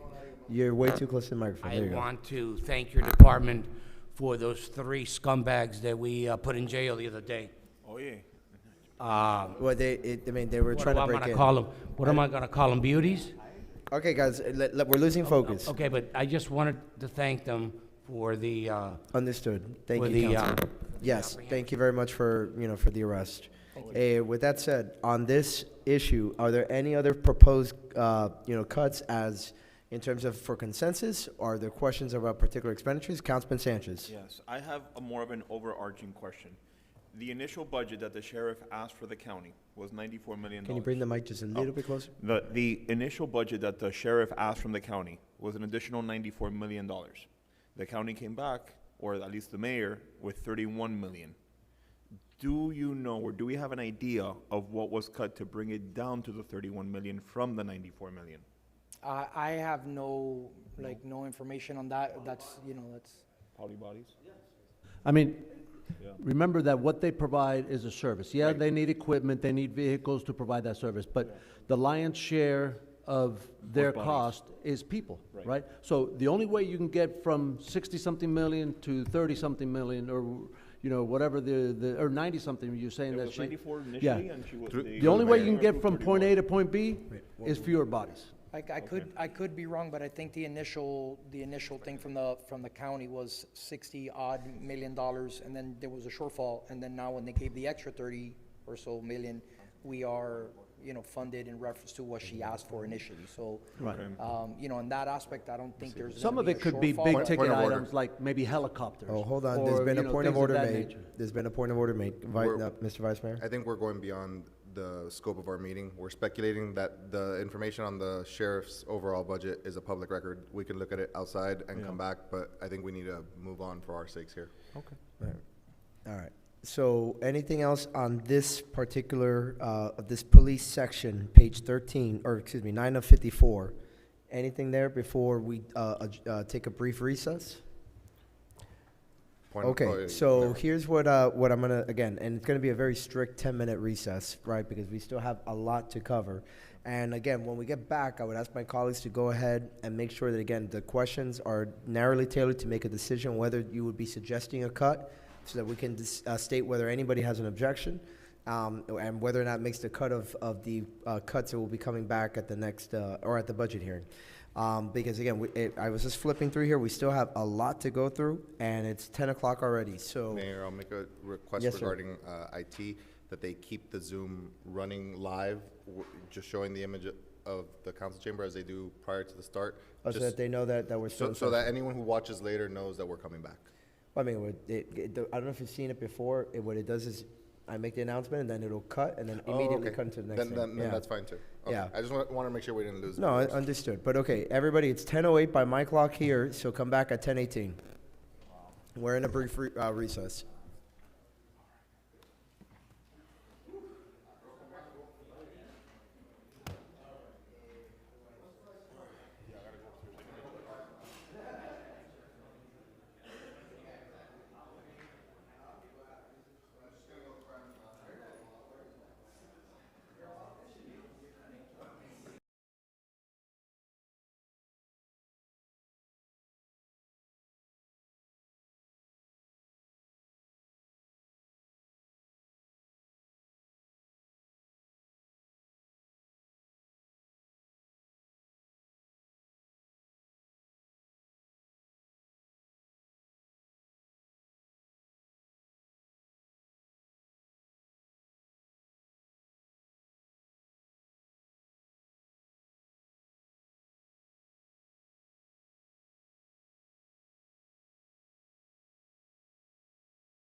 10:18. So we got the majority of the council here to continue the workshop. So let's keep on going. Madam Clerk, can you please confirm that we are back online? Okay, good to hear. Okay, so the school crossing guards, what suggestions do we have here? Anyone? I'm not Or any- touching that. Huh? Okay, so you're objecting to the entire line item? No, I'm not touching it, that I would not want to move anything up from that. That's what I'm saying. the So other way. you're pre-objecting to any suggestion to cut from there? Okay, well, honestly, Mayor. again, under the rules that we've established, that saves us a lot of time. Through the mayor? Yes. I've seen 3 guards in one Wait, place. you need to speak into the mic, remember. Okay, yeah. I've seen 3 guards in one place. Why can't that guard that's crossing the children from one side to the other, why doesn't he get in the middle of the street and, okay, you stop the vehicle, there's no high speeds going on there. I and think you move you them? should address that with the manager, but separately, because, that's more of a logistic or operational sort of question, rather than the budgetary one. Okay. So that's why, again, in the interest of time, for the benefit of those Okay. that are watching and all that, I would say that as a question for him directly between you two. But for those walking in now, Councilmember Fernandez has, in essence, made a standing objection to any suggested cut in this area, that being the school crossing guard. So again, under our agreed-to rules, that we are going to let those carry over to a motion in the first budget hearing. In other words, not have any, quote, consensus from that. We're going to let it ride. All right. And then we're going to move now to zoning. Anything on this area? Okay, seeing none. Public Works. Okay, Councilman Sanchez. Okay. Mr. Santos, are you online? Yeah. Mr. Santos, hi. Good evening. Omar, Omar, you there? I see him as a participant. And gentlemen, by the way, I am on page 10. 10 of 54. Yes, 10 of 54. Director Santos, are you there? Oh, wait, then he might have stepped away then for a minute. Yeah, but please call him.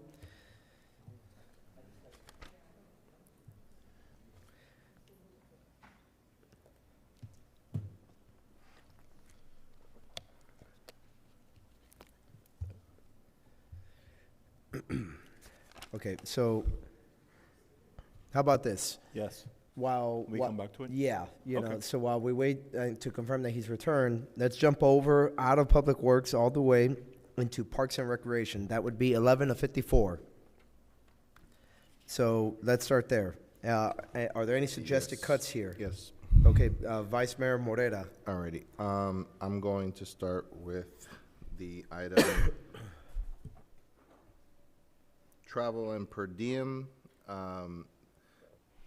This says mileage reimbursement for park staff. I just want it reduced to $1,000 because that's more consistent with past years. I don't know if you want to ask if there's any objections to that. Before I ask that, was there a reason for the increase, Mr. Manager? Yeah, but the amount. The experience has been, the actuals for 23-24 was 855, and the year-end projection is under 800. Travel and per diem.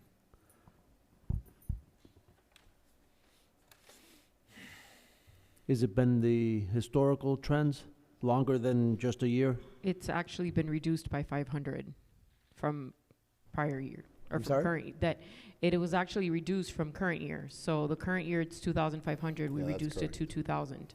So I'm just And then, reducing it further. Okay. But what I wanted to know is if Jeremy or anybody had indicated the reason for the increase. Oh, okay, sorry, decrease. Okay, so you wanted to, sorry, I misunderstood. And you wanted to decrease it further? Correct. Okay. Is there any objection to that cut? That suggested cut? Okay, for the time being, Do there's you no have a objection. number you're targeting? Oh, yeah, I Yeah. had said 1,000. Okay, I didn't Just hear. reduce it to 1,000. It's just to So come it's back still with- more than enough to cover Uh-huh. the actuals. So just a reduction to that amount is at the next, at the budget hearing. Okay, anything else? Yes. This is a really critical one, but we need to understand, I guess, timing and what it is we're doing. So elsewhere in the budget, we have I think it was a $30,000 line item for leasing of the new fleet of vehicles for the town. Yet we still have, so we're switching from a finance and own model to a lease model, which usually includes most maintenance. Yet we still have this maintenance of vehicles item for $5,000 in several departments. And if The only one that has given us a proposal with a lease payment that includes maintenance is Enterprise, but they were very expensive. Okay. So the regular leases that you go to a dealership and you just get a lease, unless the dealer is offering any new vehicle to give you maintenance for 6 months or a year or whatever, those are not fixed, right? So those are depending on what's being offered at the market at the time that we go out. Okay, I was just inquiring that because my usual experience with leases is it includes maintenance, at least basic maintenance. So I didn't think that we should be also paying for maintenance elsewhere. Only on fancy pants leases. What was that? Only on fancy pants leases. That's true. I also have the credit card fees. It was just a question on why the number on the year-end projection was so low, $361. I get that in fiscal year 23-24 actuals, it was $3,000, and then the budgeted amount is $3,500. Just why do we have such a low projection this year? So I've updated that one, and I have it at 2,383 Okay, so I'm now. not touching that. Thank you. Yeah. The certification, the coach's background check and the check certification clinic, I know that we brought that up last time. Again, I'm not going to make a specific proposal at this time. I may make one before or during, at the time of the first budget hearing, but it doesn't sit right with me. I think that Optimist Club and Soccer United, whoever, should pay a fair share of this. And that's all I have on this department. I don't agree. Okay, so, no, he's not making any proposal now. Anything else on this particular section? Again, the one that is specifically titled Parks and Recreation, beginning on 11 of 54. Anything specifically on this section? Yes. Who is yes? Okay, Councilman Sanchez. So we are on page 12. 11 of 54. We're on page 12. Okay, for the next page, okay. Yes. So the remainder of that section. Yes, the coach's background check. I would like to see that at zero and pass that cost on to the Miami Lakes Optimist Club and the Miami Lakes United Soccer Club. I'm going to object right now just because we need to know what the contract says about that first. Yeah, I believe the contract stipulates, right? Okay. The background checks on the Optimist and Soccer United, the background checks that we cover the cost? Is that it? Okay. Okay. So let's wait then. We won't wait till the budget hearing. As soon as we get the information, we'll just No, email I it get to that. all- But So I you just have mean that in in terms advance. of any motion further, we'll wait for that meeting. Okay. Through the chair. Councilman Garcia. Yes, the increase from 11,000 to 13,000 on the computer software licensing. I wasn't done. Oh, I'm sorry, brother. That'll do your thing. Yeah. That's actually the next question that I had. We're increasing the software, the park reservation software, by 14.7%. What's causing the increase in the reservation software to go up by almost 15%? I believe that it's an annual increase based on the contract. I believe it's a 5% increase every year. But within the contract or at contract expiration, we're renewing it at that No, within increase? the contract. Within the contract. What software is that? What software do we use for park reservations? Civic what? Rec.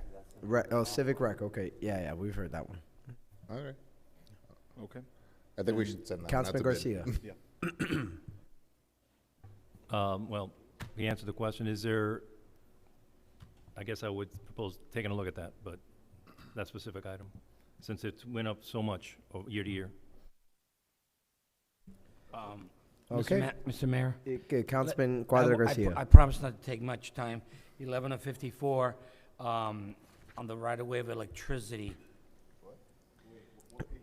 On 11 of 54. Yeah, electricity. I don't see it in parks, though. Right on the very top, it says right. Oh, no. She's on Public Works. Before We we go bypassed- there, before we back up there, we we're in can't- Parks Administration, that particular part of Parks and Recreation. Are we on We'll come back to Public Works, I believe, right, Yes. Mayor? Once we get through Parks. Omar's ready once we're Okay, done but with is Parks. there anything else on the Parks Administration part of this? Okay, so then we're gonna backtrack to page 10 of 54, where it says Public Works. Gotcha. And, so who wants to start? Omar, you're available? Oh, that's right, it was Councilman Yes. Sanchez that had it last I'm time. here now. I could hear you guys now. Omar, good evening. How are you? Good evening. Great to hear. There's on page 10, underground utility location, projection for next year of 38,225. Doesn't the state offer this complimentary the same way they do to residential households? Not the state. They offer, well, what you're talking about is the 811.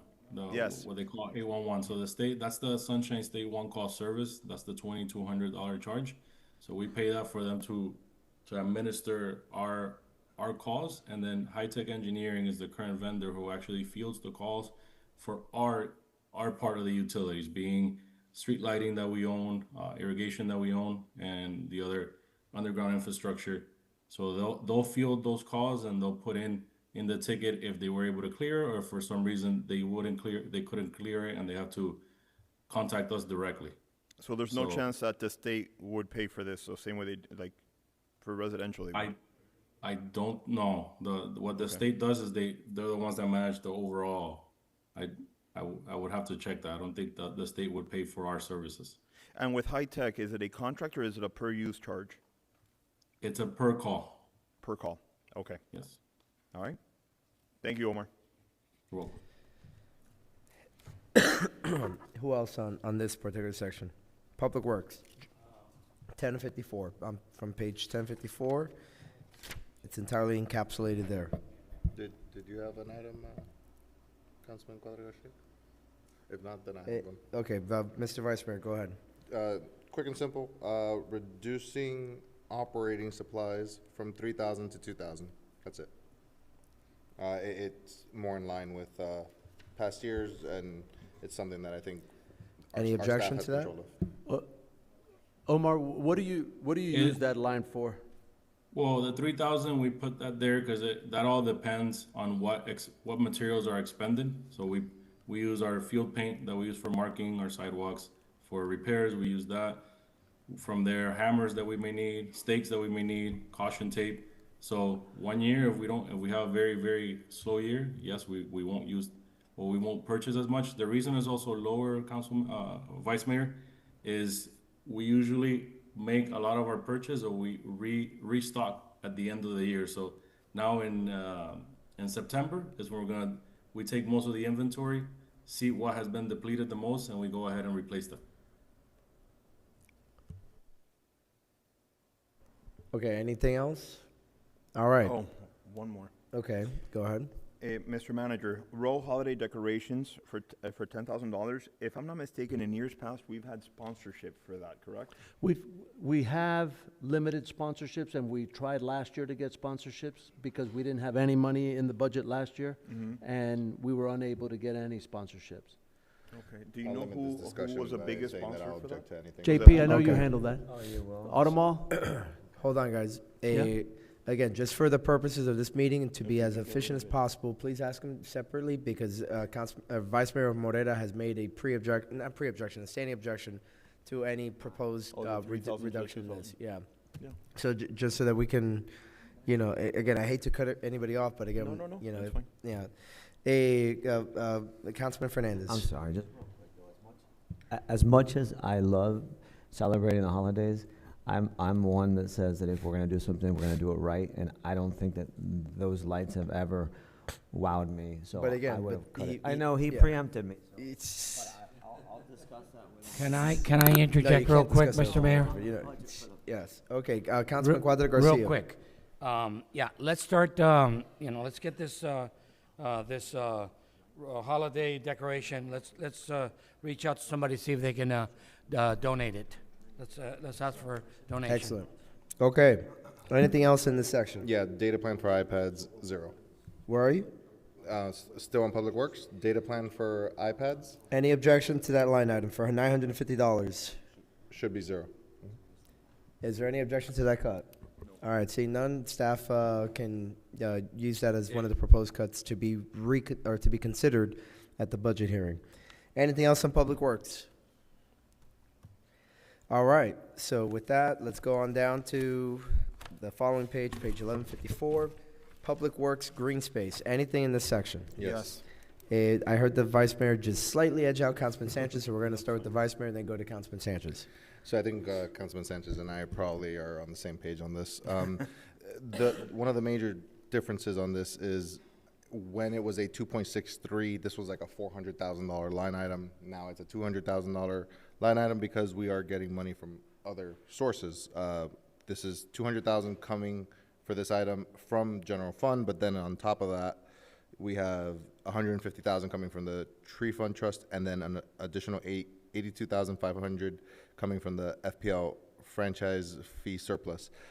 My question on this is, when we say fully funded phase 3 and corridor program at 100%, is this number based on a contract, or is there any sort of reduction that can be applied to this in any way, shape, or form, but still maintain is this based on a 3-year cycle? What is this based on? It's based on a 3-year cycle, and this is phase 3, which I think is the bigger one, right? So Okay. this one is bigger than normal. We were able to offset the general fund portion of it because we had a significant contribution to the tree trust, because we had like the golf course project and different projects that contributed to the tree trust. So we were able to help fund the overall amount from some other sources. The FPL franchise fee and the tree trust contributed. So the total number for tree trimming is going to be $350 plus 82, so a little over $400,000. Okay, and then phase 3, as you said, it was the bigger one. Where is that specifically? Do you know specifically where the location, what part of town? For sure, it's all the main corridors, because they do that annually.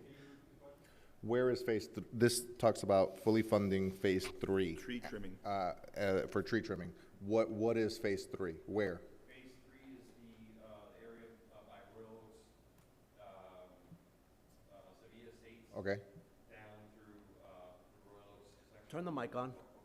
Oh yeah, turn on the mic. So Good Royal evening. Oaks, Sevilla Estates, and then down to where? From Sevilla Estates, Royal Oaks Park. It's kind of separated into different areas. What I could do is after this meeting, I could give you the tree trimming map of the 3 phases. We have it on our website, but I'll go ahead and get you that. Is it safe to say that there are a total of, if we're basing off of a 3-year cycle, that there are 3 phases? So we would be funding phase 3 in this budget cycle. Next year, we would fund phase 1, and then the year after that, phase 2. Correct. And then within 3 years, we've trimmed every single swale tree in this town. That's correct. Including in front of residents' homes. That is correct. Okay. Does this also include pocket parks, or is that its own line item? That's separately. Pocket Parks Separately. is its own separate Okay. line item. Yeah. That's it. I just needed that clarification. I don't know if you had a specific suggestion. There's a section in the budget that's specific to pocket parks. Mr. Mayor, can I take a Councilman couple of Cuadra seconds? Garcia. Thank you, sir. Well, actually, I apologize. In the previous order that I mentioned, it would be Councilman Sanchez, and then we'll go to Councilman Cuadra Garcia. Okay, so repair and maintenance, we're on page 11. Yep. And the third item down, repair and maintenance, $821,168. That's an increase of 24.59%. Why? Omar? I can add, okay, so one of the items is a request by this council. I think that was a topic that was discussed. If you look at the litter, debris, and doggy stations, so that is being fully funded to the 3 crews 7 days a week. That is the level of service that you enjoy with cleaner streets. We're able to target the perimeter roads, the under 67th Avenue underpasses. So it gives us to a very acceptable level of service for what the residents and what we've heard the council wanting to see. Omar, if I may ask just for interject for a moment, didn't we fully fund that with the carry forward earlier this year? But remember, That was only for this fiscal year. And through we this only, fiscal year. it's only for the last few months of the year, so it's not a Yes. full year. This Right. funds it for the full year. It's just, I see the year-end projection of $659,080, and we're increasing it by $263,000. Right, but what There's it other is items. that when we added the money, we only had, we did it in April, so we only had whatever it was, 5 months left in the year, so Right, by 5 months, we're increasing. The adopted budget was 557,000. The amended was 659. So we're looking at about $102,000 yeah, difference. 659 was whatever it was, 1.5 crews for the first 7 or 8 months of the year, and then 3 crews for the last 4 months of the Right, year. but if, Mr. Manager, I could be allowed to finish my question. If $100,000 covered 5 months, how is it that $263,000 is going to cover 12 months? $263,000 is going to cover way more than 12 months if $105,000 covered 5 months. So in that line item, it's not just the litter and debris that's increased. Right. So the litter and debris, what was budgeted last year was 158,108. What it's increasing to now is 293,832. Aside Now, from that, repeat the the number grounds. again?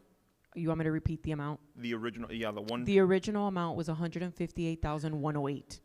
158,000. In this current budget, not taking into account what was then given at the budget amendment.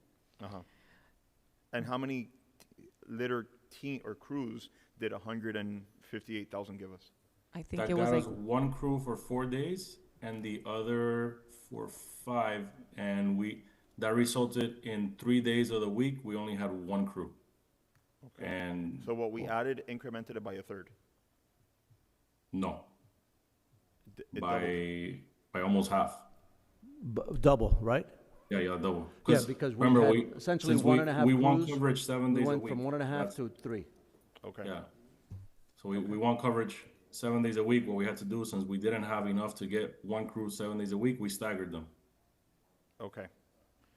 JP has a comment they wanted to make, I think, on one of your pertinent items. Yeah, just a point of clarification, in the contract, background checks are required by the town for us to take care of the background checks. Regarding the Optimus Park. Both Optimus Club and, yeah. Got it. Okay, all right. Thank you. And that is it for Public Works Green Space for me. All right, Councilman Cuadra Garcia. Thank you. Just, I know you've heard me say this before, but moving forward, anything that has the word contract, we should revise it and visit it at least once a year. Constantly be visiting it. That's just a recommendation. Here on this page also, page 11 of 54, I got a question. Right-of-way electricity. Yes. Does that include the town electricity? Or when you say, is that just roads? That's only the entry Am I feature, not, fountains, am I, and am I pumps. not looking at the right? That is solely for the water fountain, correct? The entrance features, fountains, and pumps. Omar, that's all that covers, it's in the right? budget comments. Yeah, it's in the comments, sir. Yeah.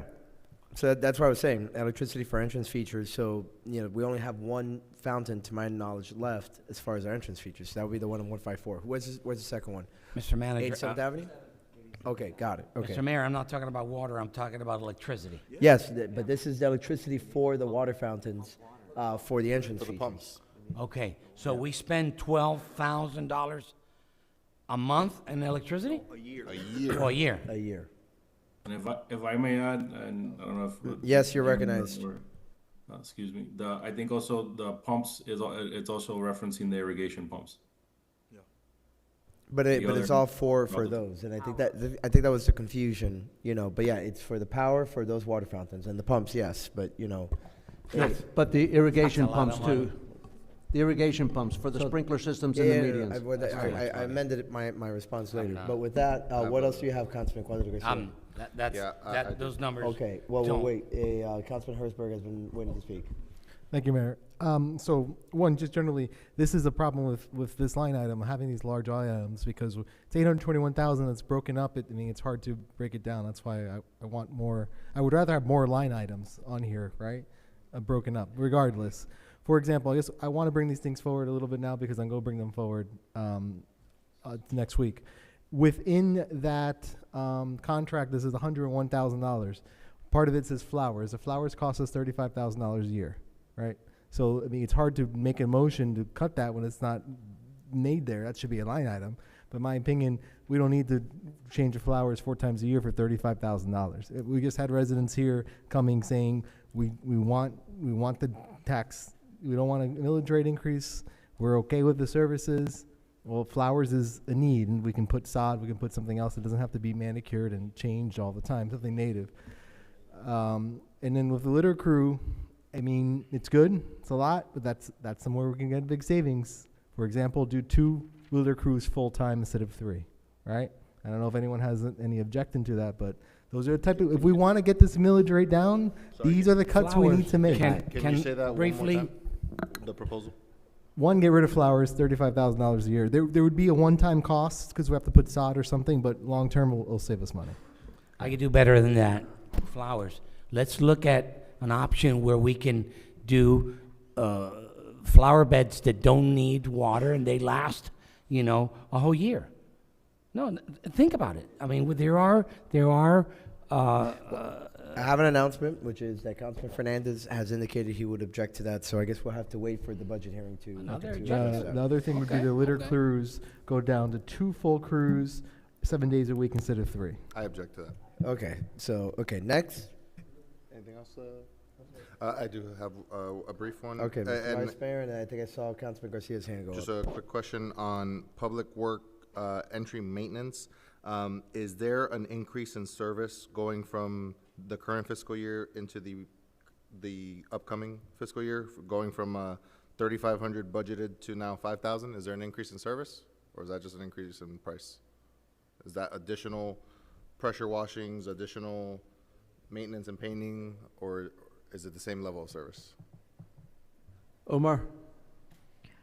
That would be a parks item, because I believe that's the entry feature on 154 and 87th.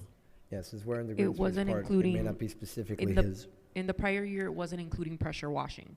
So now this is including pressure washing. Got it. Okay, then I will not be making a change. Okay, Councilman Garcia. Well, I guess it's Parks and Recreation on page 11. It's the stipend for the wireless stipend again. Did you already bring that up? No, Well, not there yet, right? So, yeah. Well, we were there earlier, okay. But, but let's finish up with the green space There and you then go. the franchise fee, and then we'll go back and we'll make one more pass to that section. But anybody else on the green space part of this, of the general fund? All right, next, Public Works, FPL franchise fee surplus. Any questions or proposed cuts in this section? Nothing specific, but I will be making some cuts, but at the first budget hearing. Okay. Anything else from anybody? Yes, Mr. Mayor, if I Councilman may. Cuadra Garcia. Yes, so on the tree trimming, we need to revisit and negotiate these tree trimming contracts.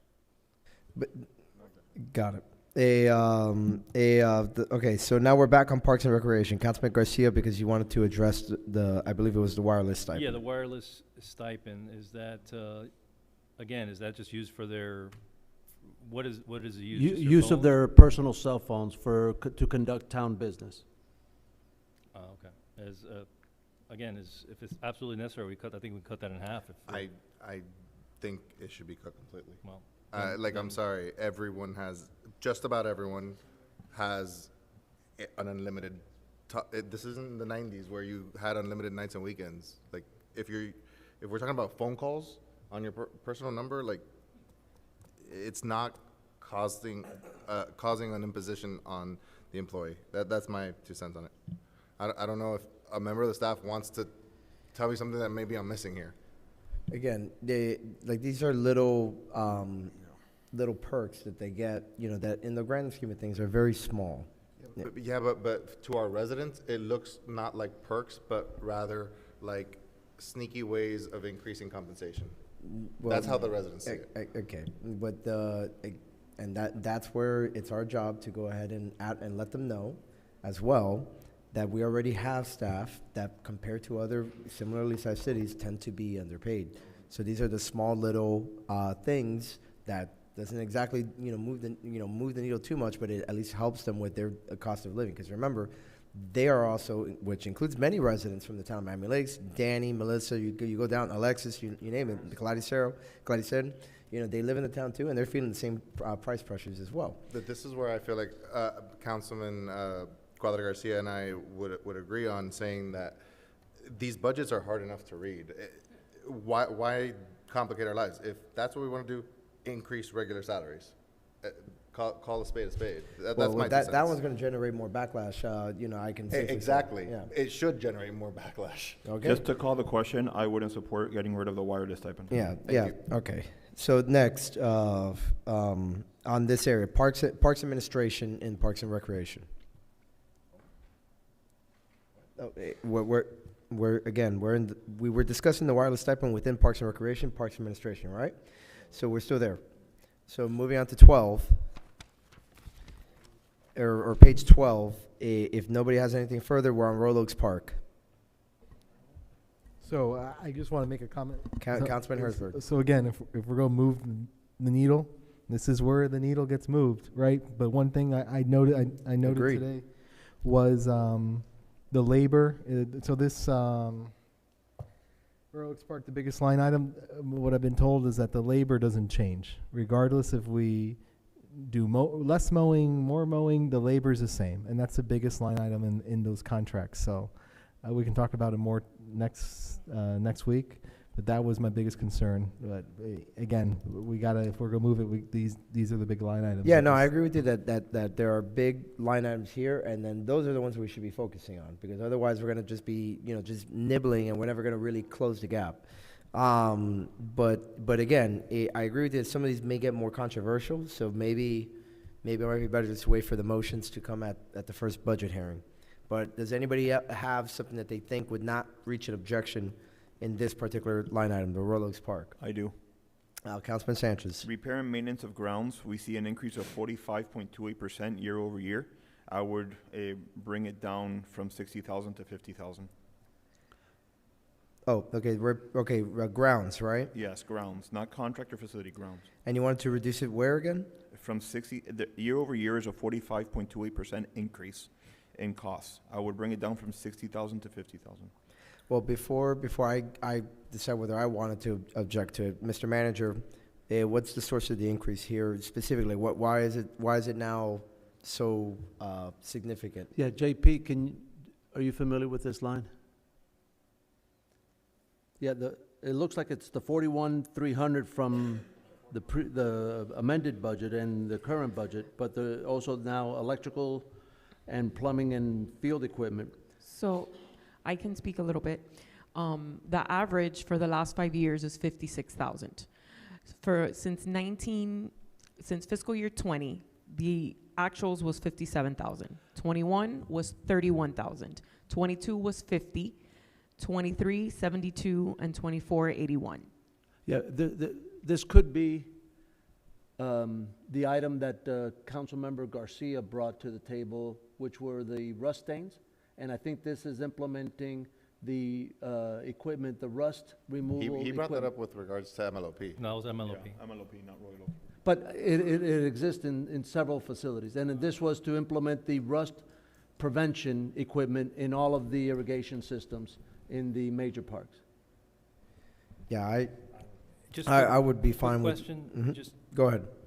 I mean, messing with the sprinkler heads so they don't wet the fencing, wouldn't that mitigate a little bit?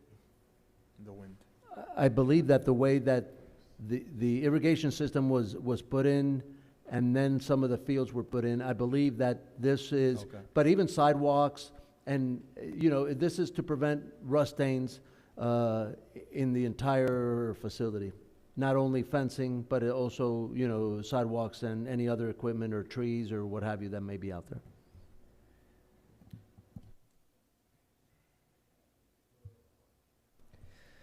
Okay, so with that, the Councilman Sanchez has proposed cutting it again one more time from what to what? From 60,000 to 50,000. From 60 to 50. Is there any objection?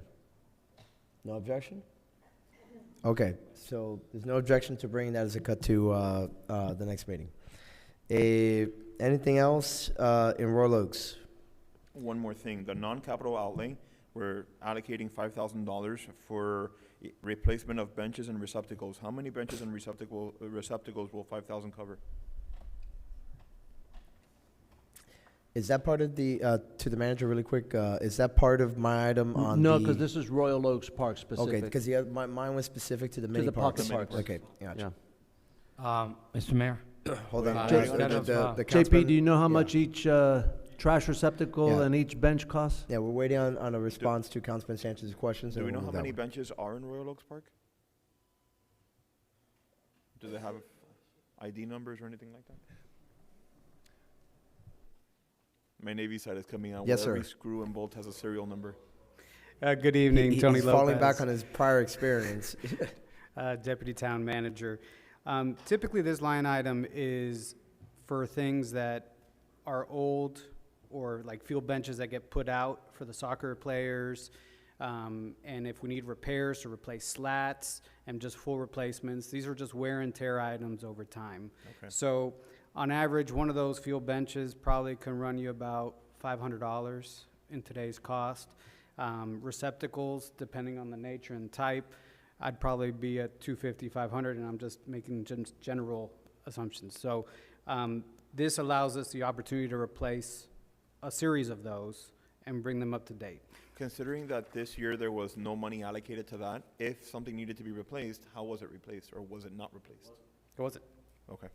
So this is kind of catching. And then at helping that catch- point, we're catching up. thinking about possible, like a child getting hurt, getting cut or something, and, and just the ripple effect from that. Yeah. Okay. All right, then I'll leave it as is. Perfect. Okay, we're moving on then to. Mr. Mayor? Oh, that's right. So I apologize. Councilman Cuadra Garcia. One of my colleagues said from 60 to 50. I'd like to see it go from 60 to 40, please. I'll go ahead and object to that. So a picnic park East Youth Center. I have a few comments on that. All right, go ahead. Starting with regular salaries, how many employees are under that 42,000? 47,000? Sorry, 42 is the number I have written down. It's one 47. employee. How many? It is one employee. A single employee. What is that person's job? Are they a receptionist? Like, what are they? That person is the youth programs coordinator. Okay. So is it really someone who's here in town hall coordinating programs, or are they over there? They are located over there, Okay. stationed in that building. Okay, and that's what I needed to know. The other item I have on this is a reduction of the repair and maintenance contract from 15,438 down to 11,000, a little bit more consistent with last year's or the current fiscal year's year-end projection and our amended budget. Any objection to that? You're saying Well, that, I- wait, no. Remember, it's whether or not you object to that cut. Are you objecting to the cut, or are you just saying that you don't have an objection to what he's proposing? Oh, okay, yeah, so he Well- doesn't have an objection.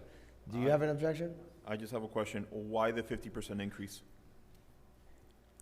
JP, who does the grounds maintenance at No, this is repair maintenance contract, not grounds. It's the line item before grounds. Keep in mind that in the prior years, the contract amount that we have for each section and each part of the park's budgets have been reduced for the last 3, maybe 4 years. Okay. To be able to balance the budget. What you have before you in the contract line item for each of these is what the contract amount is supposed to be and is actually based on the contract.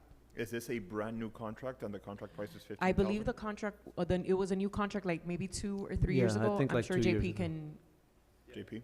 but, and it was about a 30% increase from the contract we had before that. So for grounds, the contract is with No, the that. one right above it, contract. Repair and maintenance contract. Yeah, repair and repair and maintenance contract. Give me Yeah. 1 second. It went from, what's the difference between contract and grounds? Yeah, that would be SFM. The contract is SFM. Mhm. Okay. And then grounds is anything like irrigation, resodding. Correct. So SFM is like cleaning. They are a contracted vendor for that location. They handle everything from Yeah, for maintenance of that facility. Okay. Is We this have, the first year after the initial 3 years? For the 5-year contract? I'd Because have it's to- 3 plus 1 plus 1. yeah, I'd have to double check the contract. Okay. And if that's the case, since it is a higher number, after a 3-year contract, and it's not a monthly contract, was an RFP, an RFQ, an ITB, anything like that put out to see if we can get it for the same price? It was awarded with an RFP. But 3 years ago.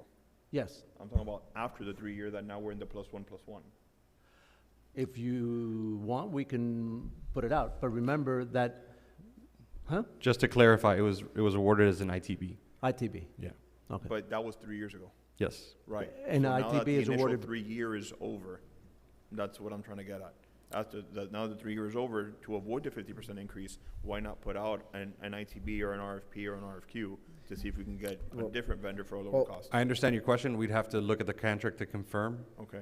When it has reached that 3-year mark. But we're not going to get there No. before the end of the fiscal year. So Yeah. just for purposes of what's germane to our topic right now, I just Yeah. would rather keep the discussion to what, if anything, Because I would be wanted to bring it proposed back as a down. unanimous cut. I wanted to bring it back down to the 10.5. Your light is on. Okay, so Councilman Sanchez's proposal is to reduce it to what again? I wanted to bring it down to 10.5, but if it's a Okay. contracted amount, Oh, yeah, well, our yeah. hands might be tied. Yeah, no, 100% they're tied, and then we would have to go out to bid everything, so, yeah, Go through so. the procurement process. So I is would there anything object else to that you that. have on that item? Any, the Vice Mayor? I think I had suggested it at 11 and no one objected. Which one? That one, the repair and maintenance contract. Oh, So- okay. So we were already at 11. He's just reducing Right. it down to 500. I just think. Well, we either way, shouldn't it do seems that being that the response to his question was that it's a contracted amount, so any reduction there would have to be, it's gonna be beyond, our ability to cut within the fiscal year. Make sense? Okay, fine, go ahead. And just so you know, in 23-24, it was 13,000 for the contract. So it's likely some of the things that were cut that that year, probably there were services cut. And this is the fully funded contract amount at 15,000 for all the services. So anything that's changed there would be a reduction in services per the contract. Okay. Okay. But not in Thank you, Tony. cost. Services, but would it be Well, also the services reduction? that we'd have to reduce services to meet the cost. Oh, that's out. understood, got it, okay. Before he comes off the podium, I'm just going to ask the question because we're about to go to it, and it's just more efficient. Veterans Park has the same exact line item, repair and maintenance contract. Is the situation the same for that one?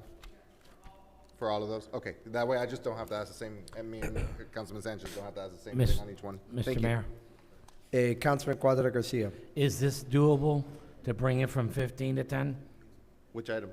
on the one you were just talking about? Weren't well- you on the top item of repair and maintenance contract? On Not which without a park? cut in service. Which park? The youth center, right? It's now at 15.4 or something. The draft letters are in, can't see them very well. Can we bring it back to 10? Well, I had brought it down to 11. Can we do a little better and try to go to 10? I would object to that. You would, yeah, okay. Let's keep it then at 11. So again, I guess what I'm gathering is that, I guess there's an objection to yours and his proposal. Is that accurate? And then you're suggesting 11? Does anybody have an objection to that? Okay. There so- will be a reduction in service at that rate, but just so everybody's aware, yeah. Again, there's going to be an opportunity to reconsider Yeah, yeah. these. No, at no, the- I know. I when it just comes wanna be the What I vote. clear. will Yeah. ask is that the budget comment, when we get to the first budget hearing, tells me exactly what that reduction in service Got it. is, so that I can make an informed decision. Thank you. Okay. Are they gonna have to take a hand off? Veterans Park. Person? Veterans Park, going once, going twice. Okay, Councilman Garcia. Sure.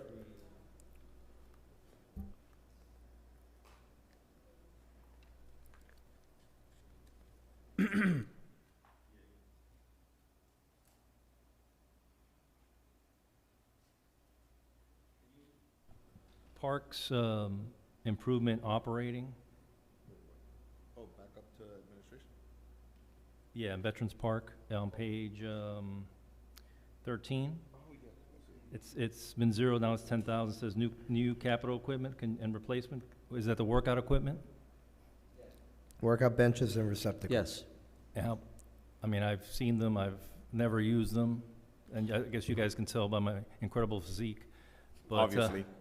What, are they, I mean, can that be pushed another year? Is it dangerous? Is it cosmetic, or is it actual mechanism that needs a repair? So your question is if we could push this another year? Mhm. I would say that some of the machines have been need repair, so we would want to take care of them as quickly as possible to avoid any liabilities. To save time, I'll object to that because that is, even among many of the residents that were here, that is one of the most common thing that we get from them, right? So again, and I've seen it, you know, my sister and my dad, well, my dad no longer lives on that side, but my sister and them, they go and use the equipment and whatnot, and it's the most common complaint that I get. So for that reason, I would object to reducing that further. It's also one of the most heavily used things in the park. Yeah, thank you so much. Okay, next person. Or anything else on veterans? Mr. Councilman Mayor, Guadalupe quick question Garcia, you're recognized. I'm going to request a triple papa, personal point of, okay. Are these lights in this building, are they, no, it's just a question now that we're on lights. Are they LED or? But we're in Veterans Park lights. Okay. But I do believe there's a town hall section later on, so if you want, you know, can wait for that. Okay, remind me. Okay. I have On Veterans Park, just a Vice Mayor Morera. Just a question on the structure of the budget. I don't recall if there was a separate section for Mary Collins Community Center. Is there? Yeah? Okay, sorry. I'm just crazy and I forgot that it's somewhere else. It's under facility. Okay, so it's towards the end. Yeah, Okay. it'd be Sorry, yeah. okay, thank you. And top of 13. No. That's the third it's line much down. later. All right. Okay, if there's nothing further on Veterans Park, Miami Lakes Opulence Park. Who wants to jump at that? Councilman Herzberg. I'll just say it again. I don't have anything specific. Again, you got to look at the line items. I suggest every single one of you get the line items for the grounds contract. But if we're gonna make a dent, this is where it is. Thanks. Got it. Anyone else right now?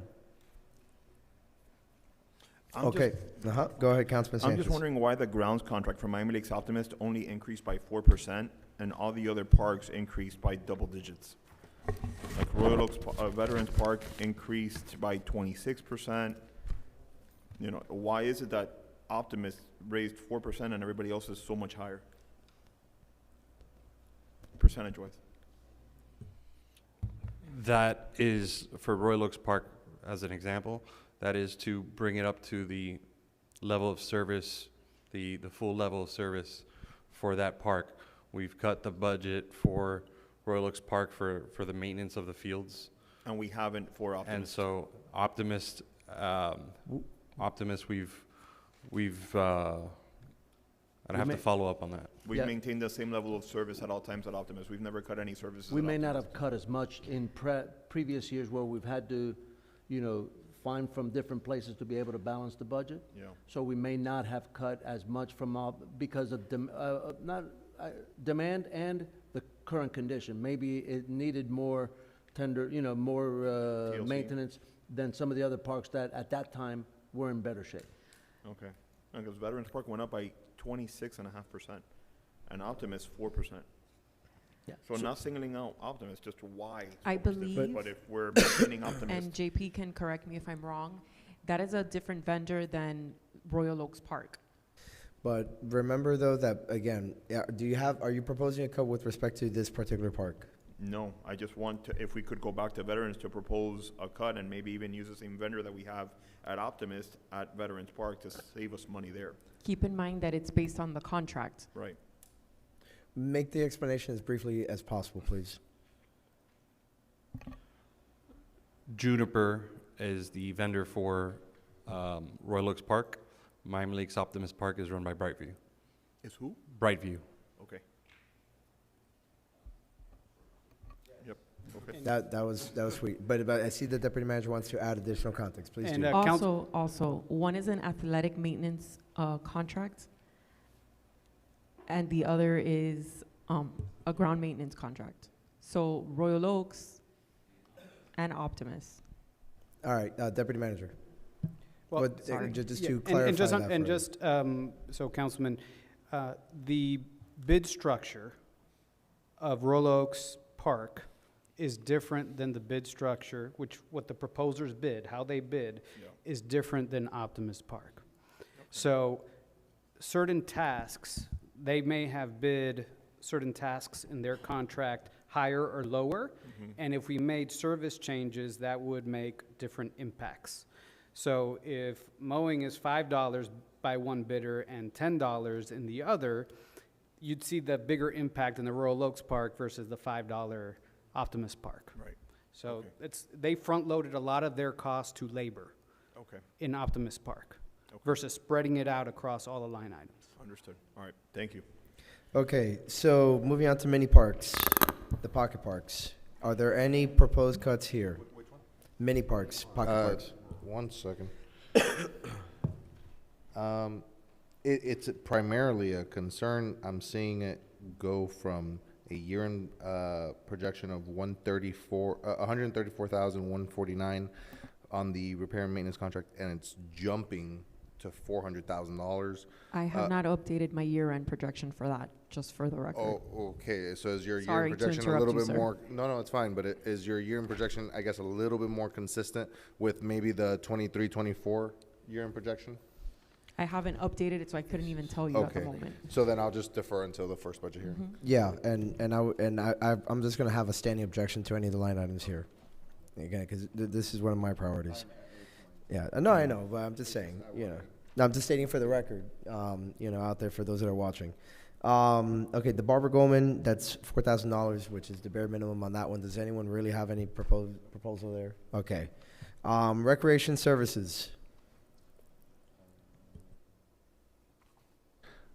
I have a reduction. Oh, that's right. This is the martial arts instructor part. So yeah, I have a reduction first to the youth center community programs, reduce it from 5,500 to 4,000, more consistent with actual expenditures. And then, am I missing where it is? Oh yeah, and then the 15,000 for professional services, which is for the ICA martial arts instructor. I am open to full removal, but I would also entertain maybe reducing the number of classes or something. No, and then full removal. Is this the Tai Chi that's Well, done? wait, so is it full removal?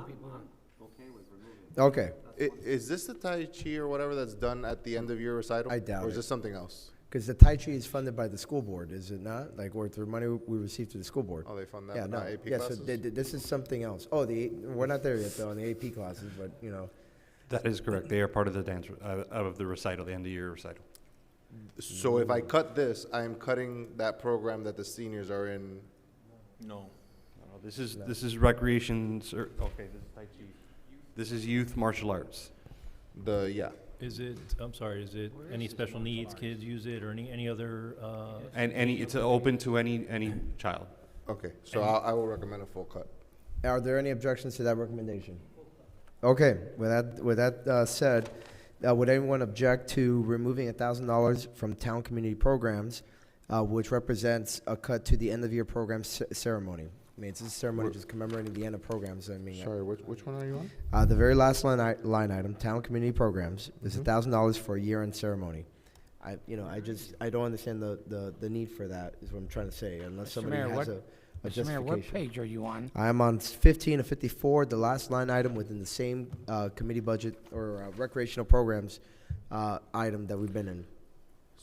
So, Mr. Deputy Manager, that's obviously something different than the end of year recital, which is the annual recitals for 5,700, right? I believe it is a different thing altogether. Like, what is the end of year program ceremony as opposed to the end of year recital?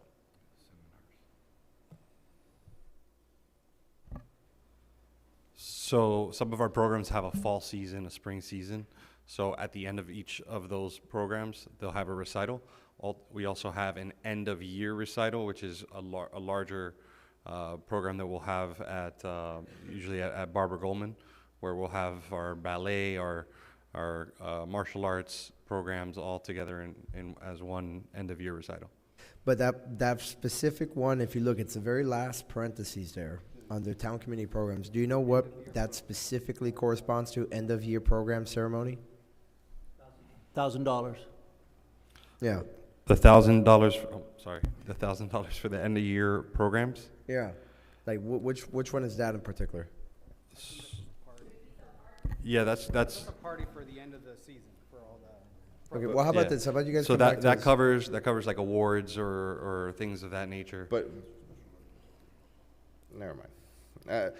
For now, I'm gonna object to any reduction on that line item. Yeah, but I'll I would agree. like to see a better explanation of what that is. Yeah, At well, the all first of them. budget hearing. Yeah, all of them. There's Yeah. comments on the side, guys. I No, mean, no, again, and I'm looking at it, or I mean, I'm looking at the printed one.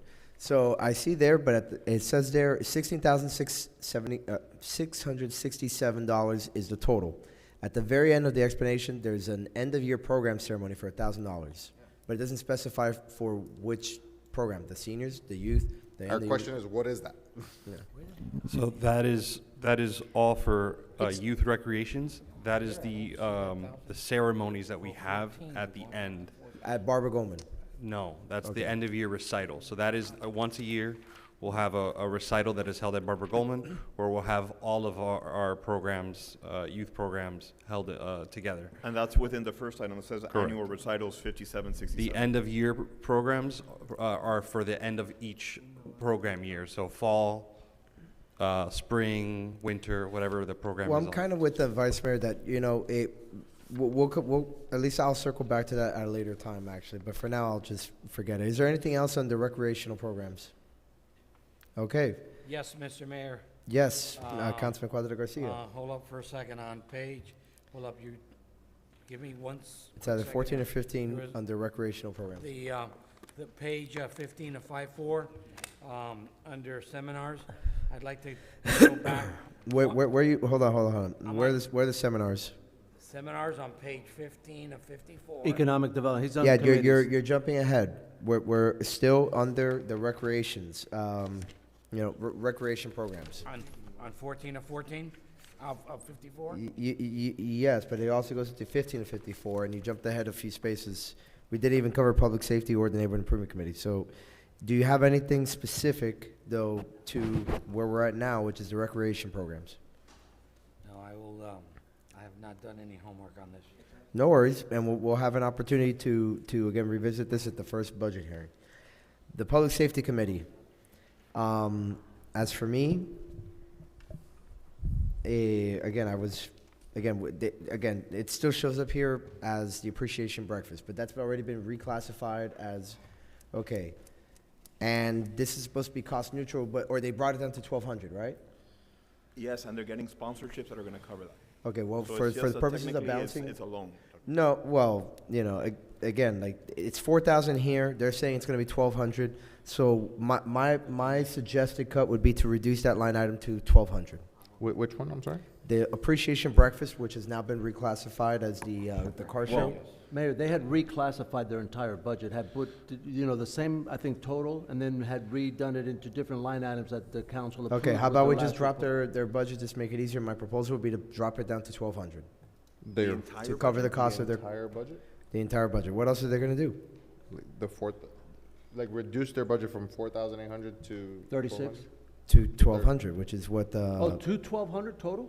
Yeah, Okay. because that's what they're saying they need for the car show. And you're gonna object? Okay. Yeah. Mayor, I know they That's help okay, with the- we'll have a chance Just to discuss. I read the ordinance when they were created, or the resolution when they were Yeah, created. the founding resolution. Right, and the three objectives, Oh, yeah, I think your mic, either that or we the got. three objectives that are in that resolution, they are meeting with every single thing that is on their budget. No. There's marketing, there's education, there's community Yeah, but even if they engagement. meet it, we still have to approve the budget. Right. But considering that at the last But council if meeting, he's we left it objecting- flat, I would object just until, Well- you know, we have the entire thing once again in front of us. Again, we'll have a chance to discuss at the budget hearing. Yes. Again, I just, again, at the end of the day, the car show is fun and all that, but, again, they're more of a policy committee at the end of the day. But, okay, so I'll leave it at that for now. Anyone else on public safety? Okay. On neighborhood improvement, my suggestion, I'm sorry, did I hear somebody? I think the car show is great. I think the car show won't cost them any money if they do it right. That's what I'm saying. So I agree with cutting that budget. We'll talk about it next week. Yeah, exactly. Okay, the Neighborhood Improvement Committee, look, and this is my baby. I kind of hate to do this, but I did see that there's still the $10,000 for the culinary bike tour, and I'll be fine with leaving that be their bike event and then cutting the $5,900 on the community bike rides. So that would be my proposed cut. Is there any objection to that? Wait, what? Wait, but where do you? see Neighborhood that improvement, we've already left. Where do you see 10,000? I don't No, see 10,000 anywhere here. Listen, guys, the community, the culinary bike tour, which is a line item later, Yes. it's It's in a funded at different part of the 10,000. budget, yes. Yes. Even I was like, what is he talking about? But then I caught on. Yes. So I don't blame It them appears for. later in the budget. So the culinary bike tour, just putting it out there for your knowledge, is funded. I would rather, however, and as much as I hate to do this because this is my baby, I'm suggesting for this year, we do away with the community bike rides at, which is currently budgeted for $5,900, and just keep the culinary bike tour, which is, again, a line item on a different part of the budget. But that would be my proposal, to cut the $5,900. I have a question. The culinary bike tour, is there an entry fee? Mm-hmm. Like, do we break even, profit? No, we actually lose money on it. We lose? The police, I think. No, okay, she's waving her arms no, but again, remember, that's at a later part of the budget. So, I mean, I know that you want to consider to see which one I know, about I'm just swapping. considering whether I'll remove this Yeah. or not.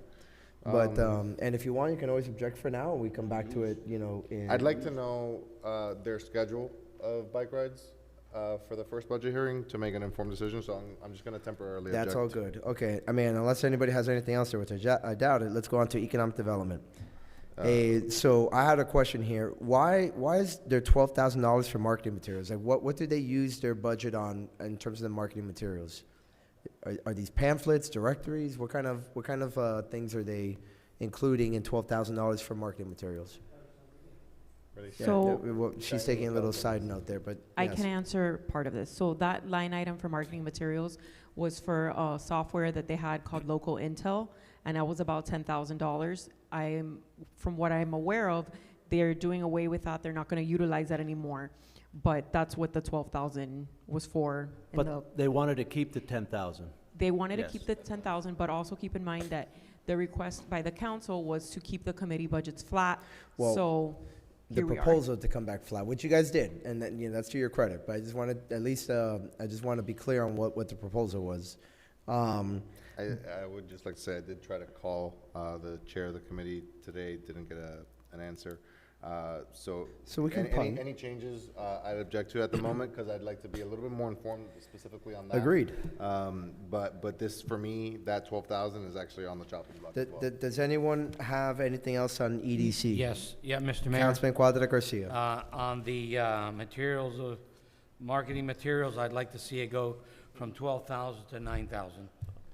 Again, the I vice recommend the mayor, zero, yeah, so- the vice Hold on, mayor, okay. the vice mayor already made an objection that until we get more information specifically on what's in there, that he's gonna, just to give him a chance to justify the line item, he's gonna defer for the first budget hearing. And the other one, the seminars, Oh, that one, go ahead.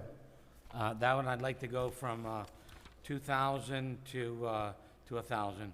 So I'm also going to object on this one only because I wanted to speak with the chair to understand what part of that 2,000 was the cost for the presenting parties, as it's stated in the budget comments, because I want to basically eliminate everything that's food, as I'm sure that they can get a sponsor, and then they could get something else, get only funding from us for the presenting parties. So and this is to staff and for us, but this is a meeting that I recently watched.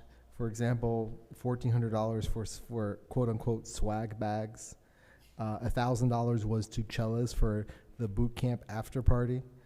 we really need to have understanding of what exactly they're spending money on, because both of those things I think are just inappropriate to spend the money on. So, and another question I have is, why do they have a chamber membership, but also the town has one? Why do we need two chamber memberships?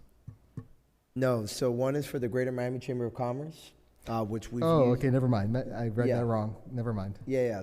So, so that one, we have brought a lot of their events from Leadership Miami. No, as I'm well as fine their- with that. Yeah, Uh-huh. but I just wanted to clarify that, yeah, one's the Miami Lakes Chamber and one is the Greater Miami Chamber of Commerce. Okay, moving, if there's nothing else on EDC, we're in cultural affairs now. Now, as for me, I have 3 different potential items here. As much as in the past I've loved the concert in the Fairway, there have been also a lot of instances that the date, for whatever reason, just doesn't work out. There's rain, whatever the case is, and it's a big line item, right? And I think for 1 year, we can look at Which is this one? the concert in the Fairway. I know, but which is it? Like, I'm trying to remember. Usually Where it's is it? jazz. But where? Well, on the Fairway, it would normally be on the golf course. I mean, yeah, I'm just telling you what traditionally it's been, huh? Okay, yeah, well, part 3 and even by the old driving range is where it used to be. But yeah, so again, the problem is that the reason why it may not be as familiar to you is because the last couple of times it's been rained out. Is that accurate? Yeah. So that's why you haven't seen it occur recently. But we have had some costs associated regardless if it was rained out, right? I would agree with removing Yeah. this. So just, until we figure out a better way to structure that, as nice as it is, and, and again, just for 1 year, I would suggest that we remove it for this year. Is there any objection to that? Mr. Mayor, Yes. I sort of object. I don't object to getting rid of that event, but my understanding is that $10,000 is actually going to be used for Main Street Live. That's their plan. So if someone can confirm that with me, so I'll object That would to be interesting. until I get that information. Again, so really, because we want to know what they're planning on using this money for now. I don't know where these came from in May, but things have changed. That was my last conversation with the chair, was they were going to get rid of that, but they want to keep Main Street Live going, and there's going to be some additional costs since I like that. So that, Yeah, just so to let I'll you know. withdraw my suggestion unless somebody wants to keep it going. Mr. But- Mayor. Hey, wait. On that particular item, anybody want to keep it going? Seeing none, okay. On cultural affairs specifically, or just that item? Cultural affairs, the 10,500, but again, Councilman Herzberg kind of wants to, has already objected anyway, just to wait and see if, what, or for them to formalize their proposal to use it for Main Street Live. So my second item would be to remove the fishing tournament for 500. It's just a very low attended event every year. As nice as it is, it's normally, like how many people were there when you were there last time? I But you're object. throwing the kids.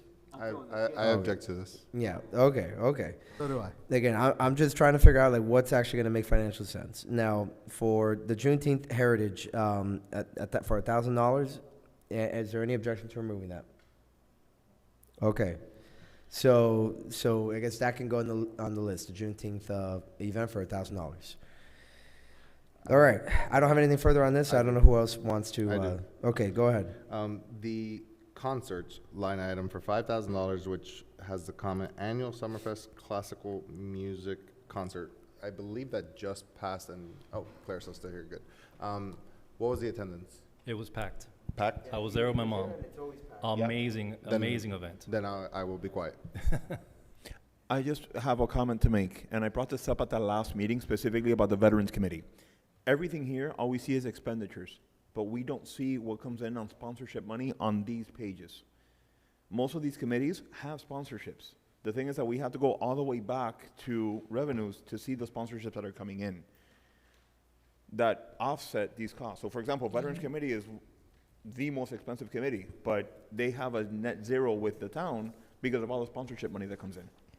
Yeah, look, I'm with you that we need to push them to sponsor more, but cultural affairs is one I don't mind spending on of all of them because A, they're an events committee, and B, the majority of their events tend to be extremely well attended. And there's only a couple one-offs that they tend to kind of miss, but generally their events are well attended. Even back when it was happening more frequently. The concert at the Fairway was actually a really nice jazzy type of concert people would go to, and was always well attended. Right. But, but I agree with you that generally, and I just want to make this point, since you raised it, that actually the number of sponsorships for these committees has gone down drastically.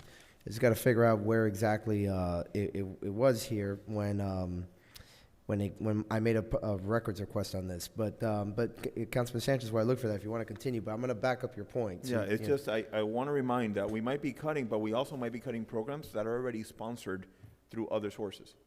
And it's not just us. We see it as the expense, but we don't see the other side where the funds are coming in unless we go all the way back. I can address that. If you look at the adopted budget and you look at the amended budget, whatever that increase is a sponsorship. Because there's nothing in any of those line items that get increased unless it's because of a sponsorship they received. So for example, 4th of July. Let's use It went from 11 to 24,000. So we received 13,000 in sponsorship funds. I'm sorry, I didn't hear you because 4th of July went from 11,000 adopted to 24,000 amended. Yeah. It was $13,000 in sponsorship funds. That's correct. Okay. However, also keep in mind that on some of these line items, they can transfer within their budget. Right. The ones that mainly do that is cultural affairs and I want to say neighborhood improvement did some this year. But aside from that, like whatever you see as an amended budget is because of sponsorship dollars mainly, or because they've done a transfer within their own budget. Yep. Okay. To the So mayor. that can help you. Thank you for explaining that. Hold on, Councilman Cuadra Garcia. Councilman Sanchez, was there anything further? No. Okay. Yeah, I can't seem to find the specific numbers right now, but when I do, I'll come back to that. With that, Councilman Cuadra Garcia, go ahead. Can somebody show me where, on all this paperwork, where the money comes in of all those food vendor trucks that Right here. give us money? Where Like- are they? Like the don't- food trucks at like the 4th food of trucks, July? Don't they pay to use their? No.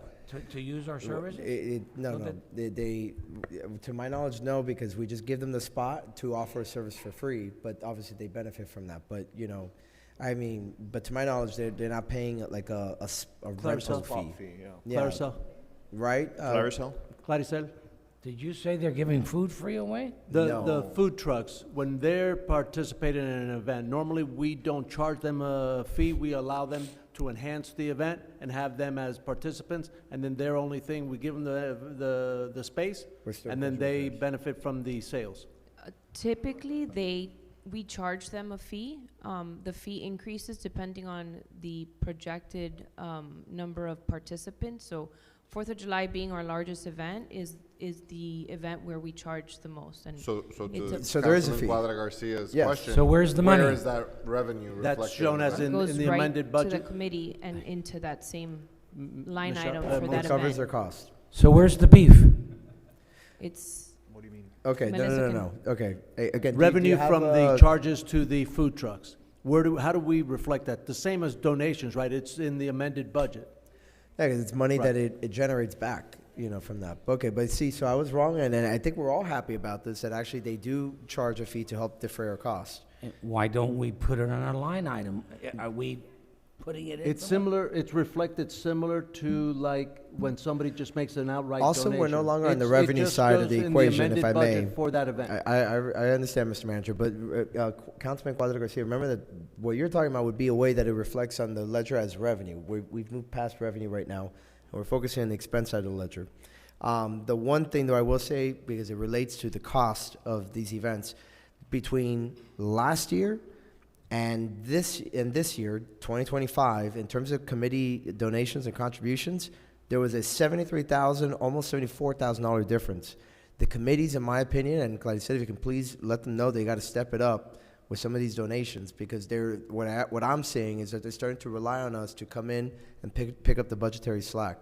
Again, it's a $73,000 difference, $74,000 difference in sponsorships between 24 and 25. So, to Councilman Sanchez's point, I think this is especially because of this year. They need to rely more on that than rely on council funding, just at least for this year. Well, Melissa, if you look at the 24-25 adopted and 24-25 amended, that variance should reflect Any other things like donations, charges to food trucks? So it's over 200,000, 240,000.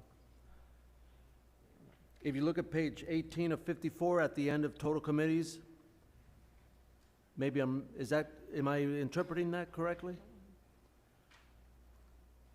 Adopted versus amended, that variance, what makes that variance are donations and charges for food trucks and other things like that, right? That is correct.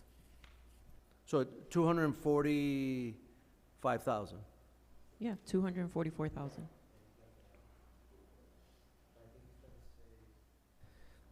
You're in the community affairs part, right? At the On bottom, page 18 of 54, there's a line that says total committees expenditures. expenditures. That line, if you see the variance between 24, 25 adopted and 24, the two green columns, yeah, if you subtract the 449 from the amended to the adopted of the 204, your difference is 244. right. So And the only thing that makes that up is is whatever donations. sponsorship or donations are received to the committees. Alrighty, understood. Any other questions on this? I just want a quick point of clarification on this is I do see a 4th of July However, item. I'm sorry, there is an outlier to this this 244, which is, no, I lie. Continue, I'm sorry, sir. All right, there's 2 line items for 4th of July. One is here in the Cultural Affairs Committee for 11,000. The other one is, I believe, 30,000 in special events. It seems like the 30,000 is specific to fireworks. And then Correct. this one, just to let me know if I'm wrong here, it's specifically to pay for the musical act? The And then entertainment the portion. staging, right? Yeah, the entertainment portion of Okay, the event. got it. So Correct. it's just coming out of 2 separate line items, but together, those 2 things pay for our 4th of July. Correct. event. Correct. Thank you. That's it. Anything else in cultural affairs? All right, Educational Advisory Board. I'm going to go ahead and ask if everyone would be okay with, or if there would be any objection to suggesting eliminating the awards of excellence. So I was going to make the same exact suggestion. Okay, anyone else? Okay, it would appear as if there's no objection to the $1,000 for the awards of excellence. My second, based on the commentary from the last budget workshop, is the $4,000 to assist the Miami Lakes Library with events. I'm going to propose that we eliminate that line item. Is there any objection on that one? Okay, so the $4,000 there for the library assistance can also be a proposed cut at the first budget hearing. Those are the 2 in particular that I had. Anyone else within Educational Advisory Board? I'm gonna, out of respect for how important of an issue this is, I'm gonna wait until the first budget hearing, but I do wanna put it out there into the ether to the members of the committee and to the members of the community who maybe benefit from these programs, that as far as I'm concerned, they are on my chopping block for the first and second budget hearing, and that is the AP Language Arts Program for $26,500 and the STEM elective courses for $10,000. If you support those items, please, please, please come give public comments on those programs, because I'm considering removing them. I second that and consider them warned. Are there any other? Councilman Hertzberg. I just want to. No, I'm not seconding it for real. Don't worry, we're on to. I just want to say yes to exactly what the Vice Mayor just said. And this is what we're talking about, needs and wants. This is completely a want. This is not a need of the town. And the irony is there when we get told that's a need. But this is something that I don't see why it's our responsibility. I would like to know how many Miami Lakes residents actually take the course. And let's keep in mind, well, this is for next, I don't think we can, well, this school year is already funded, so this would be applied to, so it's not like we're going to disturb the current school year, so that's good. But this is a want, this is not a need. I would ask that our communications director reach out to the liaison for the EAB and let him know about the question I just posed. Thank you. I just have one comment to make about this. By removing all these items, we're pretty much gutting the EAB. Because the Not only line item that necessarily. they have then there is the Imagination Library, which is already funded through the Dolly Parton program. Again, it's a tough budget year. It is what it is. And, you know, to the point that Councilman Herzberg made is, you know, and I understand where Ms. Lucis was coming from when she was offering a defense of the program. Yeah. But, you know, at the end of the day, it's also servicing non-minority kids in a tough budget year. And, you know, again, as I mentioned, there should be no sacred cows. I'm even willing to give up something that I helped create and was important to me, which was the community bike ride. Yeah. You know, but we just gotta, at least for this year, we gotta make some cuts here and be more realistic, you know? Okay. But again, he's not proposing it for right now. He's just letting them know that they should come back and give their best defense of it at the first and second budget hearing. I mean, Mr. Mayor, if I may, Yes. I think staff should let the committees know it's really important that they come to us. The best place would be to come to the hearing on next week, or email us if there's something they really are for. They got to speak to us because you see what we're doing today. So I think it's important that they understand so they don't feel blindsided and come. Why didn't anyone say? We're saying it right now. So I think it's important that staff lets them know. I've already spoken to Clarisel to encourage all the chairs to come to the budget hearing. I know that the liaison has also advised them of when we've had workshops and when the budget hearings are, and that those are the opportunities for them to come speak. I know personally that the liaison has advised them. Yeah, and well, I mean, I guess the good thing for them is that, you know, up to now, we've been having discussions, but the real decision-making, of course, will be the budget hearings. And so I guess if they're gonna appear, this is the time for sure that they need to be at. With that, is there anything else in that committee? Seeing nothing, we're now on elderly affairs. I'm just going to go and say that I have a standing objection to reducing these. Okay. I have not a reduction, but a question and then potentially a reallocation. Sure. The $500 community forums, what is that? If I'm not mistaken, and on this one, I'll ask the deputy town attorney to give me some of his clarification to the best of his knowledge. So they typically put on informative events for the seniors, everything from fraud prevention, I believe is one of those coming up soon. The Bar Association in the past has also come in and given lectures on estate planning, you know, basic concepts and whatnot. So is that paying for food? I believe it's paying for food. So, you know. Yeah. Okay. Yeah, and again, but this is, I can tell you, and you've seen it, like the senior events are almost always well attended. No. I would have an objection to reducing any of this. It was just that I didn't know what that was, so I was actually going to reallocate it to the meet and eats. But no, I'd rather just leave it the way it is. And again, they do have multiple seminars and everything on how you can apply for benefits, you know, and preserve your benefits after you've gotten them. And I know, though, to Councilman Sanchez's point, many of these do end up ultimately getting sponsored. But, you know, again, just because the important work that committee does, you know, and the amount of attendance at all of them, you know, that's the only reason why I had, like, you know, my standing objection to that one for now. With that, the youth Mr. Mayor? activities. Yeah, yes, sir. Quick question, just for educational purposes. Senior citizen, senior field trips. Can you tell me where they take them on a field trip? Everywhere from Marlins games to the movies, the list goes on. To even live performances in the Gables. At the Gables, they've even taken them to the Fillmore on the beach. And again, it's trying to give them events, you know, some culturally enriching events, just, you know, to help them socialize with members of their peer group. And, you know, because let's face it, you know, when you get older, sometimes it's harder to participate in other events. Sometimes family is not always as often there as they should or could or can be, because sometimes it's not about whether they should or not, it's whether or not they have the time. So this actually provides many of them an outlet to be social and keep them active, which is very important. With that, Youth Activities Task Force. Wait, I just have one question about elderly affairs. Earlier this year, Vice Mayor Morera had an item to purchase a digital board for bingo. Is that within this budget? I think it was recognized in this year's, as an amendment in this year's budget, no? But it was after the carry forward. It was after the carry forward. Oh, so do we need to? But I don't think that it would be part of the committee's budget. It would be part of our budget. We're just giving it to them. But we're within the budget. Well, I guess we'll defer to our budget director on that.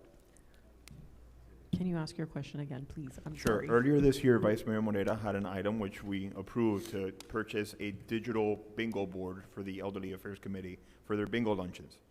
Okay. Is that within our budget already? Okay, because we approved it unanimously to purchase it for them.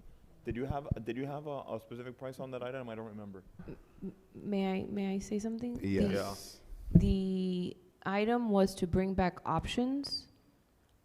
We have tested a few options, and I'm gonna bring them back to you this council meeting, September. So we'll have enough time to include it into the budget for the next fiscal year. Well, no, it'll be, I'm assuming it's gonna, you're saying you're gonna bring it back to recognize as an expense this year, right? Well, We would it'll purchase be it up next to fiscal you, year. what direction you wanna go in. Okay, I mean, I just think the more we can fit into this fiscal year might be better. Got it. I understand what you mean. You disagree, Madam Budget Director? Wait, remember, we still have to put on the mic, for the record. Yeah, having to add that then on second hearing, it's just creating. Oh, okay, I see what you're saying. Well, I'll defer to you guys, because I think your point is correct. It'll probably be in the next fiscal year. Like, if it could be purchased in this current budget, I would go ahead and purchase it in this current. Okay, yeah. Okay. All right, youth activities. Hang on, I had an item. I think actually, just skip me if someone else does, because I lost my spreadsheet. Yeah, I have one. Councilman Herzberg. I mean, it doesn't necessarily have to be to cut the budget, because I know they've done some good events with the bicycle rodeo. I remember seeing the last one was poorly attended, $2,000. Either I would just cut it, and that would be my position. Clarisol, so beyond this prior year, in years past, is the bike rodeo well attended, or is it up and down? That is an event that's not really part of my department. That's more Jeremy's. It's under Parks, and I really can't speak because I'm not too familiar on the attendance for that event. Would you be fine waiting to the first budget hearing? Yeah, when we have just put it out there. Yeah, I'll be waiting. Jeremy will be at the budget hearing, correct, Yeah. Mr. Manager? Okay, thank you. Mr. Mayor? Hey, Councilman Yeah, Guadalupe just- Garcia. Yeah, just consider it, getting rid of that rodeo. Thank you. Anyone else in youth activities? Oh, no, sorry, I was reading the wrong line item, never mind. All right, Veteran Affairs Committee. I think I'm gonna. I it's will safe to object to say- any change. Yeah, exactly. I think that I figured that was coming, and same here. All right, the Special Needs Advisory Board. Yeah, again, I would object there too, and also because that budget is very different. It's not recurring. It's the whole thing. Yes. Are we on blasting? We are now. Actually, no. We're first on mental health. Then we'll get to your baby. Which is 0. Oh, it's proposed at 0. So yeah. Okay. All right. So we'll skip over to blasting. Okay. On blasting, I hate to do this, even though, Vice Chair Miguel Martinez came today, and it is one of my babies and the baby of a lot of us up here. The blasting boys are on the council. But I think one of the things we need to acknowledge is that the Blasting Advisory Board is an advisory board. It's not an event committee. I think that what Vice Chair Martinez said is true. The giving away of certain trinkets and stuff like that has a positive effect. But that's not even what they're, what's, I don't see that being a need to use the phrase that we keep talking about, needs versus wants. I don't see that as a need. And then as far as travel and conferences, I don't think it needs to be $6,000. I think that we have seen a lot of success in the small but focused groups going up, as opposed to the big entire committee going up. So for that reason, I'm going to be recommending that the travel and conferences line item be reduced to $3,000 and the rest zeroed out. I have no objection to that. Anyone else? I have a small objection. I'd like to kind of get a little more in detail on this in the next one. All right. So then that item is kicked over to the budget hearing. Just let them know. They'll probably watch, but just let them know to come. All right. We're now in Gladys's department. The Communications and Community Affairs Department. I'm going to just throw it out there just based on the comments from the last meeting. The $21,400 for the security guard services. Gone. Okay, so there's no objection to that item being removed? All right, so Budget Director, Madam Budget Director, that 21,400 for security guard services for committee meeting after hours, that can be proposed as a cut at the first budget hearing. Any other items within this department? All right, seeing none. We're now on 19 of 54, communications. Any particular cuts here? At 19 of 54? Communications, right? Yeah, because technically this one was communications and community affairs, and they even give you the subtotal already there. So communications is under a separate line item there, or I guess several line items. But all right, so under communications, Councilman Cuadra Garcia. I'd like to see it go. That draft award is in the way. I think it's I'm sorry, which one? 11. The communications. 11,006. Is that $116,000? Are you looking at the last column? Yeah, I'd like to see it go back to 97 too. Wait, no. I'm sorry, Councilman. I think you lost all of us. In that box? We're in communications. Correct. And the, for 2025 and 2026, at the very end, you have it for 100 and... No, that's 15,000. The Okay, last one there's 15,000. I understood him. He is saying the total amount, the subtotal. the Yeah, I'd like entire communications. He's saying it's currently budgeted at 116,000. He wants to see it reduced to the 23-24 actuals of 97,000. But you don't have any particular lines? object. Okay, so that handles that. Okay.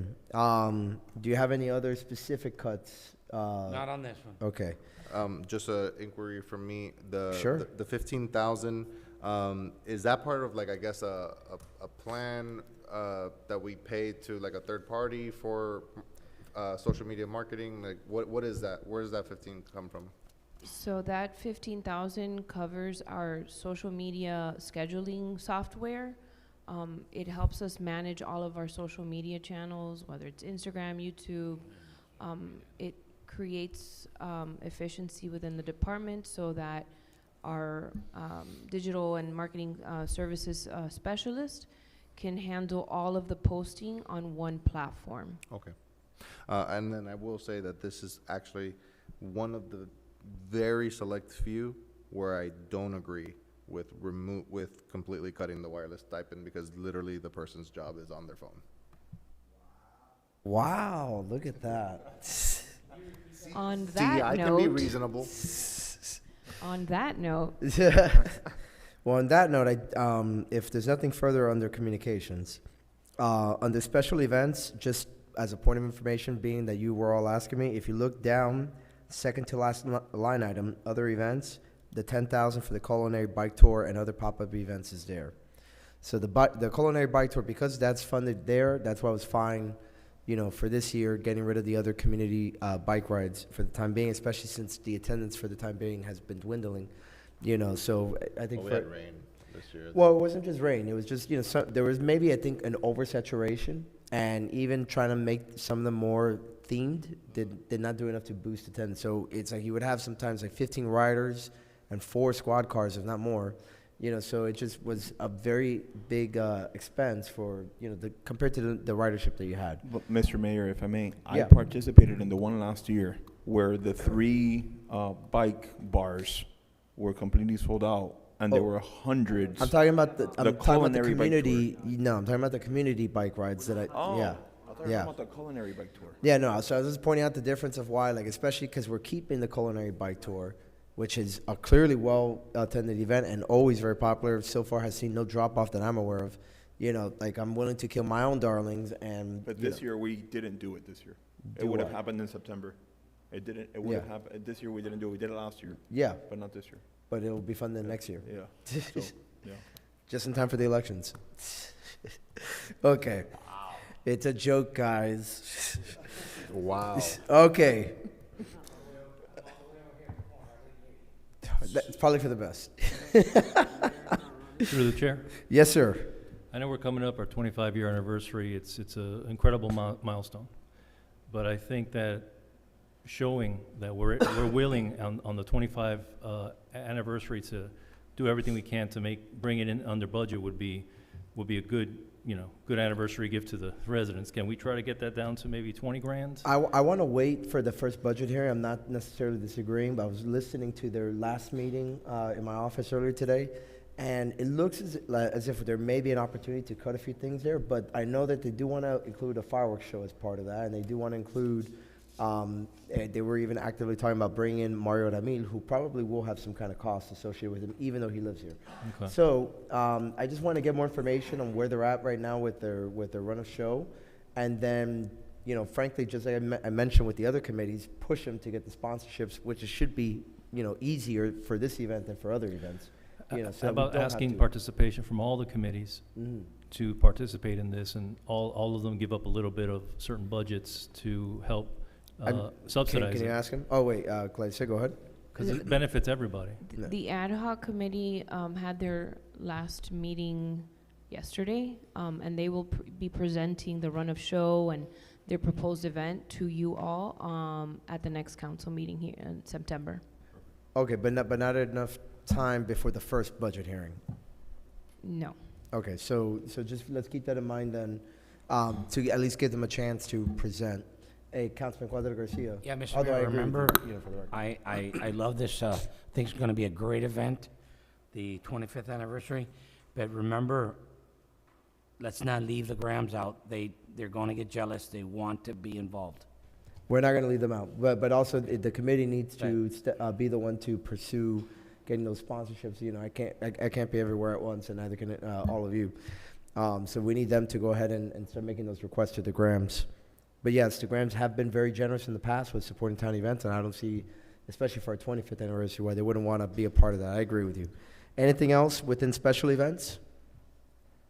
All right, guys, we made it through the general fund. So wait, I don't know why you guys are all excited. You forgot the vice mayor wanted to make some recommendations regarding the special revenue funds. But why don't we handle it this way then? For those that already have proposed cuts, go ahead and bring them up now, and we can see whether they meet the consensus list or not.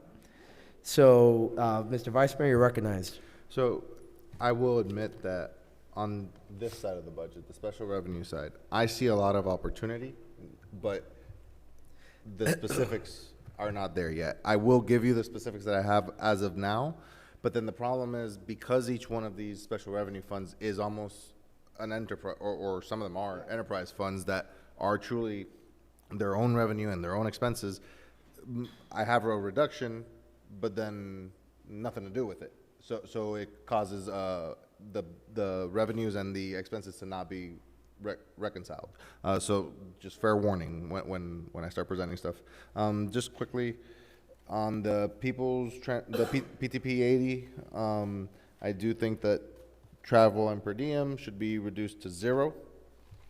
I think that the repairs, okay, so here was a question on administrative program expense transportation, PTP 5%. There's a $74,606 line item. The budget comment says administrative overhead expense. Where does this go? Who are we paying here? Mr. The Manager? general fund. Oh. That goes to the general That's going to the funds. general fund? Yes. Okay. And it's that's- 5% of what we receive. Why is it 5? It's based on a Miami-Dade County ordinance. Okay, and then does that ordinance say at least, at most? I would have to look at it, but I believe it just says 5%. Maximum 5%. Darn. All right.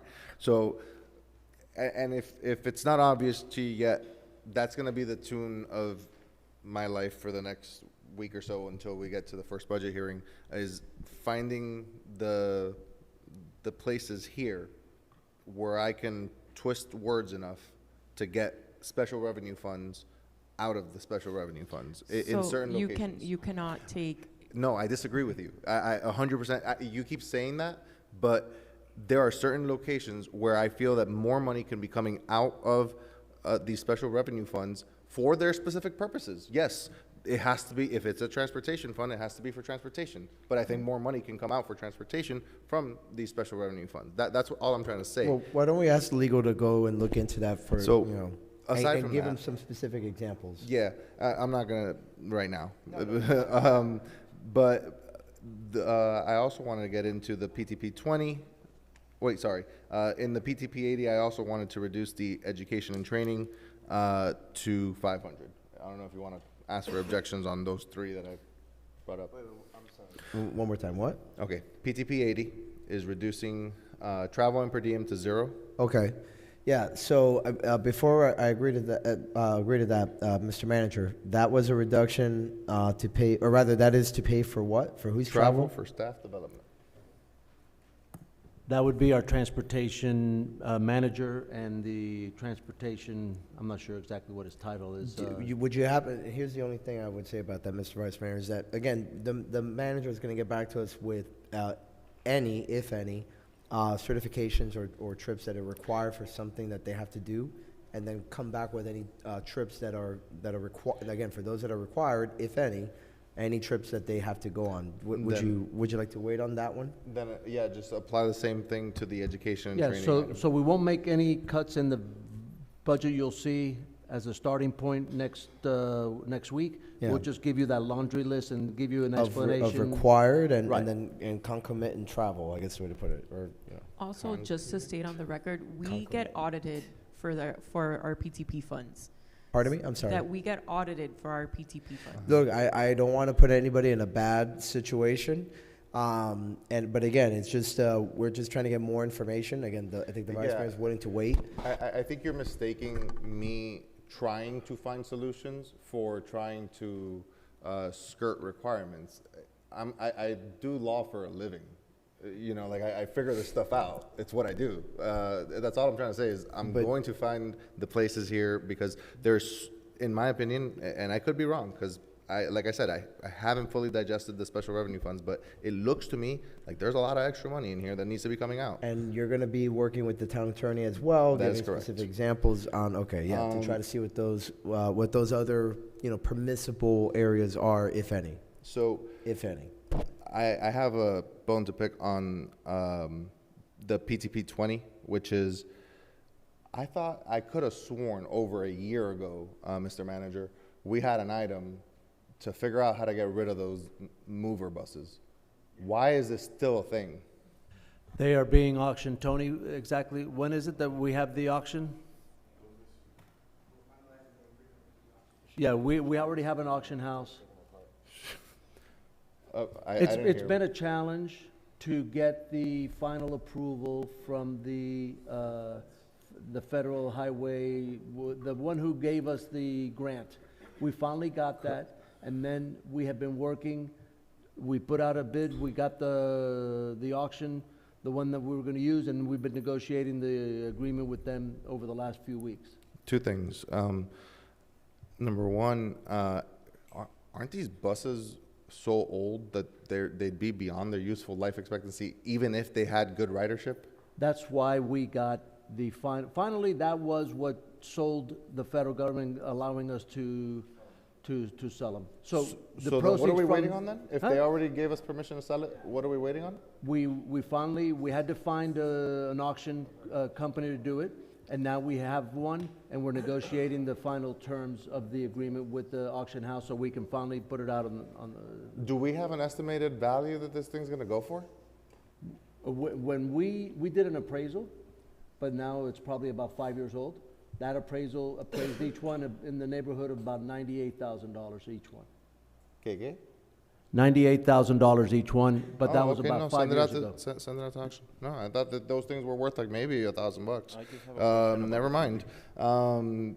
Okay. We but have my to, point we is- have to return at least a portion of the money, I'm not sure of all of the money, to the granting agency to repay that. So we're really not gonna benefit too much from. Okay, the second point I wanted to raise on this is again, and I'm gonna echo the sentiments of former Councilwoman Ruano, that this program is, you know, to all of us who are here, this is a perfect example of a horrible grant program. A program that we had to eat the cost, and that we we're spending $50,000 to house these buses that never really had good ridership in some warehouse in Hialeah. This is a perfect example of matching grants and grants with strings attached that we should have rejected in the first place. That's my 2 cents. That is, I do have an item on reducing, obviously,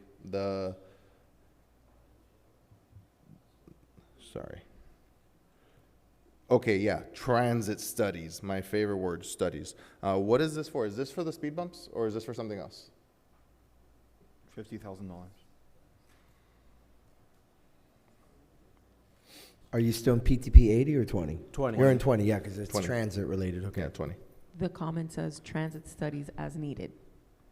So right now, Well, I there's no guess he transit wants to studies know on is the what would be horizon. the as-needed part? Like, what's would an it be needed example of an as-needed transit study or a necessary transit study that may be required of us? Is it to apply for grant funding? Is it to get approved? Yeah, and you understand, with the PTP money, we are obligated to have at least a 20% that goes to transit, right? So if we don't. Yeah, that's why it's PTP 20. Right, so if we, let's say we canceled out the studies line, it would just flow into the contingency line. There would be no residual benefit to any other fund.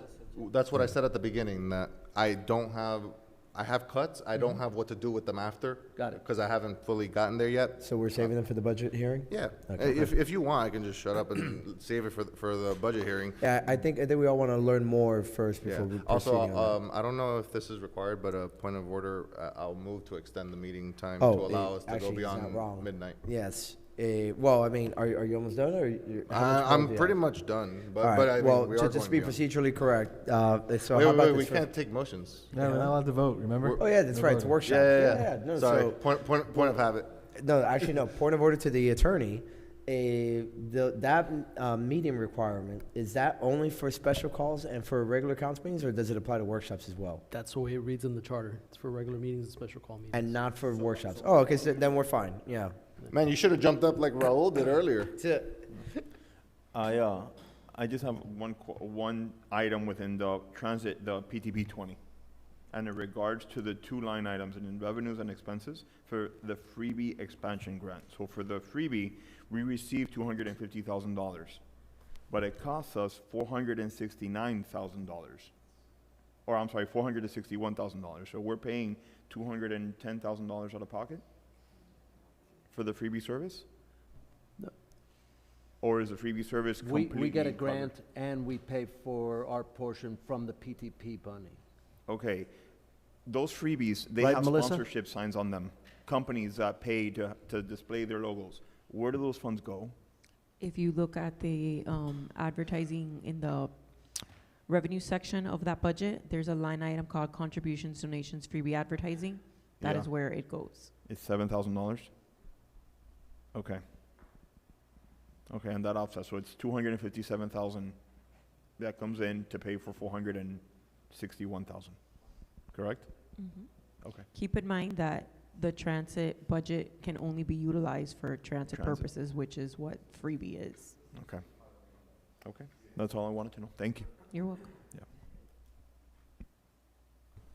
Yeah. If there's nothing else, our workshop is finished at 12:05 p.m., or a.m., sorry, a.m., and the next budget hearing, for those that need the reminder, will be September 11th at 6:30 p.m. here in council chambers, with a separate special call meeting on the FPL franchise fee beginning at 6 o'clock p.m.